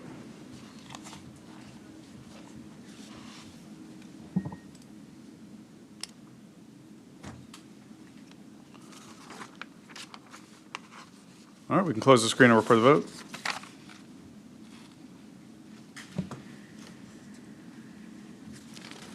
We have aye votes from Commissioners Whaley, Sugarman, Shalai, Wright, Brooks, Mills. We have 6 aye votes. All right, item 6 will go down with a favorable recommendation. Okay, now we've got a few add-ons to bring here, so we're just going to go in order. So add-on item number 9, which is the 27 CIP. If we've got that one loaded in, we can read add-on item number 9. Yes, sir, and I just want to note that all of the add-ons that we're about to read in the record have all the requisite document required by the permanent rules. So item 9 is an add-on item. Item 9 is a resolution approving the Shelby County Capital Improvement Budget for fiscal year 2027, FY27, in the amount of $176,761,862, sponsored by Commissioner Michael Whaley. Okay, thank you. Again, a mover and seconder. Moved by Commissioner Sugarman, seconded by Commissioner Shalai. Chief Tipton? Thank you. Audrey Tipton, Director of Administration and Finance. This is the annual CIP capital budget that we have prepared for your approval. It was vetted by our CIP Executive Committee, and we ask that the Commission approve it for fiscal year 2027. Thank you. Okay, we're probably not quite there yet, but we need to make sure we had it on to do any potential amendments. Commissioners, there'll be a few more times where this can be amended. This is just the current, or this is the FY27 CIP, and it'll likely be looked at for a few more meetings. Commissioner Mills? I was just going to move to send this down without recommendation. Okay.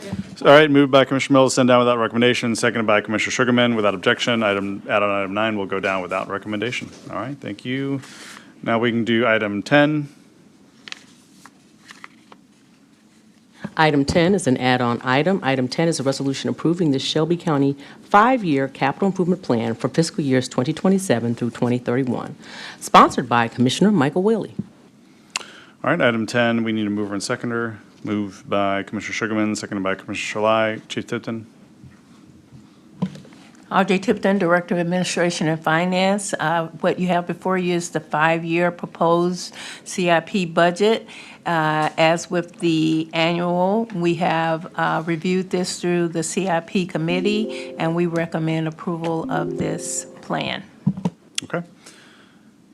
All right, any discussion or motions on item 10? Commissioner Mills? I would move to send this one down without recommendation as well. All right, moved by Commissioner Mills, send down without recommendation, seconded by Commissioner Sugarman without objection. Item 10 will go down without recommendation. All right, thank you. Item 11.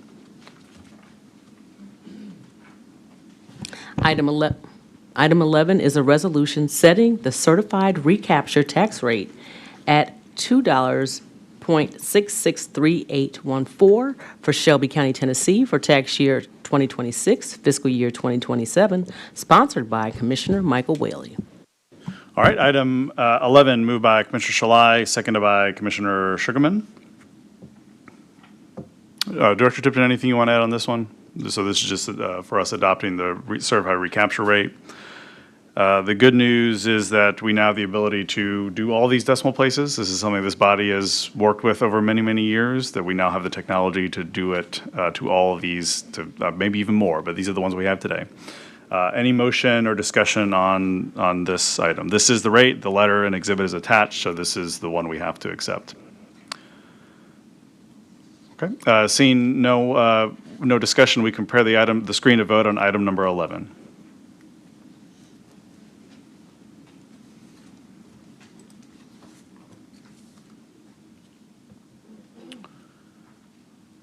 Okay, we can close the screen and record the vote.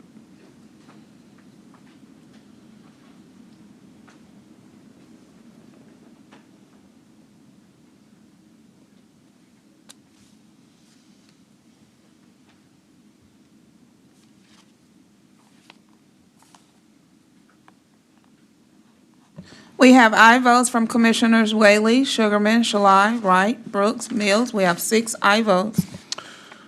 Okay, item 11 will go down with a favorable recommendation. Add-on item number 12.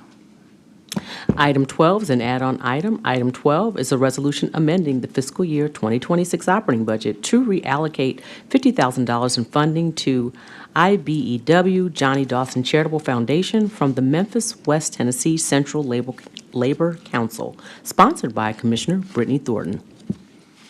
All right, item 12 moved by Commissioner Sugarman, seconded by Commissioner Wright. Anyone that wants to speak on this? I see it's Commissioner Thornton's item. Commissioner Wright. I'm going to make a motion to send this down without recommendation. Okay. Moved by Commissioner Wright to send down without recommendation, seconded by Commissioner Sugarman. Without objection, item 12 will go down without recommendation. And I think that's it. So Director Tipton, just, we're obviously missing the budget resolution, which is the meat of it all. And so I understand that that is close. My hope is that we could potentially we may need to add another committee just to try to get ahead of some of this, because most of the amendments that we have proposed are on the operating budget, so we can't actually amend anything until we have it. But my understanding is that that's pretty close to being done, so that if we do add another committee, we can bring it expeditiously. Correct? Yep. Audrey Tipton, Director of Administration and Finance. Yes, the actual budget resolution is in preparation. It is basically done. It just needed another review from the attorneys, and I just didn't want to present it today without that review. Okay, understand. All right, Commissioner Wright? Oh, good. Commissioner Thornton? Thank you, Chair. This particular item is for fiscal year '26. There will be a total of 3. After talking through the fiscal agents and how they were classified at the beginning of the year, 3 of them needed to be renamed because they were not in alignment with our legal reviews requirements. And so we have for the Memphis Central Labor Council an allocation that shouldn't be 50,000 actually. This needs to be amended to the proper figure. There were 2. We sent it down without recommendation, so we can make those amendments. On Perfect, Monday. perfect. Yeah. So just so everyone here is prepared for Monday, these particular items are just to be able to get a legally reviewed and vetted fiscal agent in place so that they can actually file their applications with Tanya right now, because the current entity is a 501c6. It's not able to be an applicant for this particular budget amendment. So this new named fiscal agent is a 501c3, which honors our requirements. Thank you. Okay, all right, thank you. See no other items before Budget and Finance. This will conclude Committee Number 1. I'll go ahead and call to order Committee Number 7, Economic Development Tourism. If we can read item number 1. Item 1 is a discussion item to last approximately 10 minutes. Downtown Commission Budget Presentation with Shandell Ryan, CEO, presenting.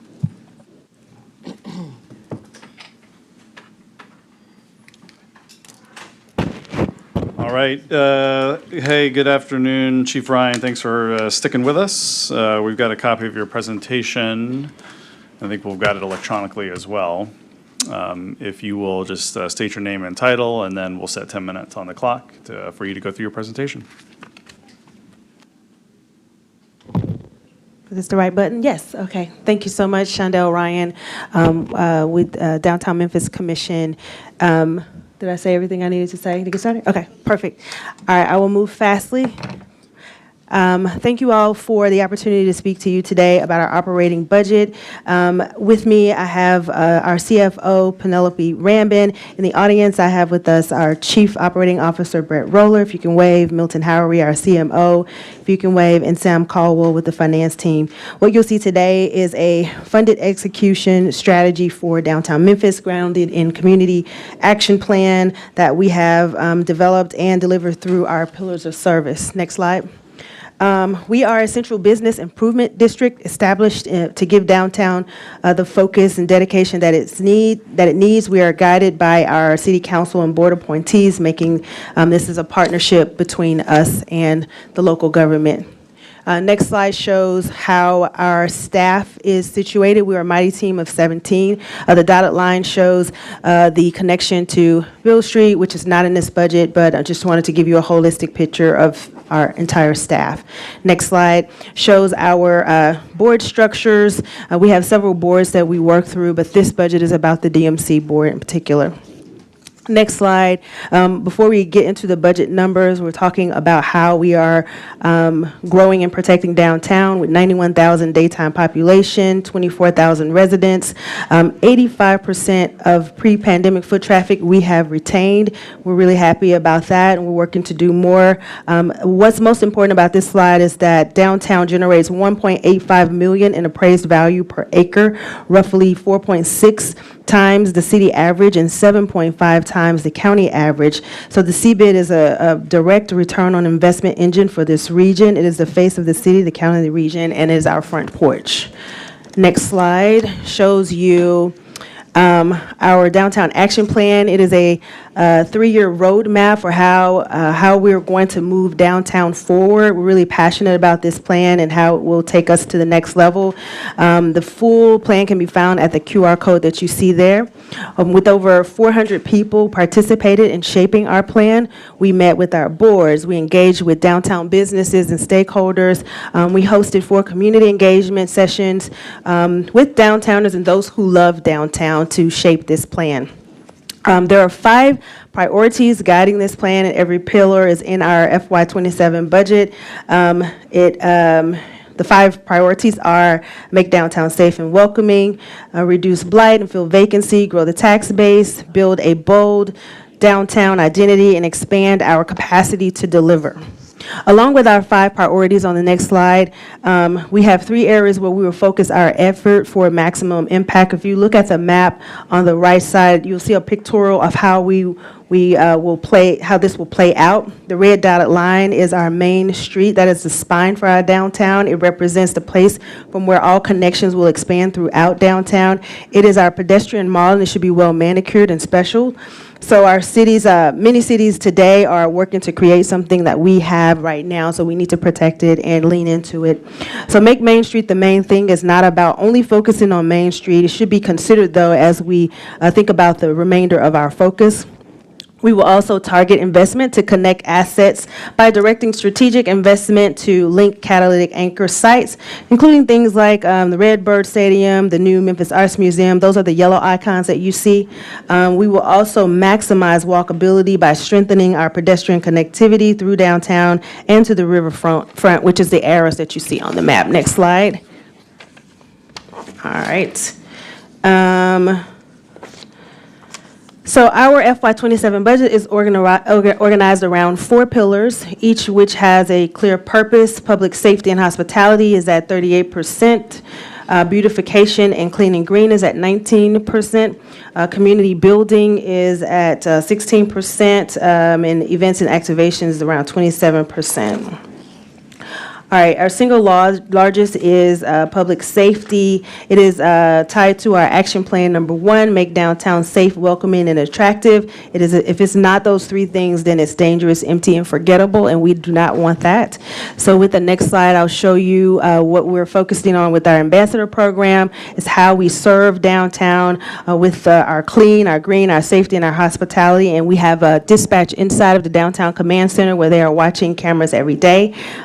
Through this team, we've logged over 2,600 business visits, 2,600 hospitality interactions, over 1,000 directions provided.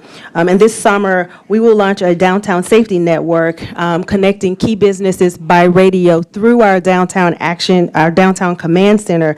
I truly believe that a more connected downtown will be a safer downtown, so I'm really excited to get those businesses all connected on a radio channel for us. It mimics things like happening in cities like Detroit, Minneapolis, and Atlanta, Midtown. This just shows, the next slide, on how we've ramped up services. Our new block-by-block contract for the ambassador services that we have started in May, and so we're just ramping up services. Next slide. Sorry to move so fast. I know my time is going, so I'm going to just keep going really fast here. So our beautification efforts, this pillar, we are focused on priorities 1 and 2. Next slide. You will see all of the, next slide, all of the work that's being done there. The first two, the photos that you see there, next slide, shows the impact of the work that this team does every day. They are cleaning alleyways and making sure that we have clean alleyways. Again, and next slide.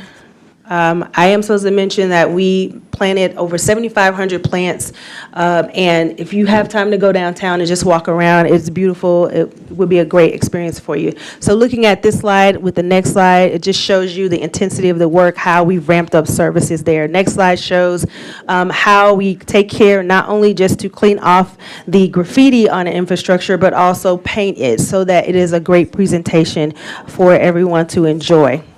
Moving on to the next slide, we'll pass by that one. Because we're leaning into the Main Street Mall, we have a survey that's ongoing right now of how we're looking at trees. Next slide.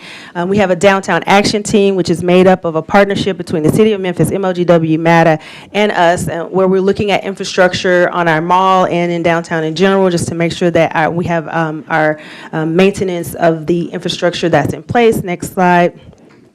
We have a grant that we received from the state that's helping with sidewalk improvements. Next slide. On Vance, Vance is our connection to Tom Lee Park, and that is going to connect South City to Tom Lee Park and a better pedestrian experience in doing that. So talking about our community building, it is 16% of our budget. It's priorities 2 and 3. Next slide, we help local businesses. With our Table Ready Open on Main program, we activate ground floor space. Slide 26 shows you the different education that we offer. Slide 27 shows you how we train for emerging developers.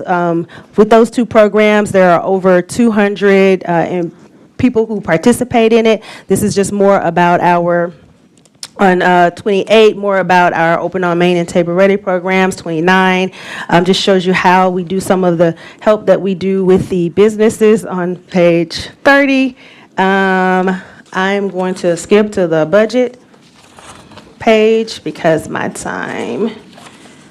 Let's see. I will say one thing about the marketing team. All of the numbers are up here that you see. We brought back 4th of July downtown. Hadn't been back since the pandemic. We're looking to do a jazz festival. On slide 32, we brought in some press to make sure that we're getting great articles about downtown Memphis. The next slide shows you some of the articles that have emerged from some of the work that the marketing team is doing. 34 is showing you how the engagement on social continues to increase, and we're really proud of the work that they're doing. So for the FY27 budget, it's the again, what's happening here is due to the countywide reassessment completed last year, our FY27 proposed budget is approximately $7 million. It is a 7% increase over projected FY26 actuals. That increase is driven by assessment growth and not a rate change. The rate has been the same.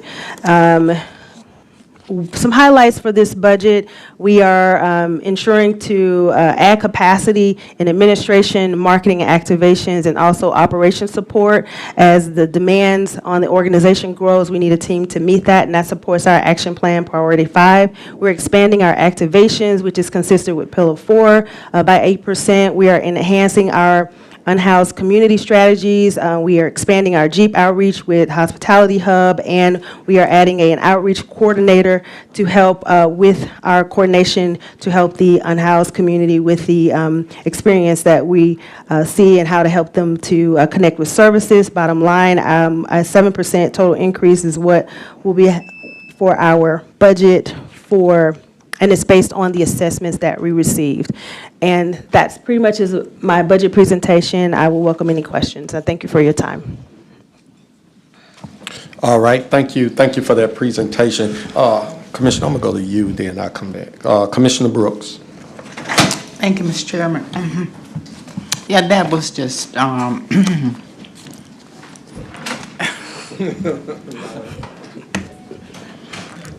yeah, we'll have you back, for sure, so that we can have a conversation.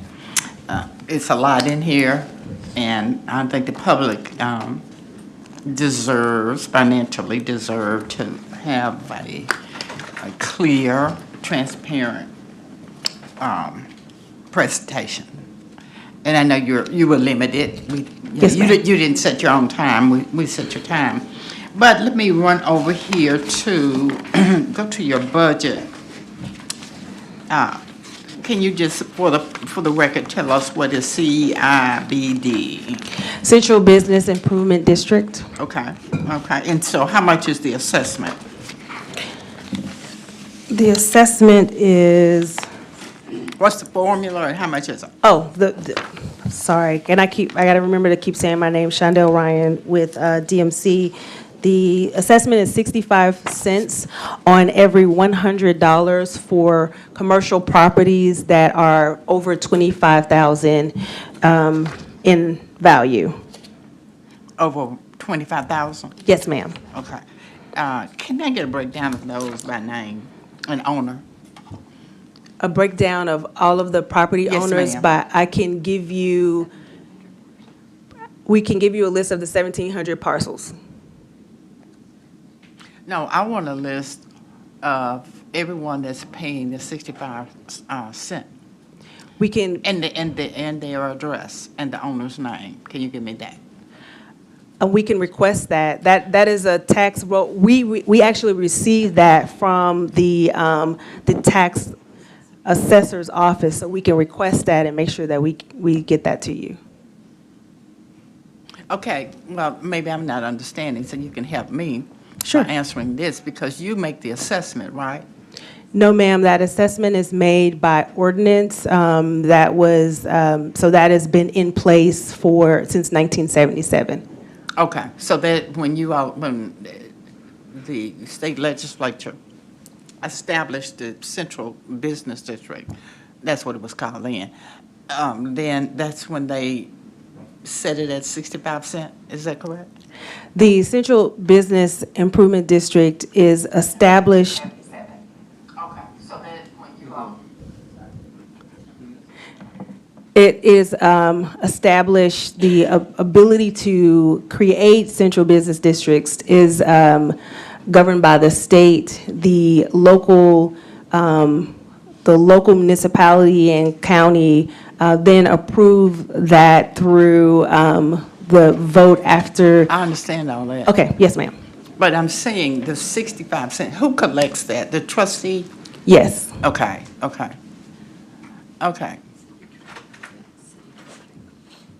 And when I say trustee, I mean city trustee. Okay, so Yes, I ma'am. need you to send me that from the city trustee. Yes, ma'am.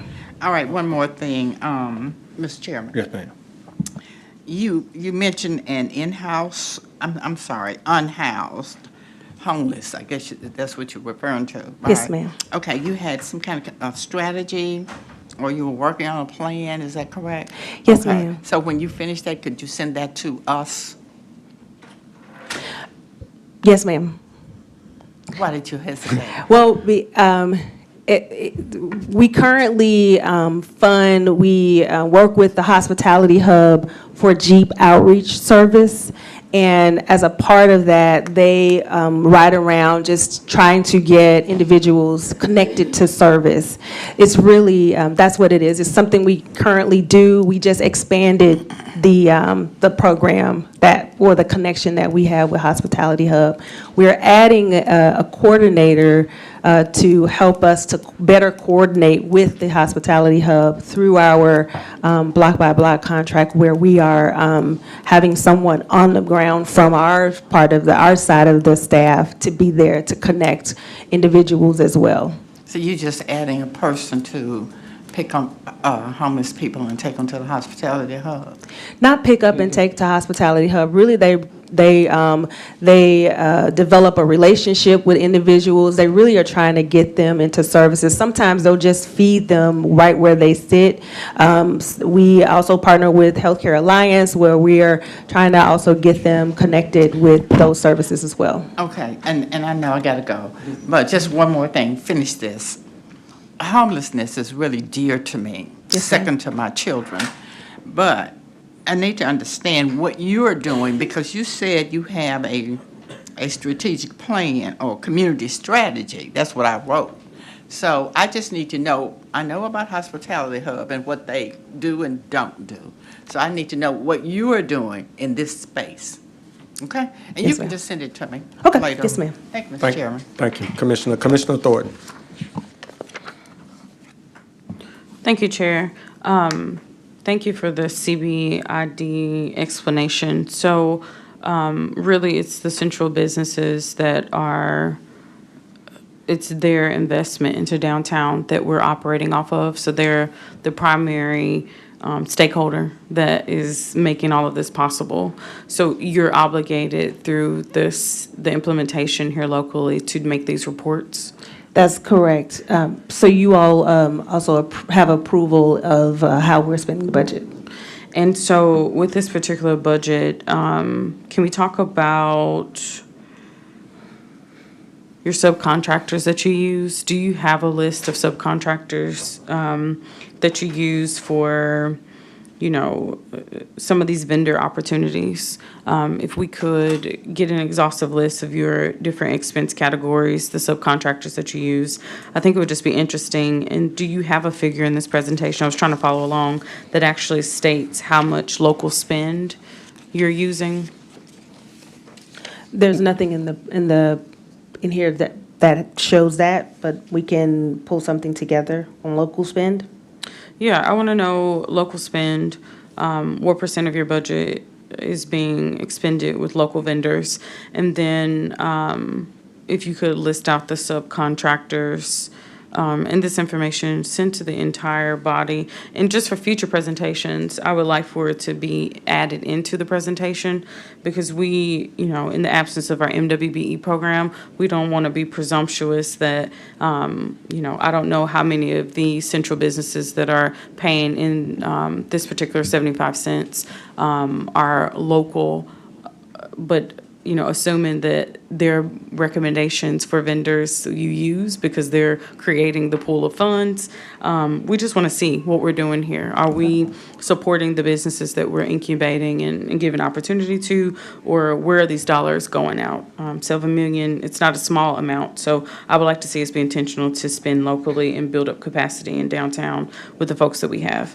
And then I've had a number of constituents show interest in wanting to relocate to your footprint downtown. And so I saw in the presentation, you talked about different offerings that you have for local businesses. Could you just kind of evaluate the strength of what you have to offer and say, are there any other programs or initiatives that you plan to offer to support small businesses? I know that, downtown is for everyone, but then there's that question of who actually has access to downtown and how can we continue to make that a robust, evolving initiative to be able to let anyone and everyone in, Memphis and Shelby County find their way downtown if they so desire. Yes, ma'am. Thank you for your comments. So one wasn't a comment, the small business one was a question. What was it? Can we reevaluate whether our programs are attracting small businesses to downtown? I guess what needs do small businesses have to relocate to downtown, and how well are you serving those needs? Oh, yes. We are focused on how how the infrastructure that they're moving into will support them. So we're looking at, for example, ground floor vacancy, because that is where we would get the most impact for the experience for people who are just visiting or living or working downtown. So that's one focus. Another focus is on building systems. So we want to, we invest in things that stick and stay. So if, for example, there is an individual who is looking to move into a retail establishment and it needs some new flooring or it needs something like that for it to be a viable space for them, then there's an opportunity for there to be a matching grant as a part of that. Now, that isn't a part of this budget, but I just wanted to share some of the work that we do. Thank you, Chair. I'm back in queue. All right, thank you. Thank you, and I got just a couple of real quick questions here. One, I just want to say that we had a good time downtown on last Friday. I want to thank this body, thank the city council, the mayor, everybody that came together to have the Memphis Hope Fest. Yes. Right now, they're calculating the gate. We talked about 3,000 to 4,000 people, right, was able to make it in. Despite thinking it was going to rain, they showed up in a major way and they loved it. Yes. So we went ahead and booked it for next year as well, Awesome. May the 22nd. So I want to make sure we get that on your calendar. I apologize that we didn't get it to you earlier to make sure that this was a part of something. But being that it's Memphis' birthday, we want to continue that legacy and keep that movement going. The resources and vendors that came was major. Other than a few of them got tickets, but they parked how they shouldn't have parked. So it wasn't on us. We gave them parking directions, but a lot of the vendors did get some tickets. I know you can't do nothing about that. To that point, though, one of the things when we have people talk about, can you put my time on, sister? People talk about the parking. I got friends that got businesses down here, and that tends to hurt. Like, you park to eat, you pay $20, right? And so you tend to go somewhere else than come downtown. I know at one time there was some discussion around what parking can look like different. Have y'all been a part of that discussion, and what do that look like? Shandell Ryan, Downtown Memphis Commission. Yes, we've done a parking study and we've looked at parking prices for downtown Memphis versus some similar cities, and we have found that we are comparable and really less than what we see in other cities. But even with that being said, we control about 6 garages in downtown on behalf of the city. And for those garages, we have a parking deal that's ongoing right now. It's a $5 parking deal. We targeted Sunday through Thursday, low traffic days at dinner time, I think it is, where we offer $5 parking. Right now, there is a partnership with the Redbird Stadium. If you go to see a game there, it's an $8 parking. So there are some parking deals that we've been able to establish, but the lion's share of the garages are privately owned, and the prices are. I know you can't do nothing about that. Yes. To that point, too, when we look at the downtown tourism zone, you all have that capacity, right? Or Yes. that's somebody else? The downtown tourism zone, far as the taxes, everything that's staying there, how far do that go out towards the parkway? Do that go all the way to the zoo? I think it goes, I'm uncertain, but I believe it does go as, well, depending on which TDZ zone you're talking about. There's one for downtown, and I think there's one for Liberty Park area as well. Yeah, it's the one downtown I was looking at, because someone told me to look into it, because I had a meeting with the people at the zoo, just trying to look at other revenues that could be attached to how they can bring dollars than just like how they come to this body. And if it extends downtown that far out, I guess it would have to be a conversation with you all, like what the new restaurants and the things they're getting ready to build onto the zoo. How can we create some type of revenue that continue to support some of that work without coming to this body, or so if you can look into that for me, that'll be a blessing as well. So I will look into it. I believe that is a conversation with the city of Memphis, though, but I will check on that and circle back to you. Okay, Yes. Thank you. Commissioner Thornton. Thank you, Chair. When you mentioned the privately owned parking lots, do you know if any of them are receiving any government subsidies for their particular parking lots? Not to my knowledge, but I will confirm that. Yeah, if you could just notice us if you do come across any, because we need to leverage whatever we can leverage. And so privately owned but receiving tax incentives, we need to come back to the table to renegotiate some terms. And then, you talk about the lion's share of your budget, and then looking at this, the largest item line is related to public safety and hospitality. And so when we talk about the supports for the homeless, is that where that would come out of? Let me see if it's in that pillar. I think it's in.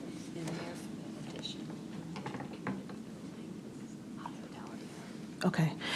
So it is, yes, in that bucket as well as in the community building bucket. There's some dollars there as well. So if you could just calculate how much you're spending towards the issue of homelessness as compared to small business support. When I think about downtown and what, as a resident of Orange Mound, I would want to get out of this whole mantra of downtown is for everyone. I want to see the small businesses in my community, that they have inroads into the downtown that they frequent and that we see so many dollars flow into. So if we see, or if I see in what you represent back to us that we're spending more dollars into maintaining and managing homelessness rather than investing into small businesses, then I'm going to take issue with the budget as laid out. And I just want to push all of your board members and those present here. We need to increase our supports to small businesses. We have a large footprint that y'all manage, and a lot of opportunity for us to get more small businesses into downtown and to just diversify like the interest in downtown. And so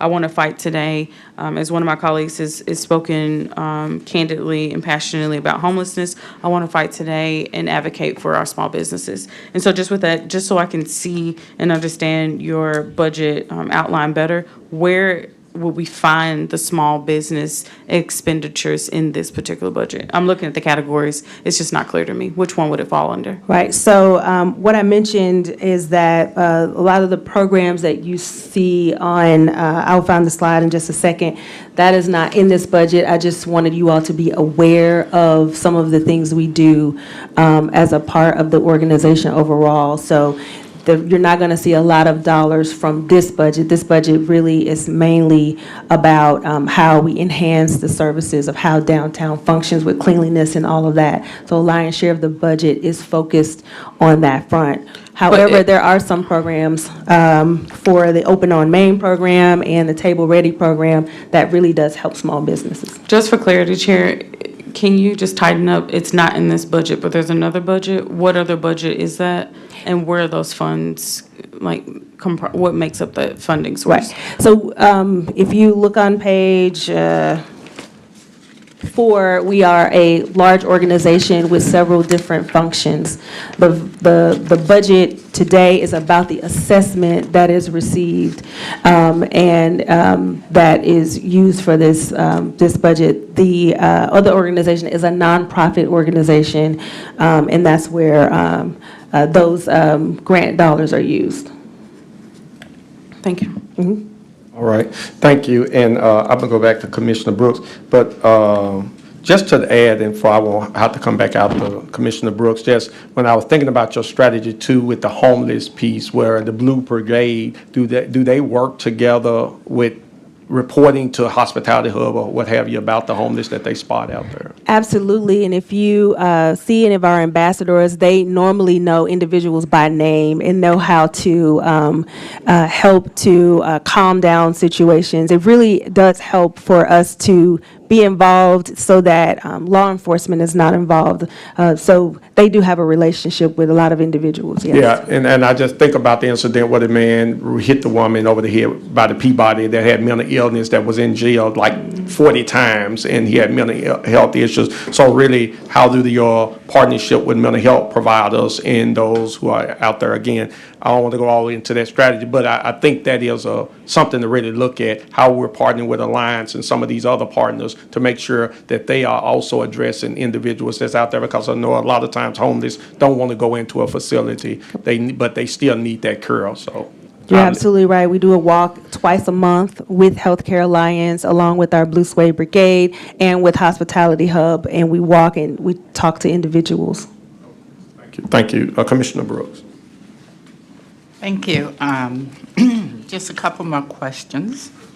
The first one is this: what is the relationship between the city Center City Review Finance Corporation and the Center City Development Corporation.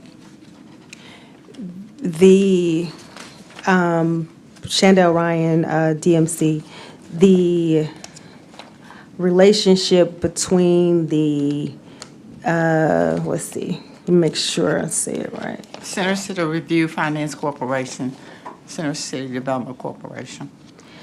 Okay, the Center City Review Finance Corporation is a separate organization from the Center City Development Corporation. The Center City Development Corporation is a nonprofit. The Center City Revenue Finance Corporation is an entity that can issue bonds and also an entity that where we review incentives. Okay, they issue bonds for what purpose?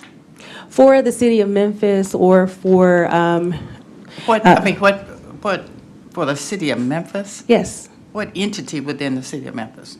the city of Memphis, the finance office. Okay. Yes, ma'am. Okay.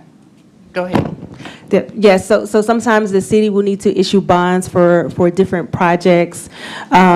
Just recently, they issued bonds last year because they had some needs for the stadium, for the Redbird Stadium, and for the work that they're doing with with redeveloping or renovating rather Okay, the I don't mean Sheraton to cut you Hotel. off, but the city of Memphis is a special district. It's a municipality that can issue its own bonds. So why would this entity that was created by the state legislature in 1977, around about, be charged with that responsibility when this city was founded in 18 whatever?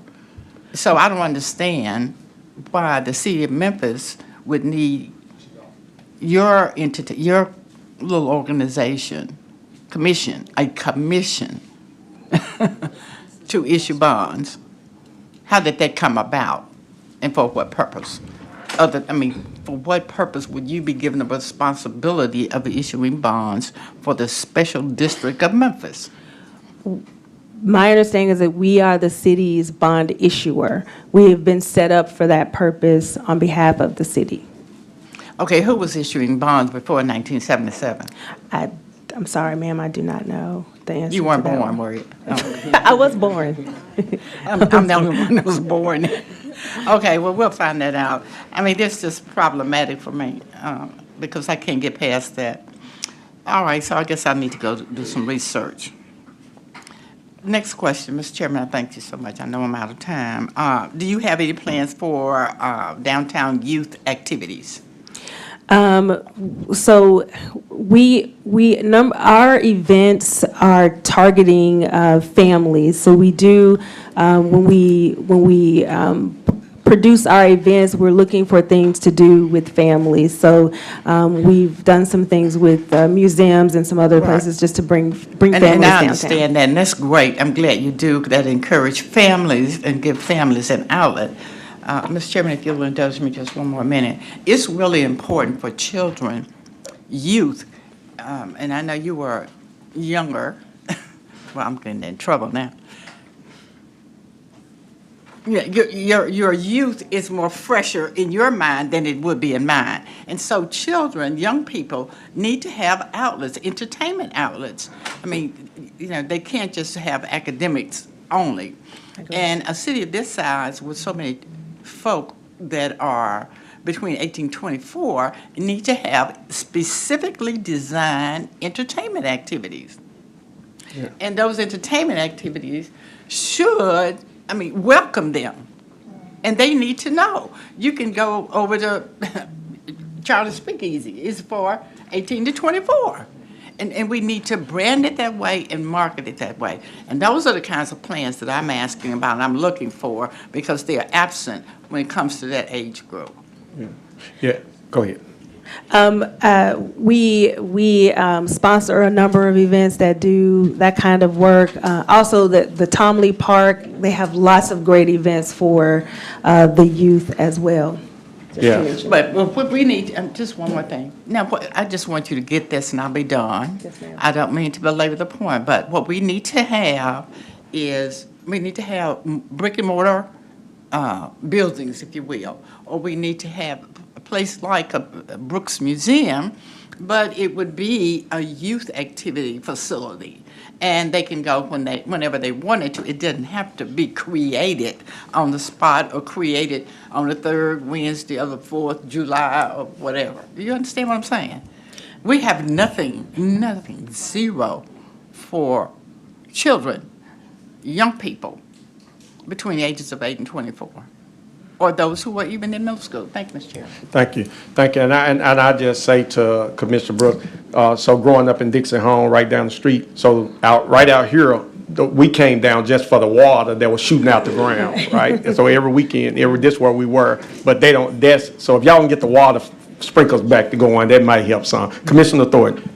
Thank you, Chair. I mean, there's just so much to talk about, so I would encourage you guys to come back for us just to talk about more collaboration that can be done. As they were talking about the youth, it reminded me of the Edge District and how I saw one of the current business owners just talking about feeling abandoned within the downtown footprint. Is that under y'all's purview, the Edge District? Yes. So just echoing what I've seen publicly be expressed, a need for some of the promises made to the businesses that bought into this particular concept of the Edge District to be delivered good on. And I'm thinking that's where Alcenius is, right? No, that's the Pinch District. The Pinch District, correct, I stand corrected. It's the Pinch District. That's Yes. under your purview as well? Yes. Okay, the Pinch District, I have seen small businesses advocate that they need additional support. And so my next question is just, I didn't realize that y'all had an infrastructure that had these 5 different entities.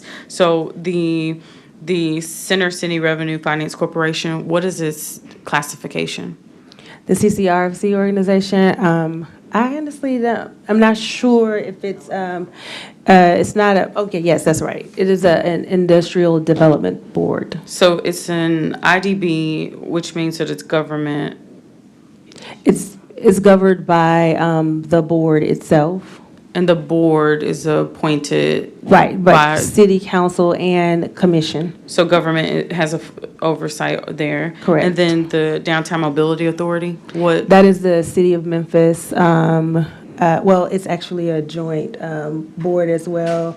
It is an authority. Okay. And then DMC board, that's the budget that you provided today? Correct. And then the Center City Development Corporation is a nonprofit? Correct. And then the Design Review Board? That's actually a committee of the DMC board. We have some quasi-governmental powers, so there's some regulatory authority that is through that board. It is basically the sign ordinance and how signs are administered in downtown. So when we think about that, and just, are there budgets associated with each one of these different entities? No. So this is the only one? Well, Aside from the nonprofit? Well, so all of the budgets associated with all of these boards can be found online. When I say no, I meant there's no, this budget is just the DMC budget. So, in future conversations, if you could bring those online budgets, I think it would be interesting for us just to see categorically the things that we're talking about, where they're actually falling as a budget priority, so that we can just speak to, do we need to decrease what we see here in this budget, because in that budget, it's overpronounced. And so, if we're gonna do this thing thoughtfully of, doing this checkpoint of reviewing and approving your budget, let's do it understanding the full purview of everything that you have, that you govern. And so I would like to know the Center City Development Corporation, because you mentioned that's where your nonprofit dollars are, what the budget is. And if you could just provide what is online to the entire body, then that would be awesome, so that we can just, compare for ourselves.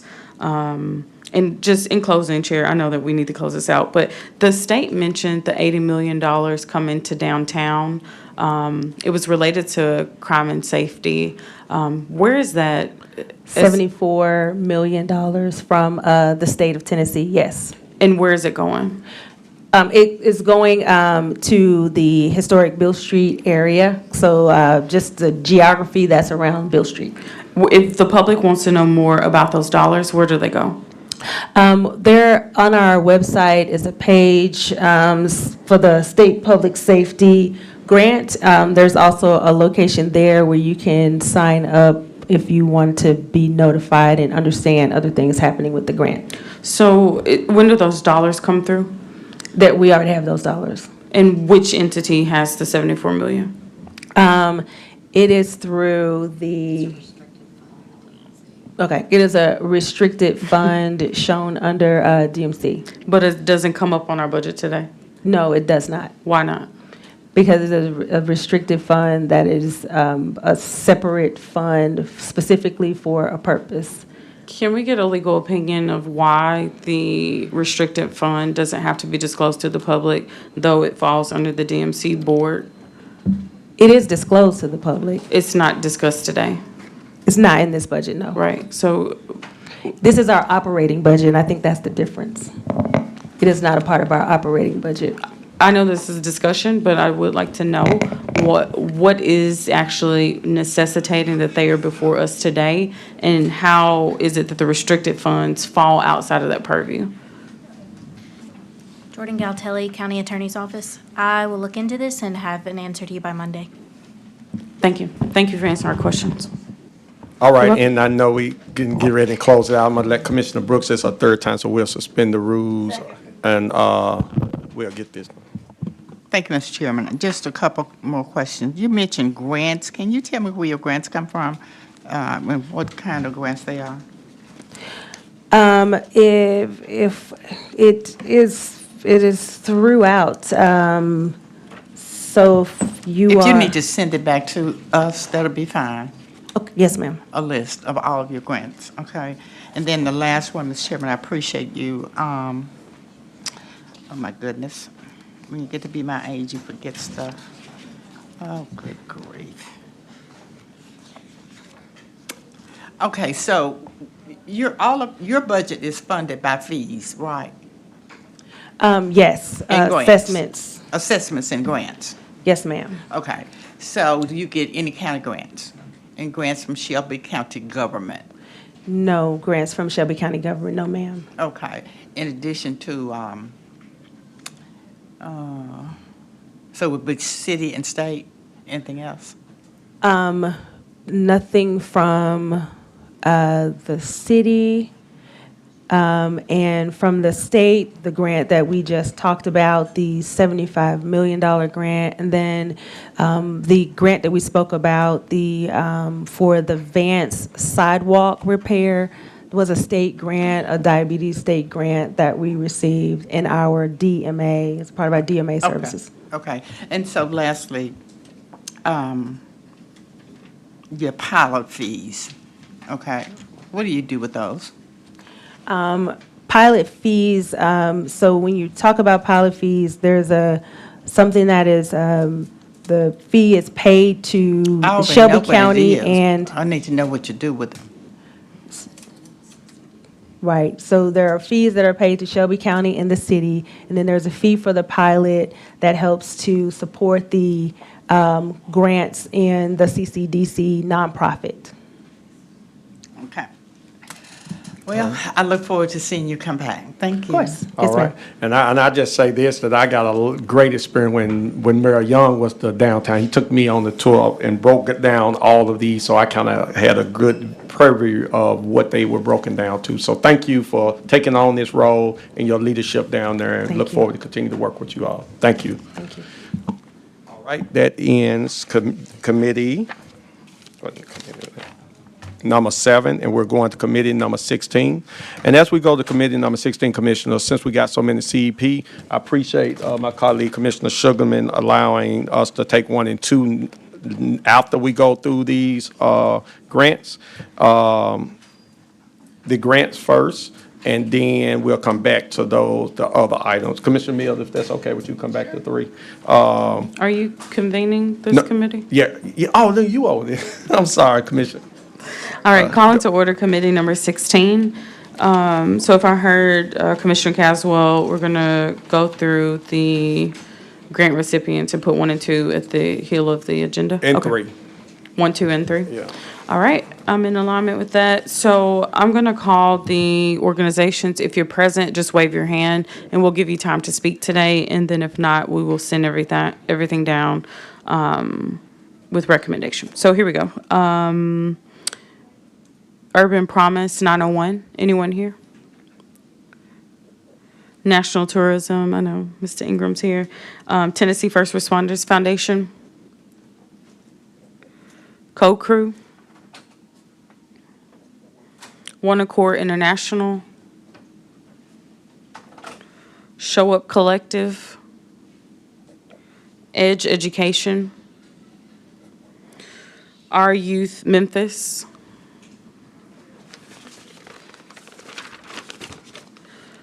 New Ballet Ensemble, Street Impact, The Arms of an Angel. Awesome, welcome. Bartlett Chamber Foundation. April 4th Foundation. Awesome. Black Pearl Nail Academy. Awesome. Autism Advocates. Welcome, welcome. I Am She. The Links. Awesome. And Lee Jazz Omega. Good Health Organization.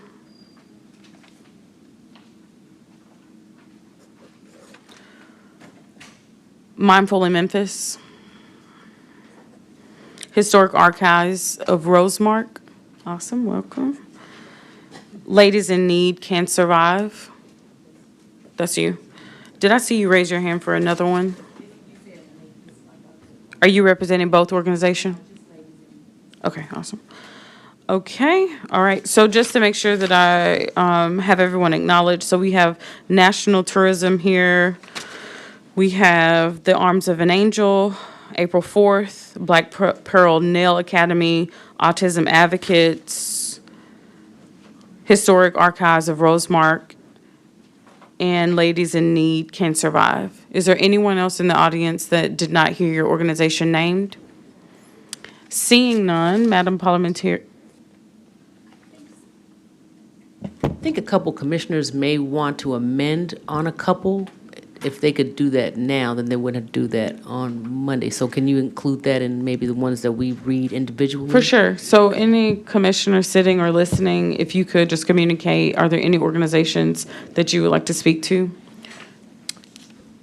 I want to add to, hold on, I had the numbers here. 16 and 22. All right, noted. Any other commissioners have items that you want to speak to before we have the rest read into the record? Of course, on Monday, you can pull these items. I got you. I'm cleaning it up for you. All right, going once, going twice. Okay, so Madam Parliamentarian, if you could read, just for you to know, items 5, 14, 16, 17, 18, 22, 24, and 25. We were here today. And so all of the, do you need me to name all the items that aren't in that list? Okay, those are the ones that we'll hear today. The rest, if you could read those so we can. Yes, ma'am. Send those down. All righty.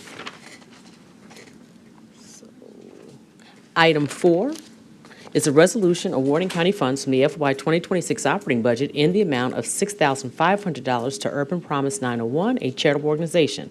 This item requires an expenditure of $6,500 from the Milton Community Enhancement Program Grant Fund, sponsored by Commissioner Mikhail Lowry and Commissioner Matthew T. Shalai. Item 6 is a resolution awarding county funds from the FY 2026 operating budget in the amount of $1,000 to Tennessee First Responders Foundation, a charitable organization. This item requires an expenditure of $1,000 from the Milton Community Enhancement Program Grant Fund, sponsored by Commissioner Mikhail Lowry. Item 7 is a resolution awarding county funds from the FY 2026 operating budget in the amount of $1,500 to Code Crew, a charitable organization. This item requires an expenditure of $1,500 from the Milton Community Enhancement Program Grant Fund, sponsored by Commissioner Mikkel Lowry. Item 8 is a resolution awarding county funds from the FY 2026 operating budget in the amount of $2,000 to One Accord International, a charitable organization. This item requires an expenditure of $2,000 from the Milton Community Enhancement Program Grant Fund, sponsored by Commissioner Mikkel Lowry. Item 9 is a resolution awarding county funds from the FY 2026 operating budget in the amount of $2,500 to Show Up Collective, Inc., a charitable organization. This item requires an expenditure of $2,500 from the Milton Community Enhancement Program Grant Fund, sponsored by Commissioner Henry E. Brooks. Item 10 is a resolution awarding county funds from the FY 2026 operating budget in the amount of $10,000 to Edge Education, a charitable organization. This item requires an expenditure of $10,000 from the Milton Community Enhancement Program Grant Fund, sponsored by Commissioner Henry E. Brooks. Item 11 is a resolution awarding county funds from the FY 2026 operating budget in the amount of $5,000 to Our Youth Memphis, a charitable organization. This item requires an expenditure of $5,000 from the Milton Community Enhancement Program Grant Fund, sponsored by Commissioner Brittany Thornton. Item 12 is a resolution awarding county funds from the FY 2026 operating budget in the amount of $2,500 to New Ballet Ensemble and School, NBES, a charitable organization. This item requires an expenditure of $2,500 from the Milton Community Enhancement Program Grant Fund, sponsored by Commissioner Brittany Thornton. Item 13 is a resolution awarding county funds from the FY 2026 operating budget in the amount of $5,000 to Street Impact, a charitable organization. This item requires an expenditure of $5,000 from the Milton Community Enhancement Program Grant Fund, sponsored by Commissioner Brittany Thornton. Item 15 is a resolution awarding county funds from the FY 2026 operating budget in the amount of $38,000 to Bartlett Chamber Foundation, a charitable organization. This item requires an expenditure of $38,000 from the Milton Community Enhancement Program Grant Fund, sponsored by Commissioner Mick Wright. Item 19 is a resolution awarding county funds from the FY 2026 operating budget in the amount of $2,000 to I Am She, a charitable organization.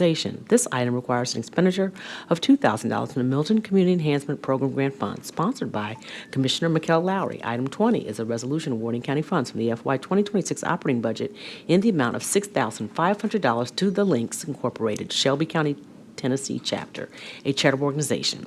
This item requires an expenditure of $6,500 from the Milton Community Enhancement Program Grant Fund, sponsored by Chairwoman Shantae K. Avant. Item 21 is a resolution awarding county funds from the FY 2026 operating budget in the amount of $5,000 to Lead Jazz Omega, a charitable organization. This item requires an expenditure of $5,000 from the Milton Community Enhancement Program Grant Fund, sponsored by Chairwoman Shantae K. Avant. Item 23 is a resolution awarding county funds from the FY 2026 operating budget in the amount of $5,000 to Mindful in Memphis, a charitable organization. This item requires an expenditure of $5,000 from the Milton Community Enhancement Program Grant Fund, sponsored by Commissioner David C. Bradford, Jr.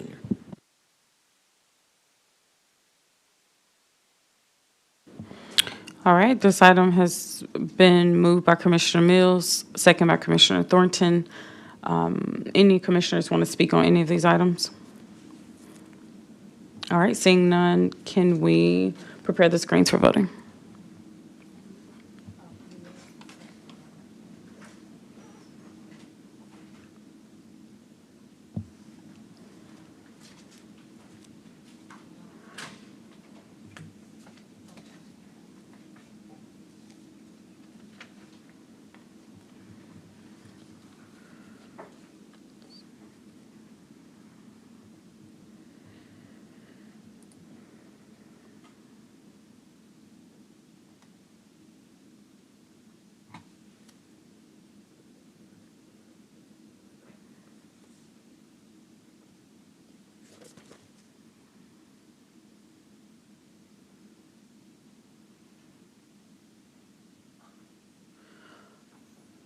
All right, seeing all commissioners having voted, can we report the tally? We have aye votes from Commissioners Clay Bibbs, Sugarman, Shalai, Thornton, Brooks, Mills. We have 6 aye votes. This item goes down with favorable recommendation. Madam Parliamentarian, can we read item number 5? Item 5 is a resolution awarding county funds from the FY 2026 operating budget in the amount of $1,500 to National Tourism and Heritage Association, a charitable organization. This item requires an expenditure of $1,500 from the Milton Community Enhancement Program Grant Fund, sponsored by Commissioner Mikkel Lowry. This item has been moved by Commissioner Thornton, second by Commissioner Sugarman. Do we have someone that wants to speak on the item? As you see yourself, could you just say your name and organization for the record?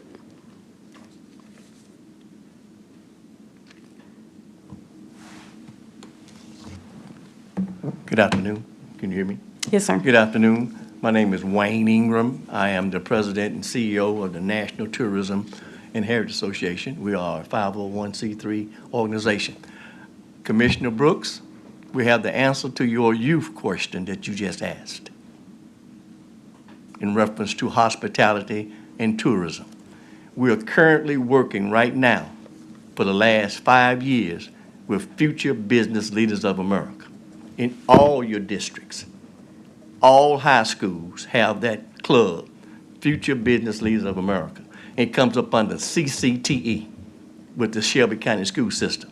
So what we're doing is this. Before they can come downtown with a business, they need to understand what a business is. They need to understand customer service, quality control, and mostly important, financial literacy. Then they are ready to come downtown. They are not ready to come downtown now, based on my 40 years experience. But your point is well taken. So we're readying them to come downtown or go to Whitehaven or to Douglas or New Chicago. They do not all have to come downtown. Our theme is called interism. That's the first cousin of tourism. Work within your city, prepare these neighborhoods for tourists coming to Memphis, to buy a hot dog in Douglas, to buy a pizza in New Chicago. We cannot concentrate all of our dollars downtown. We need to spread it just like New York has 5 boroughs. We need to spread tourism and hospitality across the metropolitan statistical area and watch what happens. That's my story. I can't change it if I wanted to. Thank you. Thank you, Mr. Ingram. If I may just ask a question, how many, you serve youth exclusively? No. The National Tourism Heritage Association is a national organization. We have an office also in Washington, D.C., and also in Huntington, Tennessee. We serve faith-based groups, school systems, the Divine Nine, neighborhood associations, Chamber of Commerce's. So what we have done, we took my 35 years experience and turned it into a 501c3. We have research that we have for all of your districts.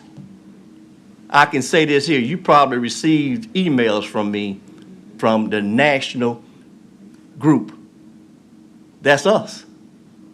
We are feeding you because you have to be educated to take our research and give it to your constituents. We cannot feed them. That's your job to feed them. There's a thing that Judge Sugarman and I did back in the day.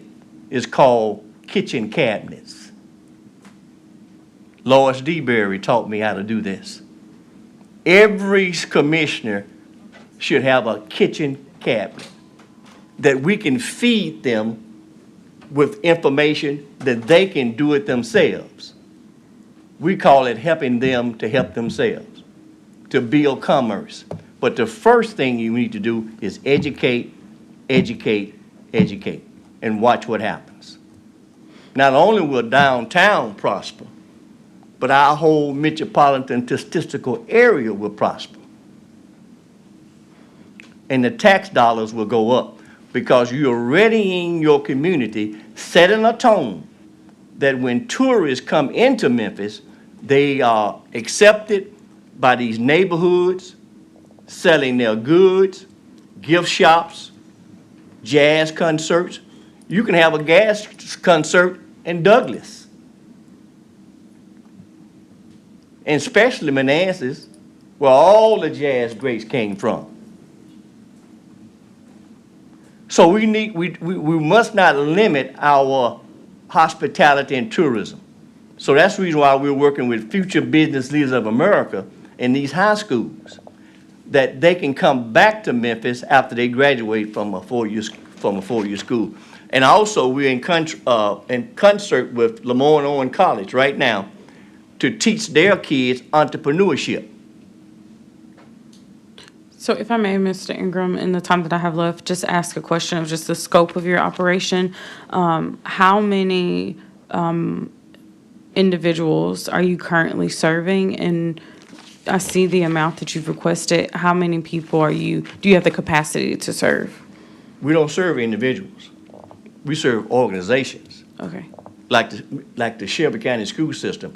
Superintendent Richardson last week gave you a presentation. At the end of his presentation, he added arts. You remember that? That's us. We come in and show them how to do that in reference to the hospitality and tourism piece. We don't work with individuals, we work with groups. Okay. Right. And then how many groups are you currently working with? Right now, Lemoyne Owen College, the CME Church, Tennessee State University. And let me tell you about Tennessee State University, where I graduated from in 1972. They are getting ready to start their own hospitality department. So who are they going to call? Don't call Saul, call Wayne. So what I'm saying to you, commissioners, you have here 40 years experience in the hospitality and tourism business. Cruises, motor coaches, heritage tour companies, you have it right here. Hamilton High School, 1968. Tennessee State University, 1972. Corporate Roundtable for the National Black Caucus of State Legislators. Member of the U.S. Travel Association. You do not have to go across the county line anymore. Call Wayne. All right, thank you so much. I don't see any other commissioners in queue, but I would like to make a motion to add 1,000. Second by Commissioner Sugarman. Can I do that without objection? Hearing none, we have a total of $2,500 to the National Tourism and Heritage Association. Madam Clerk, can you prepare the screens for voting?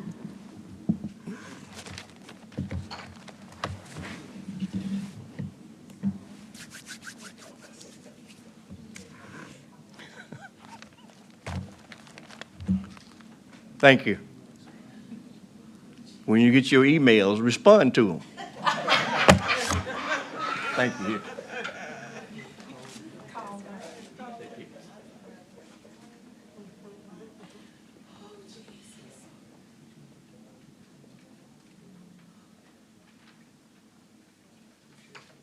All right, Madam Clerk, can you report the tally?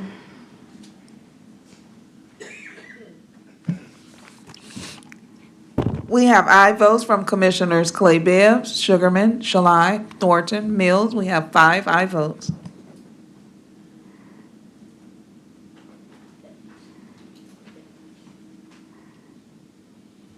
This item goes down with favorable recommendation. Madam Parliamentarian, can you read item number 14? Item 14 is a resolution awarding county funds from the FY 2026 operating budget in the amount of $2,500 to In the Arms of an Angel, a charitable organization. This item requires an expenditure of $2,500 from the Milton Community Enhancement Program Grant Fund, sponsored by Commissioner Henry E. Brooks. This item has been moved by Commissioner Thornton, second by Commissioner Sugarman. Do we have someone to speak on this item? Thank you for being here, and thank you to everyone for waiting to be heard. As you come, if you could just say your name and your title of your organization.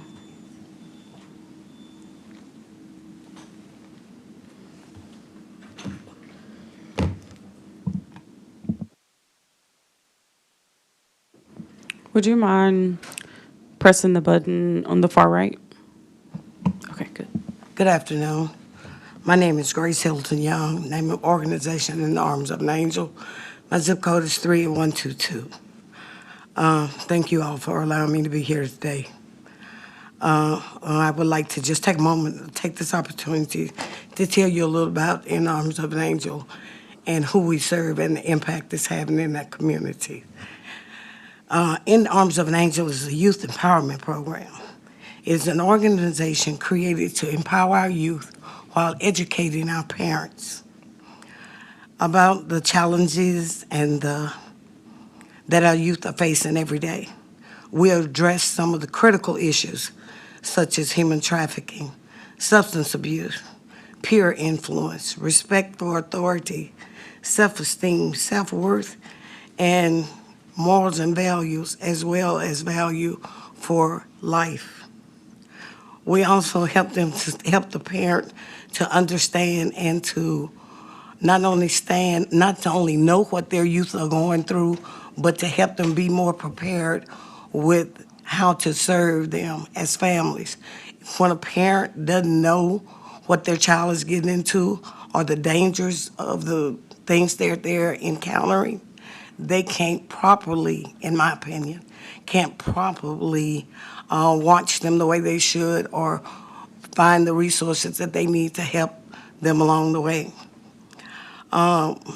We educate parents on what to look for, from concerning behaviors in the home to the warning signs found on their tablets and their iPhones, and the importance on social media. We also teach our youth the importance of respecting authority figures, including teachers, law enforcement officers, mentors, community leaders. We understand that many children today struggle with discipline, direction, positive guidance, and we are committed to helping to restore those values. Our program has grown so much since we got started.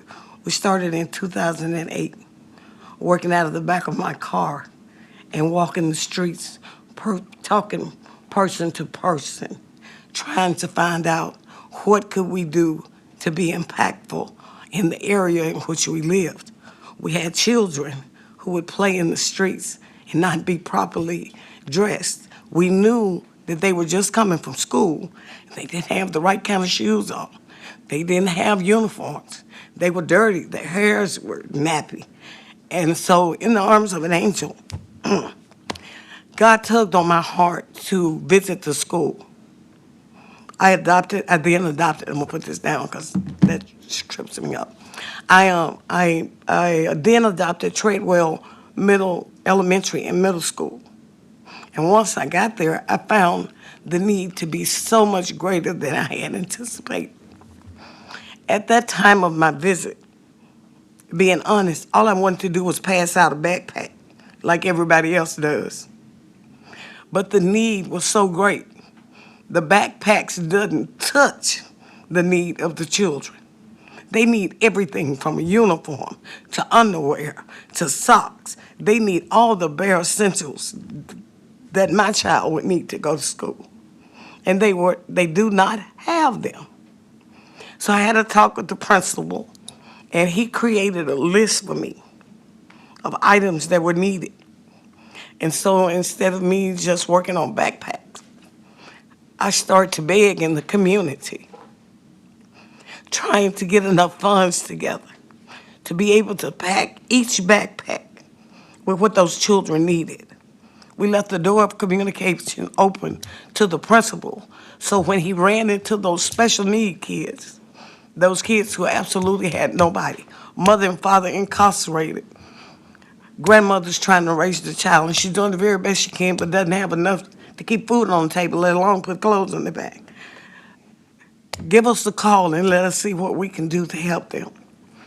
Finally, we also go into, we help men and women who are on the street who are struggling from drug addiction, homelessness, and mental illness, who don't know they need help to try to find somewhere to go, or who have been in different places and the doors have been closed on them.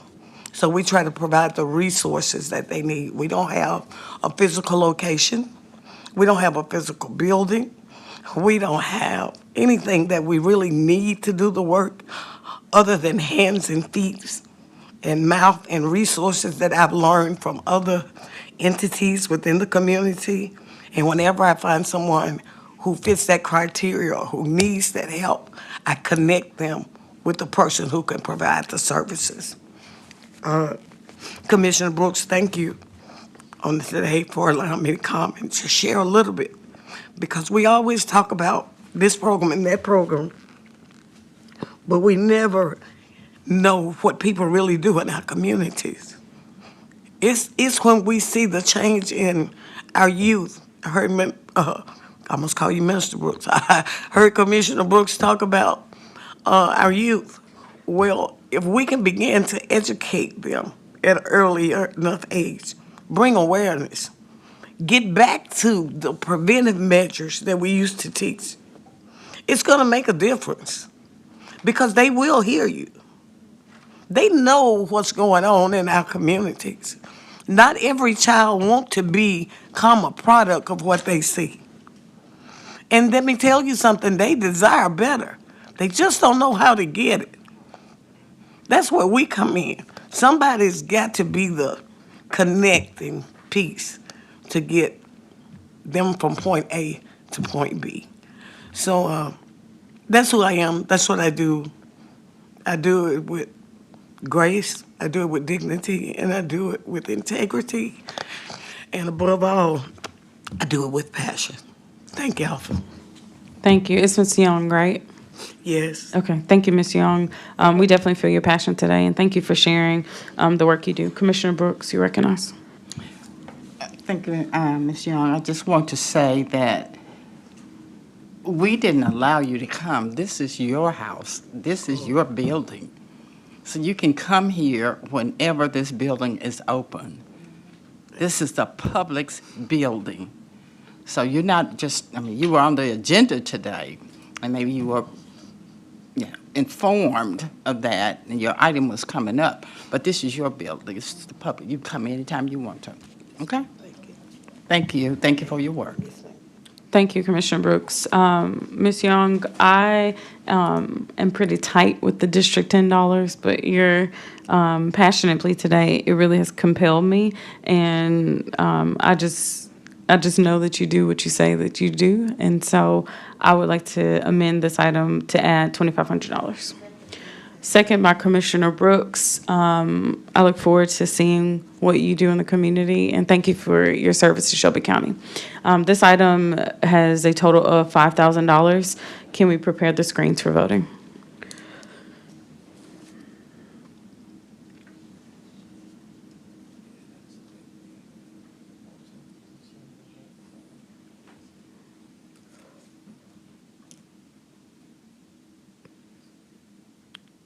Seeing all commissioners have voted, can we report the tally?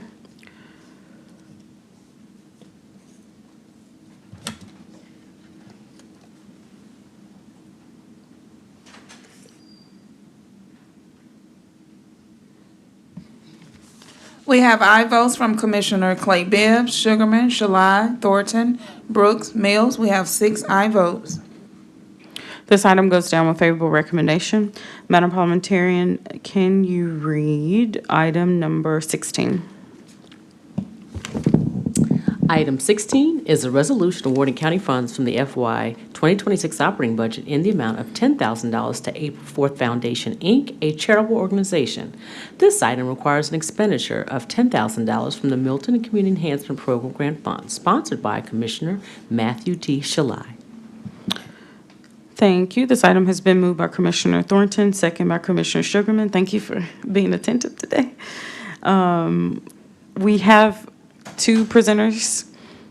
If you could just say your name and your title, and we will set the clock for 2 minutes. If you need more time, just let us know. Madam Clerk, we're on the same page? Okay, great. Thank you.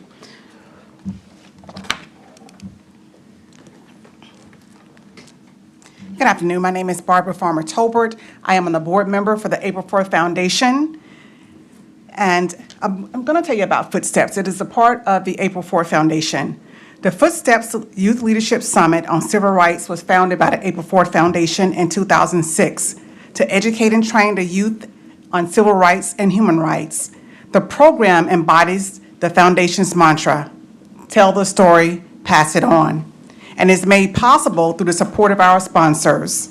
The summit aims to enlighten, empower, and educate youth ages 9 to 15 about the events surrounding the April 4th, 1968 assassination of Dr. Martin Luther King Jr. and other key moments in civil rights history.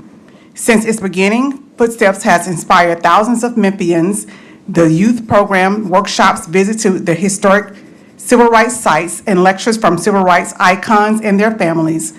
Notable guests include Dr. Joseph Lowry, Reverend Dr. Jeremiah Wright, James Meredith, the late Charles Evers, and the late Harry Belafonte, Miss Diane Nash, and the late Dr. C.T. Vivian, Dr. Christian King Ferris, the sister of Dr. King, and so many others.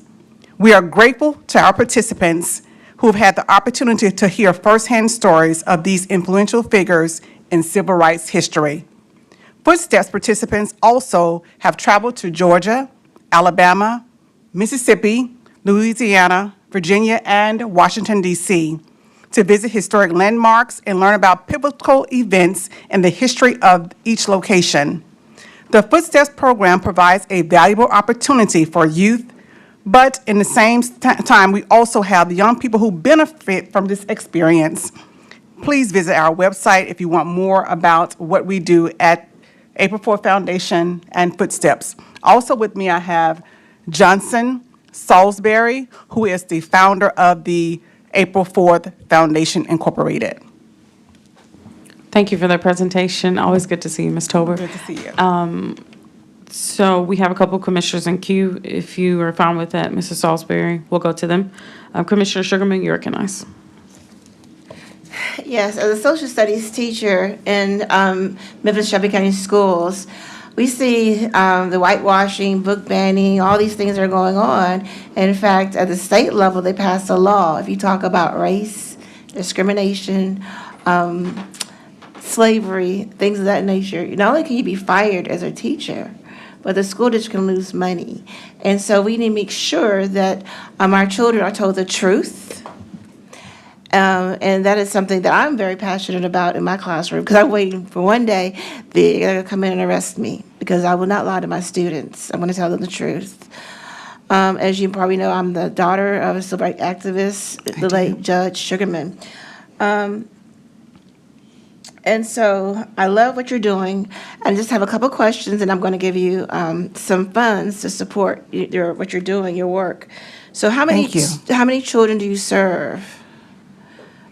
When we talk about how many do we serve, is it per entity or per time, or overall? Overall. Overall is over 1,000. We're at about 1,800 that we've actually served at this point. Okay. And are they from all over the county, or how do you select your? Absolutely, all over. There's no specific neighborhood. They can come from anywhere. And we have had them, and it's not just African Americans. We have had from all races, creeds, colors. We've had, recently we were actually talking in the elevator on the way up, Dr. Johnson and I, and we were talking about how one young man came in, and he was Arabic, and if you want to tell the story, you can. Actually, we had people that were Yen, Chinese, Filipino, Mexican, and in talking with the sponsor of those kids, we found out that they have all become doctors, attorneys, and architects. One bad thing, one of the students went back to take this history back to Mexico, and he was killed by the cartel. That's the only problem that we've ever had. Wow. And so, again, I applaud you with the work that you're doing, and I'll make sure that you continue on. And I would like to make a motion to add 5,000. Thank you. We appreciate you. Thank We you. have a motion to amend this by 5,000. Can we get a second? Second by Commissioner Clay Bibbs.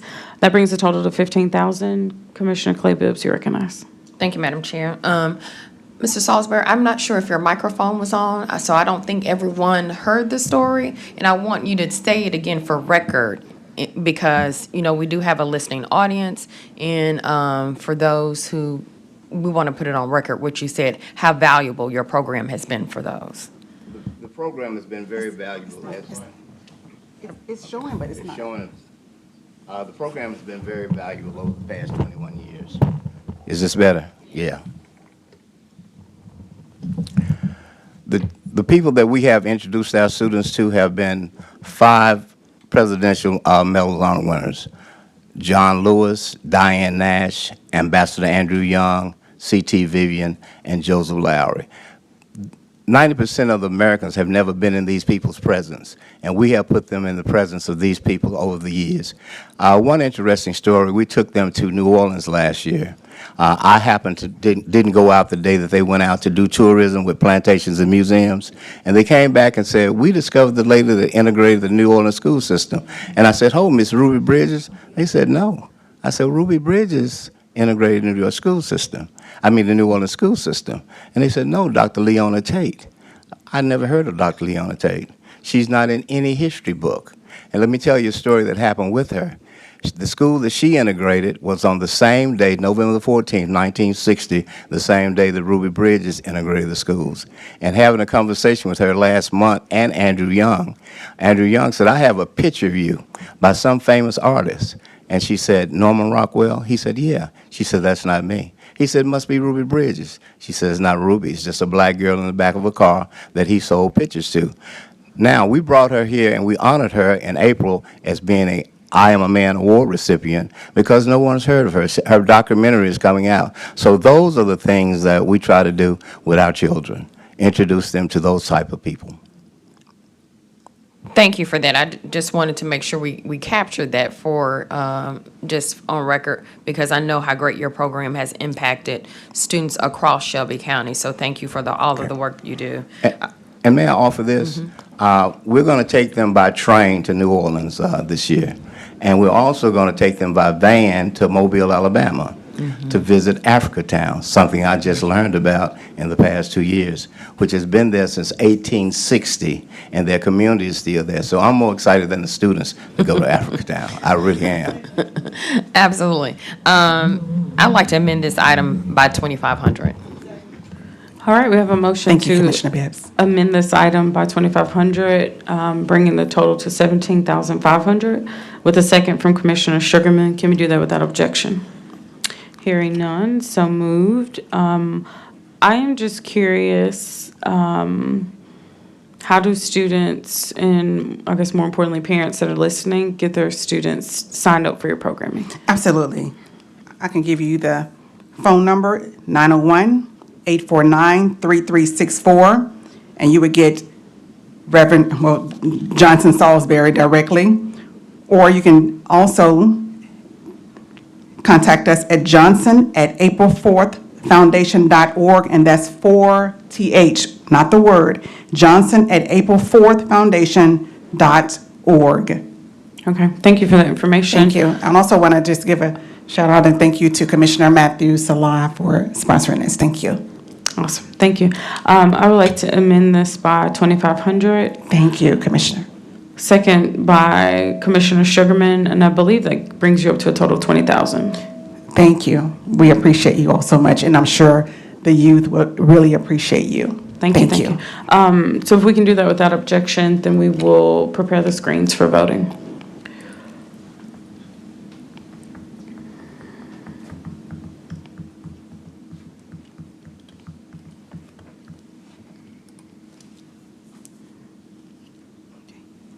Thank you. Thank you very much. All right, thank you for being here. Madam Clerk, can you report the tally? We have aye votes from Commissioners Clay Bibbs, Sugarman, Shalai, Thornton, Brooks, Mills. We have 6 aye votes. This item goes down with favorable recommendation. Madam Parliamentarian, can you read item number 17? Item 17 is a resolution awarding county funds from the FY 2026 operating budget in the amount of $15,000 to the Black Pearl Nail Academy, a charitable organization. This item requires an expenditure of $15,000 from the Milton Community Enhancement Program Grant Fund, sponsored by Commissioner Matthew T. Schley. Okay, this item has been moved by Commissioner Sugarman, second by Commissioner Thornton. You can come and join us and let us know your name and title for the record. Thank you.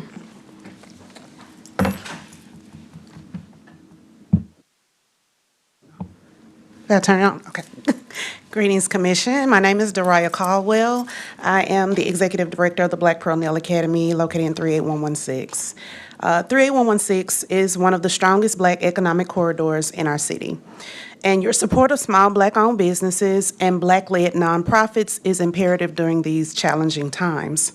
38116 is home to one of the largest concentrations of Black middle-class consumers and Black-owned service businesses in Memphis. We are entrepreneurs, we are educators, caregivers, taxpayers, and economic drivers in Shelby County.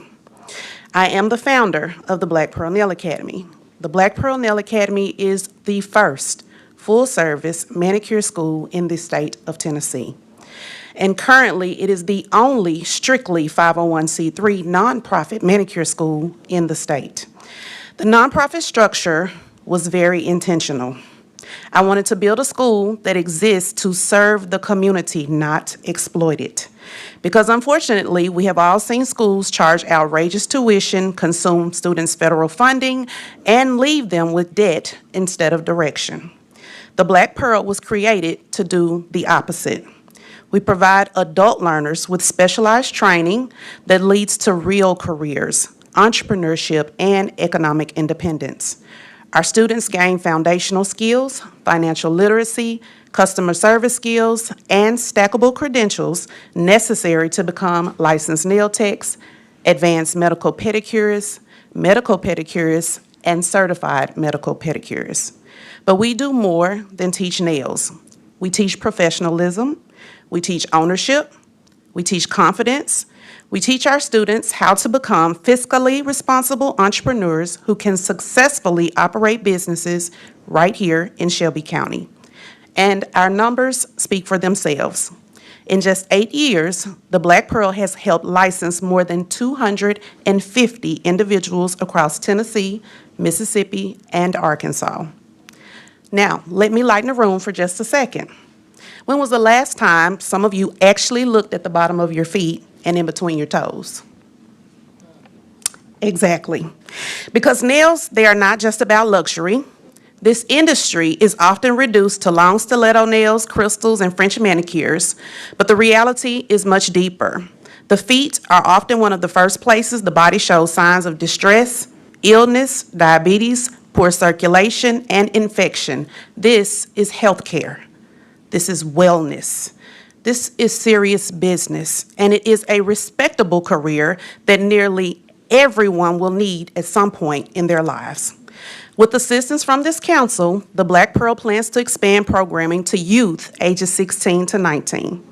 This expansion will give people who are currently learning from TikTok University and YouTube University and social media an opportunity to learn correctly, professionally, and legally. More importantly, we can guide their entrepreneurial journeys and help ensure they are operating legitimate businesses in Tennessee and Shelby County, which directly contributes to economic growth and community development. Let me break that down to its lowest common denominator. I can have them licensed before they graduate from high school. The Black Pearl Nail Academy stands ready to continue the work, and with your support, we will continue facilitating educational excellence without exception. On behalf of our staff, our graduates, and the future students, I thank you for your diligence, your service, your support, and your prayers, because those are needed. And we respectfully ask that you keep the Black Pearl Nail Academy in consideration when our grant application comes across your desk. Take some time to visit our facility and support our students by receiving your nail services during their practical instruction. Thank you so much. Thank you, Ms. Caldwell, for being here. I just had a couple questions. For the manicure school, are there any other I guess you said you're the first full-service manicure school, and it's not lost to me that you are a Black woman. Do you know of any other minority-led schools here in Shelby County? So there are two other that I know of, but they are not full service. They are apprenticeship schools. So that what makes us different. The difference is an apprenticeship license is different from the traditional license. So I provide the traditional license, the apprenticeship license, and the instructor's licensure. That's what makes me full service. Okay. Those schools only provide apprenticeship, so it's their apprenticeship schools. And when the students, they get licensed before they graduate high school, they would go through the apprenticeship, or would they go through? Traditional. Okay. I would never encourage a 16 to 19-year-old to do apprenticeship. Okay. And then, what is it? How long is the traditional schooling? School period should be 30 weeks, and that's part-time program. If you did a full-time program, it should be somewhere between 15 to 18 weeks. Okay. And then what's the cost of completing the 30-week program? The complete cost for tuition is $4,000 per person. And then there is a $1,000 price for their kit, and then another $550 for essentials, which is textbooks, scrub tops, name badges, things of that nature that they need, online programming, and things that they would need. So all in, this is? $55.50.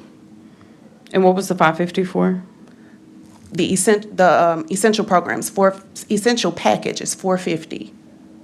So you got $450, oh, I'm sorry, and the application fee is $100. That's the other $100 that you're missing. So you have a $100 application fee, $450 essentials. Essentials are textbooks, scrub tops, and things of that nature, online programming, a $1,000 kit, and then $4,000 in tuition. Okay. And so I'm going to sponsor 2 students. Do you offer scholarships for your students? We're trying to. No, don't cry. We love the things y'all doing today. So was that 5,550 or was it 5,650? It's $5,550. Okay, we got you. But my only stipulation is they gotta be 2 District 10 students. I'm fine with that. Okay. Let me get some math going. So we're gonna do, we'll just make it an even 11,500. So I'd like to amend this for 11,500, and there's no reason why I should be having to paper this math. I'm so sorry. This is embarrassing. $26,500 is what I came up to for the total. Second by Commissioner Sugarman. Can we do that without objection? Okay, awesome. And then we have one other commissioner in queue, and I'll come back with a final comment. Commissioner Brooks, you're recognized. Thank you. Just one question. Are you familiar with EDGE education? No, ma'am. That is, it's similar to what you are doing, but she does it. She has a program whereby she comes into, it's a natural hair, a nappy hair program. For the audience that's listening, I'm being fully silly, whatever. But anyway, she has a program that comes into the Division of Corrections, and what they do, they teach young women who are in the Division of Corrections They teach everything braiding. about natural hair. Right. Yes. They teach the braiding certification. Right, and then when they leave, they can get a certificate right there and come right out and start making money, which I think is wonderful. And her program costs $10,000. And I think she has about 25 people, or she can take 25 people. But, I support any program that's going to help us put money in our pocket and not have our hand in someone else's pocket. Right. So I was just wondering if there's some way that you and this young lady could bring your 2 programs together, because these women are incarcerated. Right. And they definitely need something, because they got already got a target on their back when they come out. It's going to be hard for them to get a job. Totally So if agree. they come out with a certificate where they can make their own money, they're their own boss, So I have actually applied for that program, and I was denied because of the implements that we have as nail techs. However, they have rat tail combs and barber razor blades that they take in there for the barber program. So I didn't understand why my program was denied. But if you can get me in the door, No, I am I'm willing. not familiar. Wait a minute, hold it. Let me just say this, just in case Director Alexander's listening. I'm not familiar with the barber program. I'm familiar with the natural hair Right. program, and they do not use any sharp implements. They use rat tail combs. You can stick somebody with a rat tail comb. But not in that program, they don't. Okay. Yes, ma'am. And that program is a certificate program, so there is a difference. We Okay. are a licensing program through the state of Tennessee. It's not to diminish, please don't think that I'm diminishing a certificate don't. program, but that's only 16 hours. Nails is a 600-hour licensing program. Right, okay. So that certificate is a prelude program that they really want them to go into the natural hair program next. Right, Yeah. right. So with that certificate, help me to understand, can they go into a shop and start doing hair with that certificate and set their own prices and all that? They can. But that certificate was really made for our younger kids in high school to start them on something in the cosmetology industry. So CCTE could give them something, but it really was to push them toward our licensing programs. The Board of Cosmetology didn't start that program for adults to be trying to use it as a cosmetology license. It's not a cosmetology license. It's just for those that are braiding, so they can't do any chemical. They can't shampoo hair, they can't. But I mean, if you're going to somebody and you see a lot of the public is complaining about, I went to the beauty shop, she want me to have my own hair shampoo. They want you to have your own hair shampoo because they only have a braiding cert. They don't have a license. So they can't shampoo hair, they can't use any chemicals with that. It's just a prelude license, well, prelude certificate because it's not a license. So I couldn't, in good conscience, work with a certificated program. I need to be with another licensing program, if that makes sense. And I know my time is up, but I'm just going to maybe suggest that you go back to Director Alexander and find a way that you all can do nails without sharp implements. I don't know what you can use, but. We'll try it without. I'm all for it. Just do polish like I do. Okay, thank you. Thank you. Thank you, Commissioner Time. Brooks. Commissioner Clay Billups, you're recognized. There we go. Needed someone to cut their microphone off. Thank you so much for coming here today, and I just want to let you know, thank you for your persistence. I've read your emails. Thank you. No, thank you. And then your passion and just your understanding of the need of the work in our community shows today. So thank you for showing up. I was sitting here just trying to figure out, calculating my mind. Now, what can I do? I'm going to amend by 2.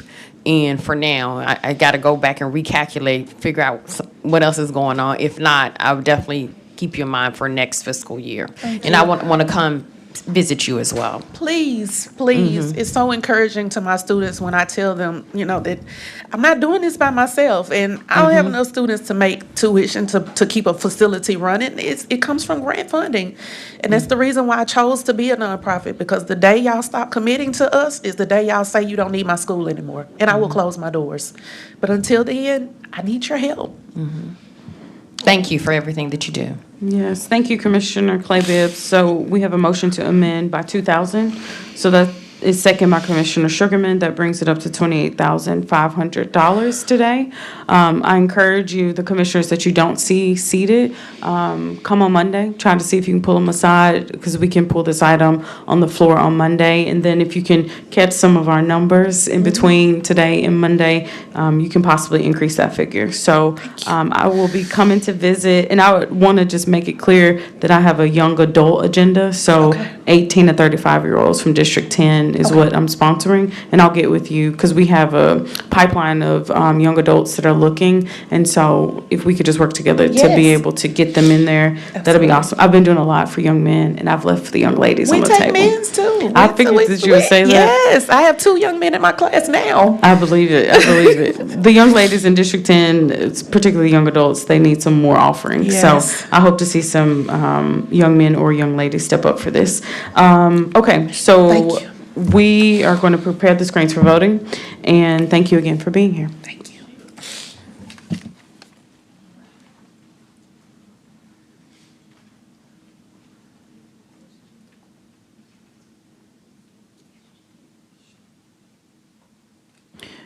All right, Madam Clerk, seeing everyone seated, having voted, can you report the tally?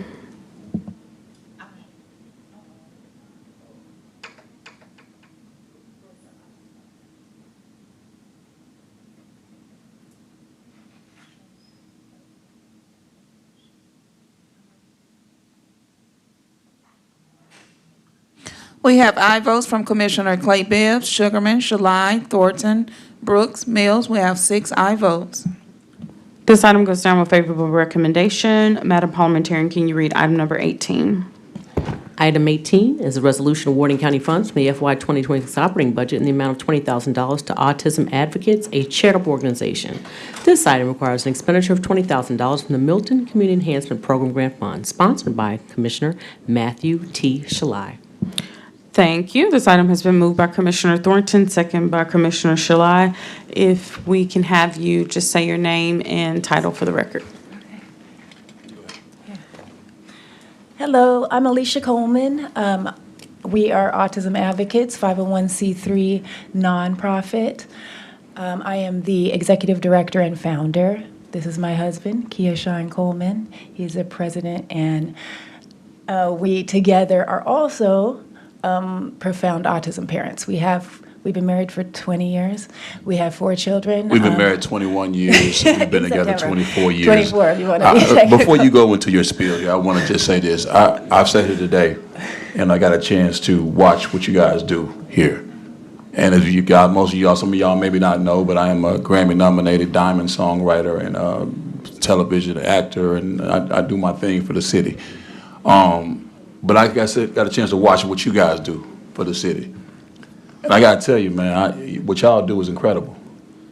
I mean, it's when you see the people that come in front of y'all with an ask and the passion they have to be able to, talk about what they need, and you know what I mean.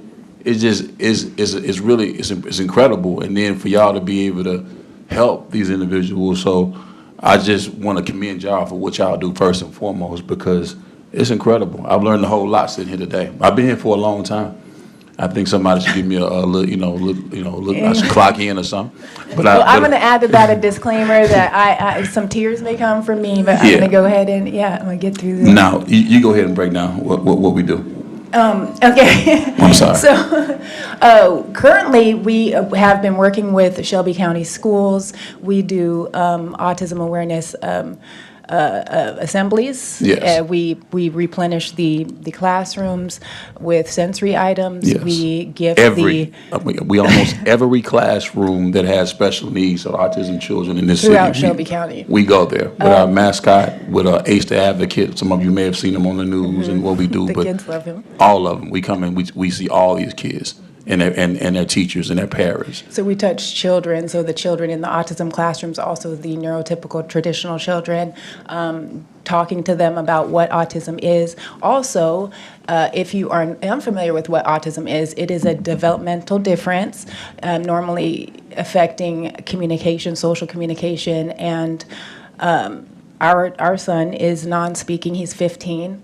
So that's profound autism. Yes. There is a spectrum, and to explain what the spectrum is, there are low supports, which is children or people that may need low supports to function in society, and children that have high supports that may need help and assistance with daily living, like brushing your teeth, getting dressed, profound autism like our son. Yes. So our son does not speak. He uses a communication device, an AAC device. Yes. We go to schools and we let kids know what autism is and that it's okay to be different, and we're equal and We're different, not less. Yeah.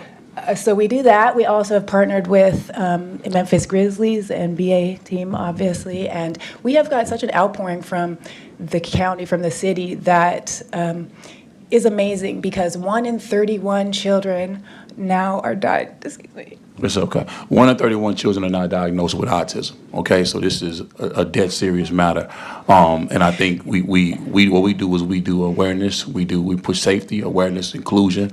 But that's a good, that is a good segue to our Champion initiative, which is to combat the leading cause of death for autistic children, which is drowning. So, The leading cause of death for children with autism is is drowning. drowning. We're gonna need a little more time on that. I'm just letting you know now, because Yeah. but the leading cause of Autistic- death is drowning. Correct. Okay? Autistic children are drawn to water. A lot of autistic children have sensory processing disorder, so how they take in the information with the environment around them causes them to be very tense and hold that information in their body. They are alleviated from that by getting to water. When you're in water, you're weightless. However, water can be, it's curious. It can be. Water can heal It can heal, situations, but and it water can can kill. also kill. So what we do with our Champion initiative, Aquatism, which is aquatic safety and autism, is we adaptive swim train. We partnered with YMCA, and we adaptive swim train instructors and lifeguards so that they're able to work with our children and teach them water safety. And we sponsor families to have free swim lessons. Yeah, I got you. So, no, it's okay. It's okay. Yeah. Listen, so what we do with the YMCA, we sponsor this, the aquatic swim trainers. So we give we pay for the trainers. The trainers are $600 a piece. Adaptive swim certified. And we got 20 of them that we train here for all the YMCA's across Memphis in the area where they're at. Okay. And then also this training also works for other. It reaches out past just the autism community. I know that the Association of Down Syndrome was able to sponsor 25 of their families to be able to take swim lessons and teach their kids, because the adaptive swim certified instructors that we certified were able to teach the children with Down syndrome. Yeah, so So if I can interject, just a question here. What is the cost? So y'all work I with. got you right here. Y'all work with orgs, What? so you work with individuals? All right, so the cost for us training the aquatic swim trainers is Through YMCA currently. Through YMCA currently is $500. And if y'all could, when y'all talk over each other, we have the public listening. apologize. So y'all have to choose one or the other. Okay. And technically to the parliamentarian, do they have to introduce themselves with each time? This is the first for me that I've seen us go in and out of speakers. What exactly is the requirement? We can wait. We can do one. We take turns. Okay, Like a okay. full. he We can just go have and to, then I'll go. people I only listen understand. in. I understand. And so they're trying to keep up with the speakers. Okay. And they're hearing different voices, so. Okay. Yes. Okay. And so also the rules, we have a period of time where we allow our guests to speak. And of course, it's at your discretion as the chair for this committee to hold to that. But pretty much because the listening public may not be watching, it's good to just state your name before you speak if there's more than one speaker. Okay, awesome. So y'all have seen it, every time someone speaks, they state their name. And we're in the process of wrapping this up. So you were saying for each of give us some unit pricing. It's Kia Sean Coleman, Autism Advocates. Okay, the instructors are $599 per instructor to instruct these children. Okay, adaptive swim training is $599 per instructor is what we sponsor. Okay, then in a child who's going to learn how to swim, like say our child, he went maybe 7-8 times before he got into the actual water. You understand what I'm saying? So YMCA does a $250 is what they charge us for 6 swim lessons, but we may have a child that has to go back. They may go 12 times. Our son, it's repetition when you're dealing with autism. So, we just kind of look at it, well, it's going to be at least 12 swim lessons is what we are sponsoring. So every child is, that's $500 per child. And then some of the parents too, because of the fact that they weren't allowed in pools generations before us, they don't know how to swim. So we have them come in and be able to connect with their kid, because for us, with a son who's nonverbal and profound autism and non-speaking, that's how he connects with me. When he gets in that water, He gives me eye contact. My son can't tell me that he loved me or he loved his mama, but I can feel that. You see what I'm saying? When I'm in the water with him. So that's a way we try to find ways to connect with your child when your child is not verbal. You understand what I'm saying? So this is a great way to be able to do that. Plus, it's a life-saving skill. We had Lacaden last summer. He passed away, 5 years old. His grandma was watching him. He elopes. Children with autism elope. They leave safe places, and then they go to bodies of water. They're drawn to it. He drowned right there in the front of the apartments. Young man that was in Arlington last summer. Last summer, went to a neighbor's pool because he got away, eloped, got in the pool, drowned. You don't think about the life-saving skill of being able to swim with these kids until you see it, until it take place, and then it's too late. So that's why we looked at the data, and the data is what matters. We push acceptance, awareness, inclusion, but safety is key. My son we get diagnosed when he was 2. I feel like it should already be programs in this like this. You know what I mean? But they're not, and the data matters. That's why we focus on that, because it's necessary. You know what I mean? So that's the kind of money that we spend just to get it done. So you look at it like right now we got 60 kids in the program, right? Okay, so you just can look at the numbers. It's like $500 per kid. You know what I mean? 50 instructions. 50. If we wanted to, we got 20 in Memphis now. If we want to do 50, at $600, that's $30,000. You know what I'm saying? If we do 250 kids at 12 lessons per child, you know what I mean, which is our goal, that's $125,000. Plus they need trunks, towels, goggles, all that or whatever as well. So that's what we give them. But the cool thing about it is that just like in Memphis and music and anything else that started here, this program is started here, but it affects everywhere else. So because my reach is not local and it's national, and I'm able to put autism in rooms where it's not, these people they're gonna rinse and repeat what we do here. So Seattle's already starting to do it. Atlanta's getting involved. That's why we chose to partner with the YMCA, because they're everywhere. So that's what we're doing. Well, thank you for that. I allow for extra time because we don't get to hear this education often, and I hope that I can keep going. It's so much more. Thank you. I just wanted to add, Alicia Coleman, Autism Advocates. I just wanted to add that autistic children are 160 times more likely to die of drowning. We see your passion. Thank you. Thank you for being here to advocate. So I'll go after you. Commissioner Kelly Bibbs, you recognize. Thank you, Madam Chair. So I'm over here trying to calculate my pennies, and I don't have a lot, but I do want to make sure I add to this by 2000. And I would just, on a personal note, it's interesting to see Mr. Coleman at this age as a grown-up, considering we have known each other since middle school probably, and to how far you've come. And Mrs. Coleman, thank you for being here today, being strong advocates for your cause. Thank you. All right. I'm very proud to say I'm super proud of what you've been doing and what you've become. But back in the day, because we kind of saw it, you gotta see something to be something. I'm sorry. You gotta see something to be something. And I think, the people around you that God put around you is so important, because they'll put you around good people, and then you seem to go up with them. So I really appreciate that. And I want to say this to the commission. Y'all are getting a chance to see her today.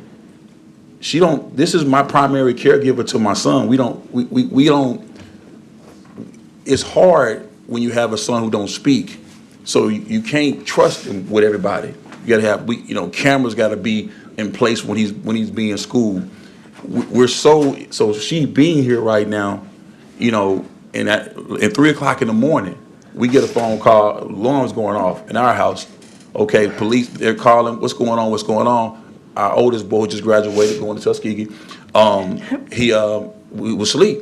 Our boy with autism woke up and went through downstairs, and he's going through the rooms downstairs and open up the garage door. Police, coming. These are things that we have to deal with, and that's why you don't get a chance to see her, but everything I'm the face, but this is who runs it. This is who do everything, you know what I mean? And I just go out here and facilitate. So, we got to take care of our caregivers, and then we have to put these We have this thing that we're introducing this year, because I know when y'all see our full grant situation we're asking for, we're doing PACT, Protect Autism Community Together, PACT. Because as my son, he's 15, but he's 6'5", and if you tell him, don't go over here, son, son, if the police get bound, hey, you can't come over here, and you don't listen to the cop, and the cop don't know what he's doing, he's stimming and stuff like that, what happens is he may get unalived. So we're working with the city and the fire departments, EMTs, police departments, so we can introduce PACT after this aquatism program as well, because we got to protect these kids, because autism is so new that people don't know what it looks like. So we have to do our part. So get used to seeing my face here, even if you don't see hers. And then we have a movie coming out on Netflix that's coming out. It's called Color Book. I'm telling y'all now, it's about a special needs father who has a child who has Down syndrome, and it's about their relationship. Come out Juneteenth, and it's and I play the best friend of it. This movie gonna let you into more of like what it's like to have this special needs relationship with a father. And then we have one called Instrumental, a documentary coming. It's a story of nonverbal autism, non-speaking autism, because I write music. My son is a different song every day. So I got to figure out what he's saying. Like when I listen to a beat, I got to figure out what that beat is saying and put the words to it. It's like my son. So we're going to be showing more of this. So, I just appreciate to be able to come and talk and what you guys are doing. I just want to say that. Okay, I'm done. I'm stop talking. No, we appreciate you, and hopefully so many families in Shelby County were able to be heard through y'all's advocacy today. So thank you for what you do. I'm going to make a motion to amend by 2,000. Thank you. Second by Commissioner Sugarman. Can we do that without objection?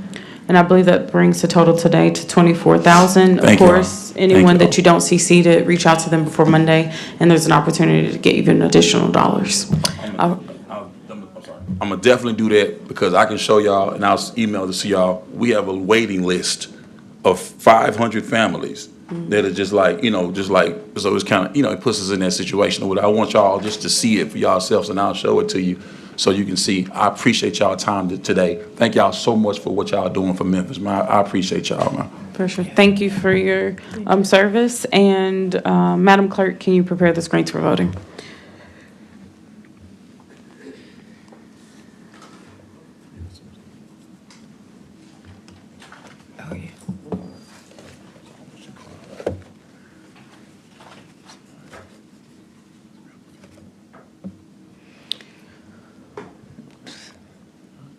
All commissioners having voted, let's report the tally.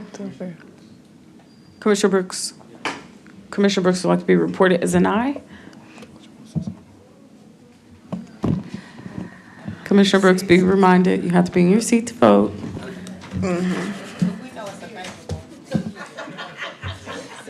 We need to vote Monday. Do we leave? Can we? Okay, okay, all right. Thank y'all so much, man. Thank y'all so much, man. We have aye votes from Commissioners Clay Bibbs, Sugarman, Shalai, Brooks, Mills. We have 5 aye votes. This item goes down with favorable recommendation. Thank you all for hanging in here. We're almost done. Madam Parliamentarian, I believe that 20 is a skip. Can you corroborate that? Yes, okay, good. So if you could read item number 22. Actually, if you don't mind, can we read 20 into the record? Because I was informed that they are missing one of the required documents, and so there's a request that that item be sent down without recommendation. Okay, so Madam Parliamentarian, can you read item number 20? Yes, ma'am. Item 20 is a resolution awarding county funds from the FY 2026 operating budget in the amount of $6,500 to the Links Incorporated Shelby County, Tennessee chapter, a charitable organization. This item requires an expenditure of $6,500 from the Milton Community Enhancement Program Grant Fund, sponsored by Chairwoman Shantae K. Avant. This item has been moved by Commissioner Thornton, second by Commissioner Mills. Madam Parliamentarian, what was the, you need to send it down without I think it's like a recommendation? solicitation. I might be getting it wrong, but I was advised that one of the documents that is required by your CEP guidelines, it's not currently in the In the system? In the system, correct. So do we need to send it down without recommendation? ma'am. Okay. I make a motion to send this, Commissioner Mills, you recognize. I was just going to make a motion to send it down without recommendation. We have a motion by Commissioner Mills, a second by Commissioner Sugarman to send this down without recommendation. Can we do that without objection? Hearing none, so moved. Madam Parliamentarian, or Madam Clerk, can you, well, no, that's done, right? Okay, good. I forgot how this goes. Madam Parliamentarian, can you read item number 22? Item 22 is a resolution awarding county funds from the FY 2026 operating budget in the amount of $28,000 to Good Health Organization, Inc., a charitable organization. This item requires an expenditure of $28,000 from the Milton Community Enhancement Program Grant Fund, sponsored by Commissioner Henry E. Brooks and Commissioner Ms. Clay Bibbs. This item has been moved by Commissioner Sugarman, second by Commissioner Thornton. Do we have someone here to speak on this item? Okay, Commissioner Clay Bibbs, you are recognized. Thank you, Madam Chair. I just I needed to even out my number, so I'm doing an additional 2 for that. We love how your pennies add up. We would like to receive this motion from Commissioner Clay Bibbs to amend this item by 2,000. Can we get a second? Second by Commissioner Mills. Can we do that without objection? All right, the total now is 30,000. I would like to make a motion to amend this by 10,000.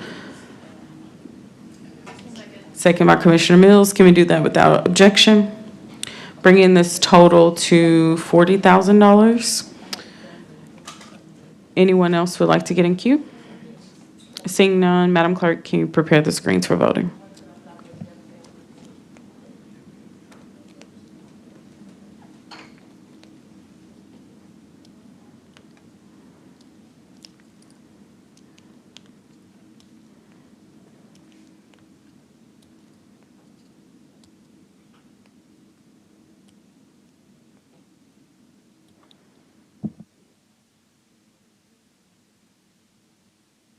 Madam Clerk, all commissioners have voted. Can you report the tally?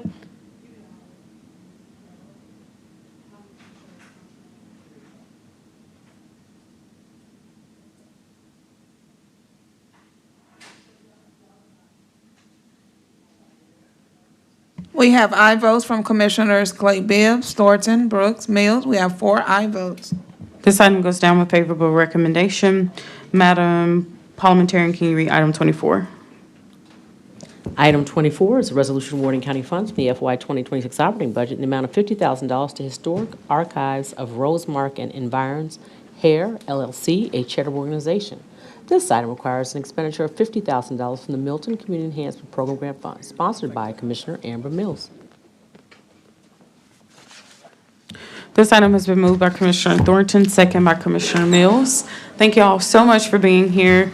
I hope that there are dollars waiting for you just for your patience and determination to get through today. So introduce yourselves, your title, and we will give you 3 minutes. If you need more, just let us know. Thank you.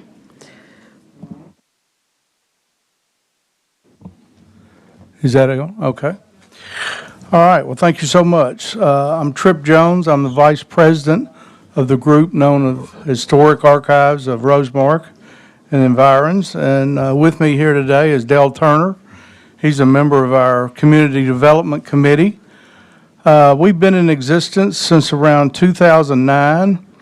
A longtime Rosemark resident, Federal Judge John McCullough, started the group when he wrote this book. It took him about 3 years to write this history book of the area, Rosemark and the surrounding area.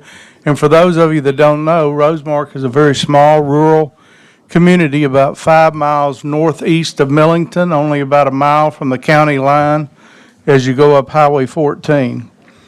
Judge McCullough, when he finished this book, had a book signing, and we had a great community time there together in 2013, and he saw a need for community involvement. We don't have a park. We don't have anything like that in being an unincorporated area.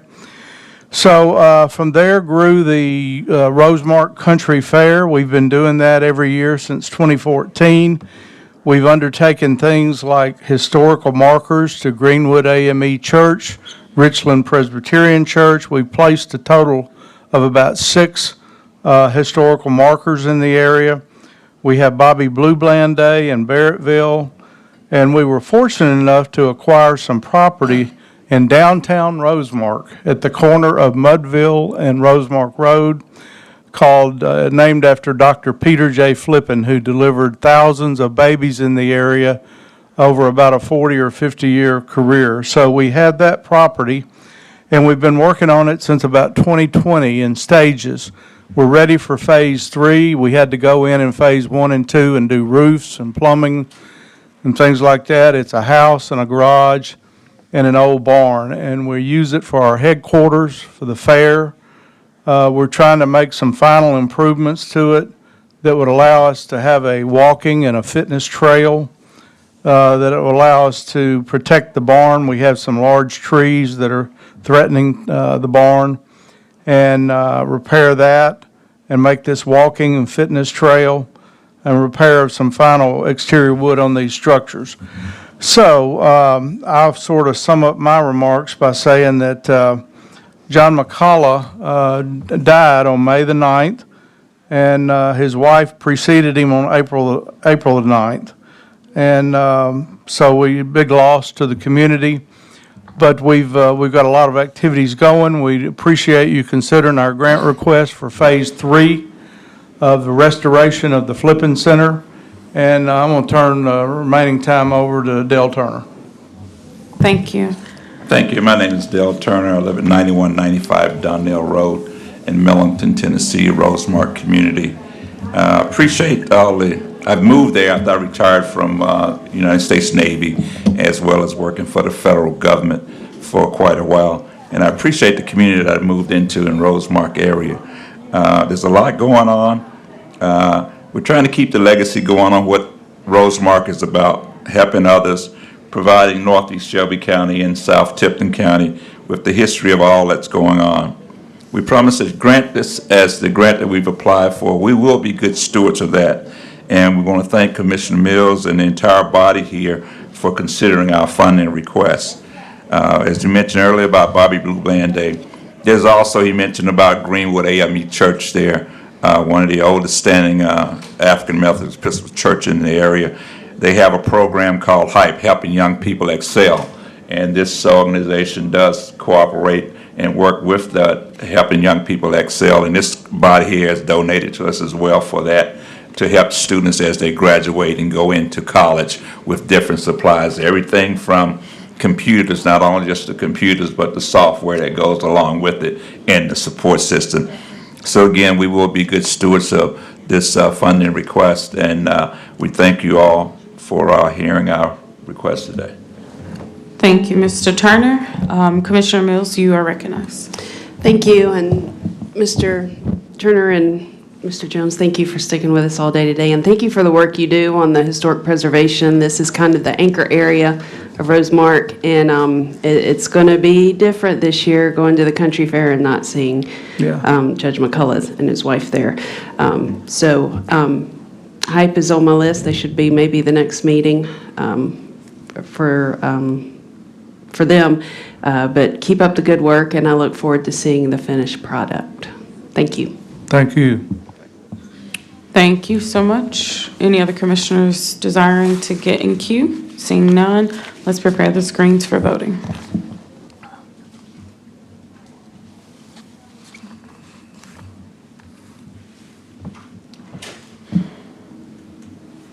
All right, Madam Clerk, please report the tally.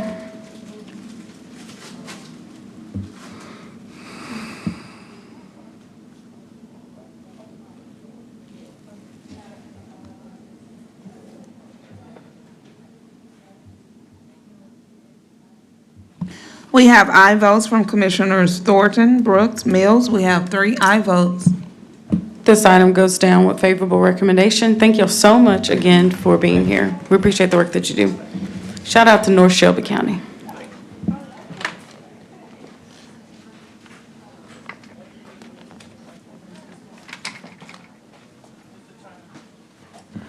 Okay, so we do, but I'm going to hear from the appearance card after our final item. So Madam Parliamentarian, can you read, well, I know we have other items.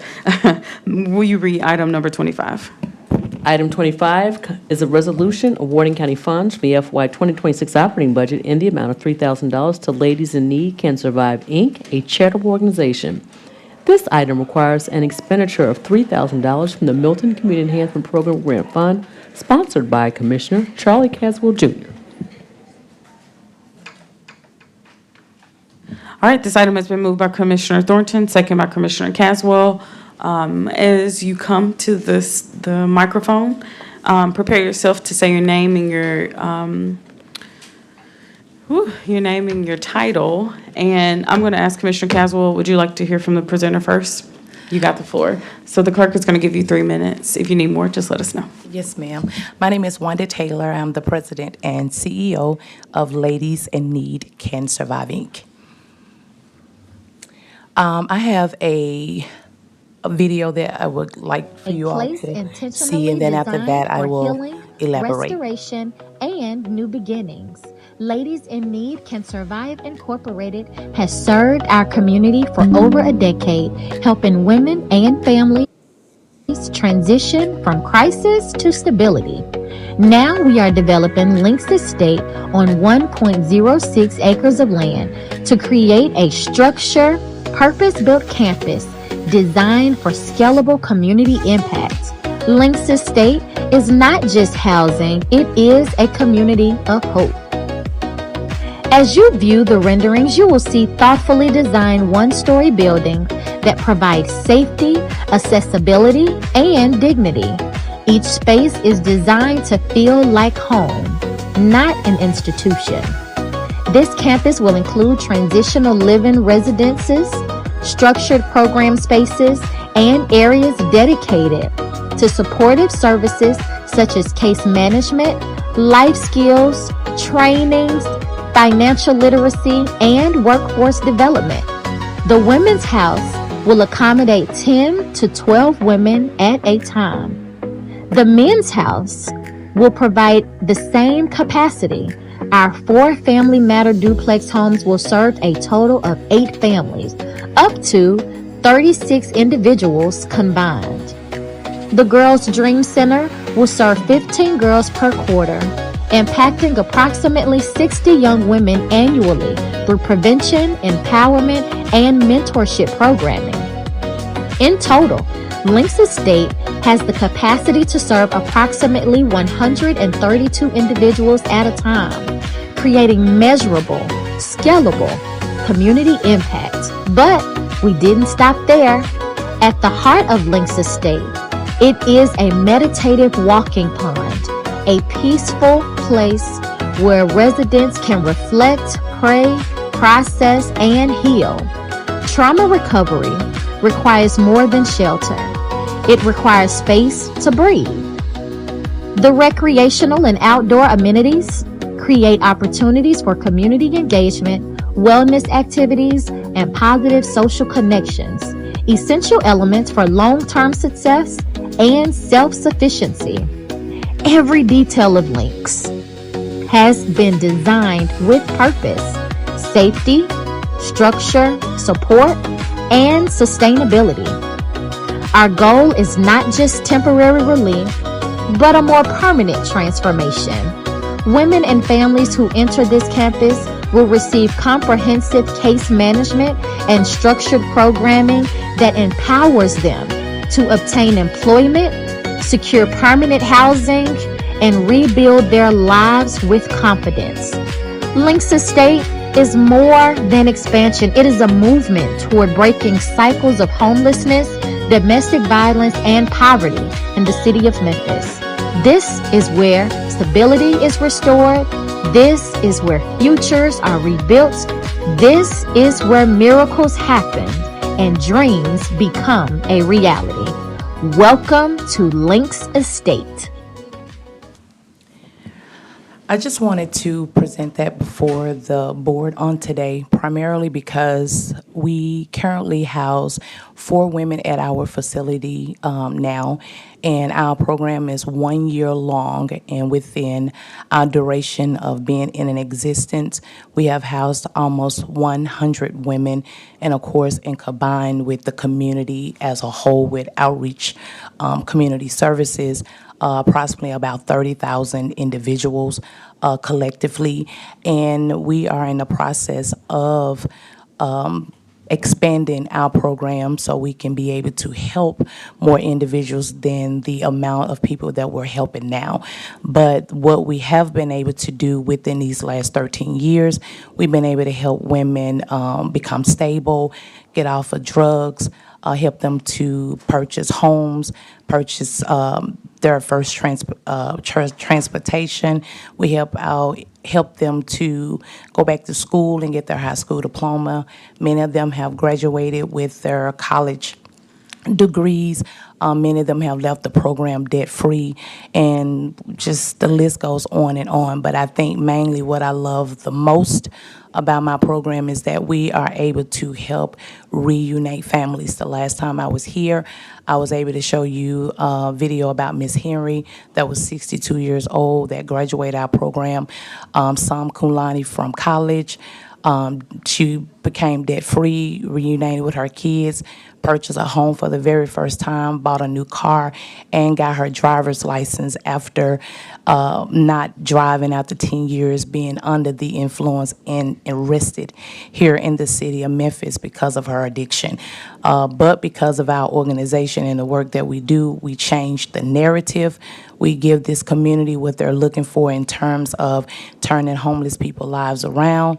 And with your federal dollars, that is what we're able to do at Links, and we just want to be able to continue to do more by serving more individuals. Thank you. Thank you so much for that presentation. That thriving metropolis in the background had my attention. That was Raleigh, right? No, no, what is it? Frazier. She's in Frazier now, but where that property at? Dr. Stacy Spencer is donating 1.6 acres of land. I met with 20 investors. Out of the 20, a few of them is still tentative, but one have committed to donating $1 million to help us with this project. Yeah, that would be, yeah. And so this particular, the 1.6 acres donated is located where? Directly behind New Direction Church. Off Winchester and Hickory Hills. That would be considered the Hickory Hill community? But we're currently located in Frazier right now. Okay. All right, Commissioner Caswell, you recognize. Thank you, Madam Chair. I just want to say, first of all, I've been blessed to serve on the board with Ms. Wanda Taylor for years. I have watched this work transform the lives of so many women in this community. You're talking about being able to call somebody at 2 in.the morning with a woman that just got abused, and she answered the phone and go get them. You know, and so I've been blessed to see that in action and work. So I want to say, first of all, sir, I do serve on the board. I do not receive anything from this body, but I just want to say Wanda Taylor has been a blessing to this city, and thank you for being there. That she has been that mediator in between them getting from the streets to YMCA and other places that, because in many cases they have children, and she don't take children in her facility, but she's able to get them to facilities with children. If she called, they open the door for her. So I thank you for your leadership. Thank you. Thank you so much. Commissioner Brooks, you recognized. Thank you, and thank you, Ms. Taylor, for what you're doing. And that background that kind of threw me off. I was trying to figure out, and I looked at your application. It said 25,000. Yes, ma'am. And I was trying to connect those two, and I never could align those two. But I'm glad to know that you are doing this work, and I would move to add $1,500. We have a motion by Commissioner Brooks to add $1,500. Second by Commissioner Caswell, bringing the total to $4,500. I would like to make a motion to amend this by an additional $1,000. Oh, can we do that without objection? Hearing none, so moved. $4,500. You say how much? Let me pray about that. I appreciate that. I'm going to amend it by $1,000. Second by Commissioner Caswell to bring it to $5,500. Seeing that there are a lot of empty seats, reach out to people into Monday to make sure that they're aware that you're on the agenda and you could potentially get additional dollars as well. Yes, ma'am. All righty. Thank you so much. Any other commissioners want to speak on this item? Madam Clerk, can you prepare the screens for voting?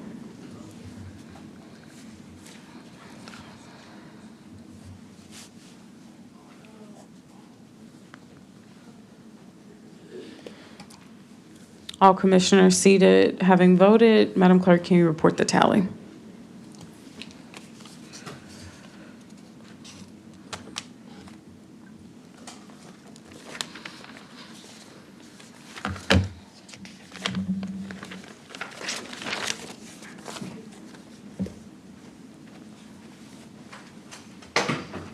Thank We you so have aye much. votes from Commissioners Caswell, Thornton, Brooks, Mills. We have 4 aye votes.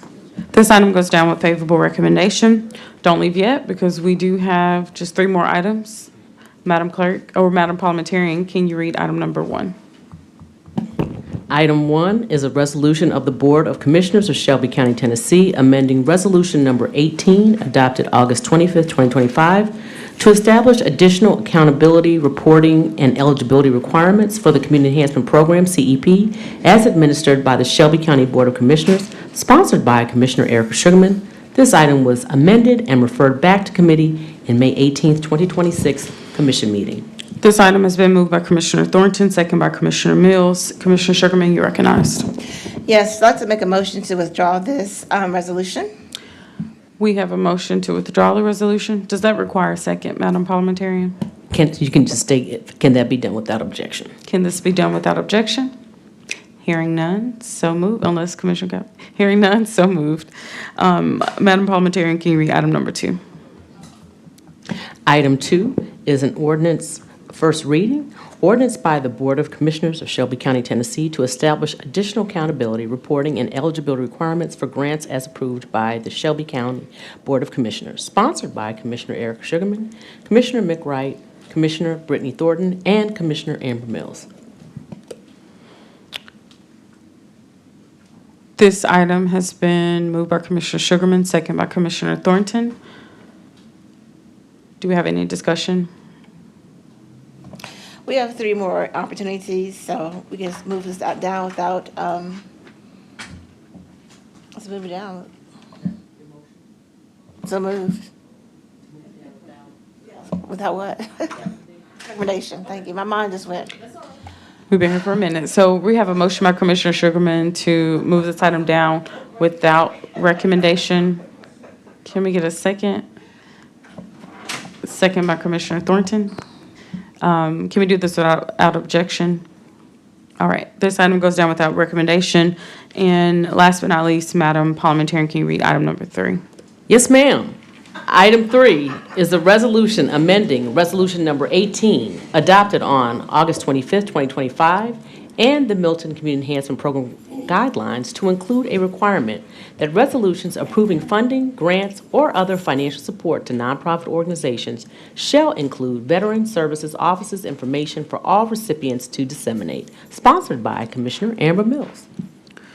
This item has been moved by Commissioner Sugarman, second by Commissioner Thornton. Commissioner Mills, you're recognized. Thank you. This resolution is just a little cross-collaboration to help connect our veterans to their earned benefits, nonprofits that receive funding from the county. We just ask that they ask an extra intake question. Have you ever served in the military? If so, they give out information to connect them to a veteran service officer. That's all it is. All right. Any other commissioners want to chime in? Commissioner Brooks, you're recognized.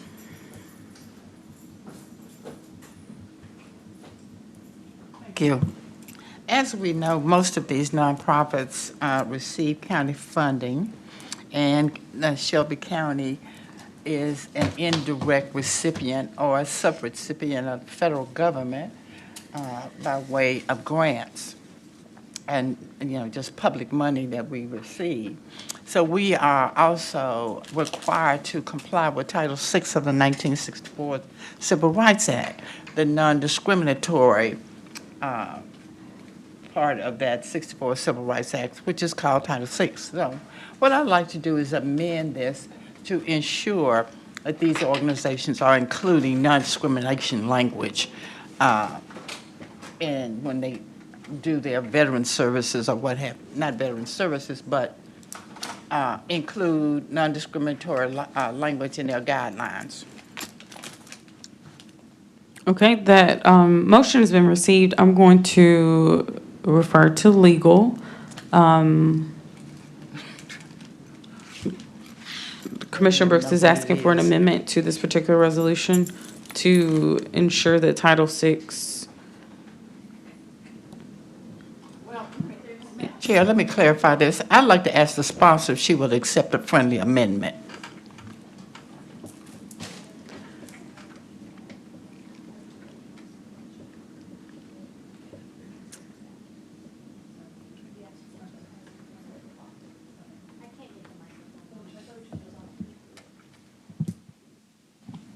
There we go. Jordan Galtelli, County Attorney's Office. This resolution already includes language that says, as it complies with the law, so that is implied with that language. Commissioner Brooks, you recognize. Will the sponsor accept a friendly amendment? Can you restate the friendly amendment? The friendly amendment, let's see. Will it also include non-discrimination language? So Commissioner Brooks, do you have particular language that you are looking to amend it? Because if not, either, I think Yeah, a different motion I'll might give be in you- order, so this can be digested properly. For the purposes of your amendment, I think you need to have some specific language that you're looking to incorporate, or you can make an ask for the county attorney's office to maybe defer this so that that can be accomplished. No, I don't need that. Okay. Okay, I Because can they get- did say that currently it states that it's in Okay, you want the compliance long with version or the the short law. version of the Title VI? Okay. Oh, you want the federal version or the state version? Okay, my amendment says that, okay, let's see, will include, okay, resolution amending number 18 adopted, and the Milton Community Enhancement Program guidelines to include a requirement that resolutions approving funding, grants, and other financial support to nonprofits shall include Title VI language or non-discrimination language based on race, color, or national origin. All right, hearing that proposed friendly amendment, I believe that legal. No, she has to accept it or not, and then we'll have to vote on it. I'm assuming that her acceptance is contingent upon what legal's about to say. So if legal could just chime in, having heard the friendly amendment. What do you say, legal? Jordan Galtelli, County Attorney's Office. Our contracts already include that language. So per legal, having heard the friendly amendment proposed by Commissioner Brooks, you're saying that it's already factored into this resolution. So to the friendly amendment request to Commissioner Mills, you just honor what already exists? I don't want to speak for you, but. I mean, I don't see the point if it's duplicative. It's not duplicative, and here's the point. Most of these nonprofits that receive public money discriminate. They do not post Title VI language, and they ignore the county's Title VI language, which also includes gender, handicap, and whatever else, sex, status. So it's not duplicative. I said race, color, or national origin. So we give to nonprofits. You're saying this has been an issue all along and now it's going to be fixed? I didn't say that. That's what you just said. I just said I wanted to add it to this. Okay, and I just heard the attorney say it was already in there. And I'm saying to you that if you look at these contracts, I mean, you cannot accept the friendly amendment. It's a yes or a no. Okay, so Commissioner Mills, a friendly amendment has been proposed. Can we get a yes or a no to the friendly amendment in lieu of what has been said by legal? I'm just going by what legal's saying. So is the point, Commissioner Brooks, do you want them to say explicitly that we cannot discriminate against you? I want this particular resolution to say, and will not discriminate based on race, color, or national origin. All right, legal, we can't hear you, legal. Okay. It's already Jordan Galtelli, County Attorney's Office. The language would be duplicative because it is already in the contracts. Okay, so at this point, Madam Parliamentary, I'm going to ask, so we have a motion on the floor. So you have a motion on the floor. A friendly amendment's been proposed and rejected. Okay. So is there a second on the friendly amendment? I mean, is there a second on Commissioner Brooks' amendment? Okay, so Commissioner Brooks has proposed a friendly amendment. Do we have a second? Well, no, it's not a friendly amendment anymore. It's just an amendment. Okay, we have an amendment that is proposed from Commissioner Brooks. Do we have a second? So this fails without a second. Notably, the sponsor of the item, because of our discussion, has heard from legal that it is duplicative. Commissioner Brooks does not agree with that. So at this point, we're back on the main motion. Commissioner Brooks, you are still in queue. Would you like to be recognized again? Thank you. The county attorneys are in error. This is not duplicative. The county contracts contain some of the language, but it does not explicitly say race, color, national origin. It has other categories included, and there's a difference. To be duplicative, it has to be identical. Okay, so Commissioner Brooks is challenging the opinion of legal. Yes. So how about we send this item down without a recommendation for legal sure I am. and Commissioner Brooks to come to some type of consensus? Is that a motion? I see legal, you acknowledge legal.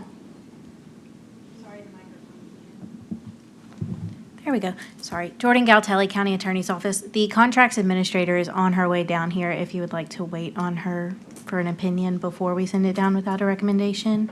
But The amendment didn't have a second. So we're no, so the issue, issue is, so we're back on the main motion. We're not on the, Okay. we're not on the amendment. So we're on the main motion, but I do honor that Commissioner Brooks has a point to be made. Do we know how long it will take for the contracts administrator to come down? about 30 seconds. Okay. She's on her way down. Just so that we can have all the information out before we go into Monday, if you will oblige with this additional 30 seconds. We appreciate it.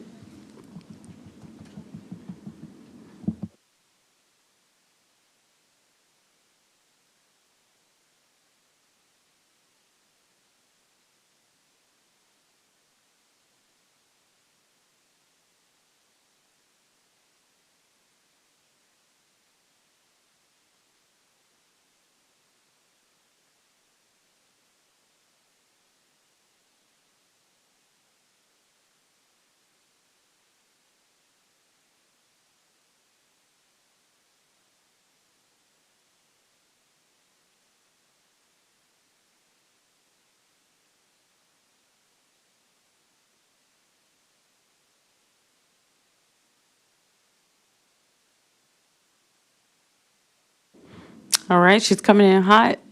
Attorney Cox, we are going to catch you up to speed here. So we have a discussion on the floor. Commissioner Brooks has raised question around whether or not the language in the contract is duplicative to what she's proposed or has proposed as an amendment. So I will, Commissioner Brooks, let you explain to the attorney, and let's see. Well, let's correct that because someone else said it was duplicative. I said it was not.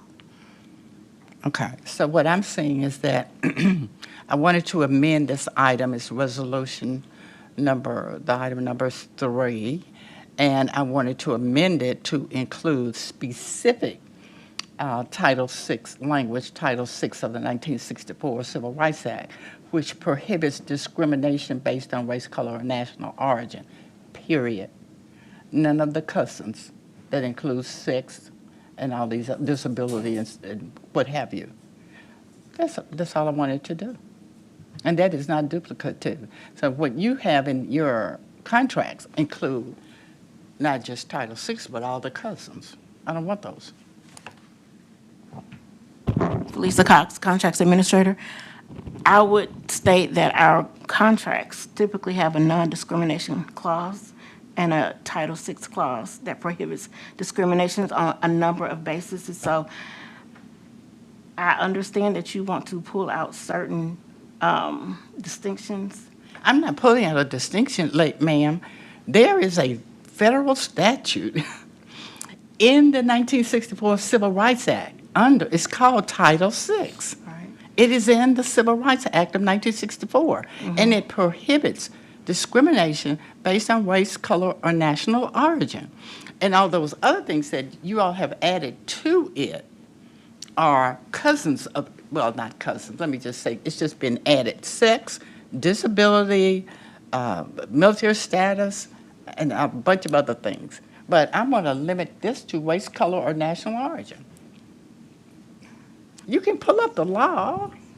Well, I do understand the law, but I am just saying that our contracts include a non-discrimination clause, and it Right. would encompass the other issues, but it's inclusive already. Well, you're being general, I'm being specific. So, I mean, I don't necessarily want to debate it with you because I'm not a lawyer, but I want to be specific. It's real simple. Race, color, or national origin. I didn't want to include anything else.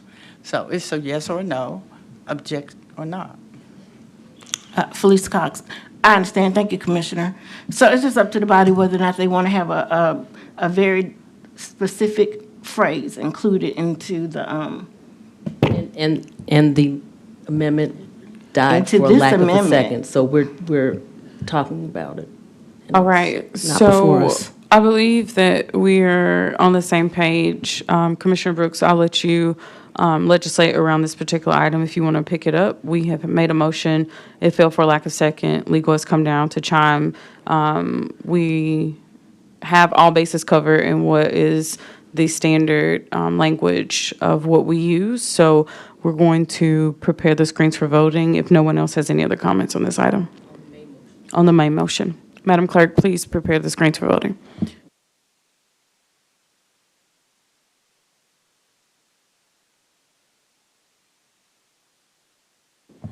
Seeing that all seated commissioners have voted, can you report the tally?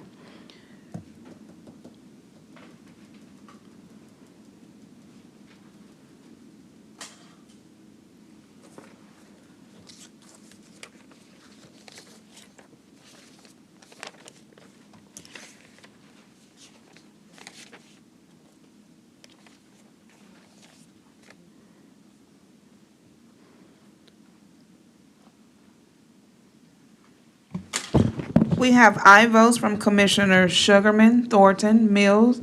Commissioner Brooks voted no. We have 3 ayes, 1 no. This item goes down with favorable recommendation and adjourns committee number 16. Is there a Black Caucus meeting following? All right, we will not have a Black Caucus meeting today, so thank you to everyone who's tuned in. We'll see you on Monday at 3 p.m. Thank you.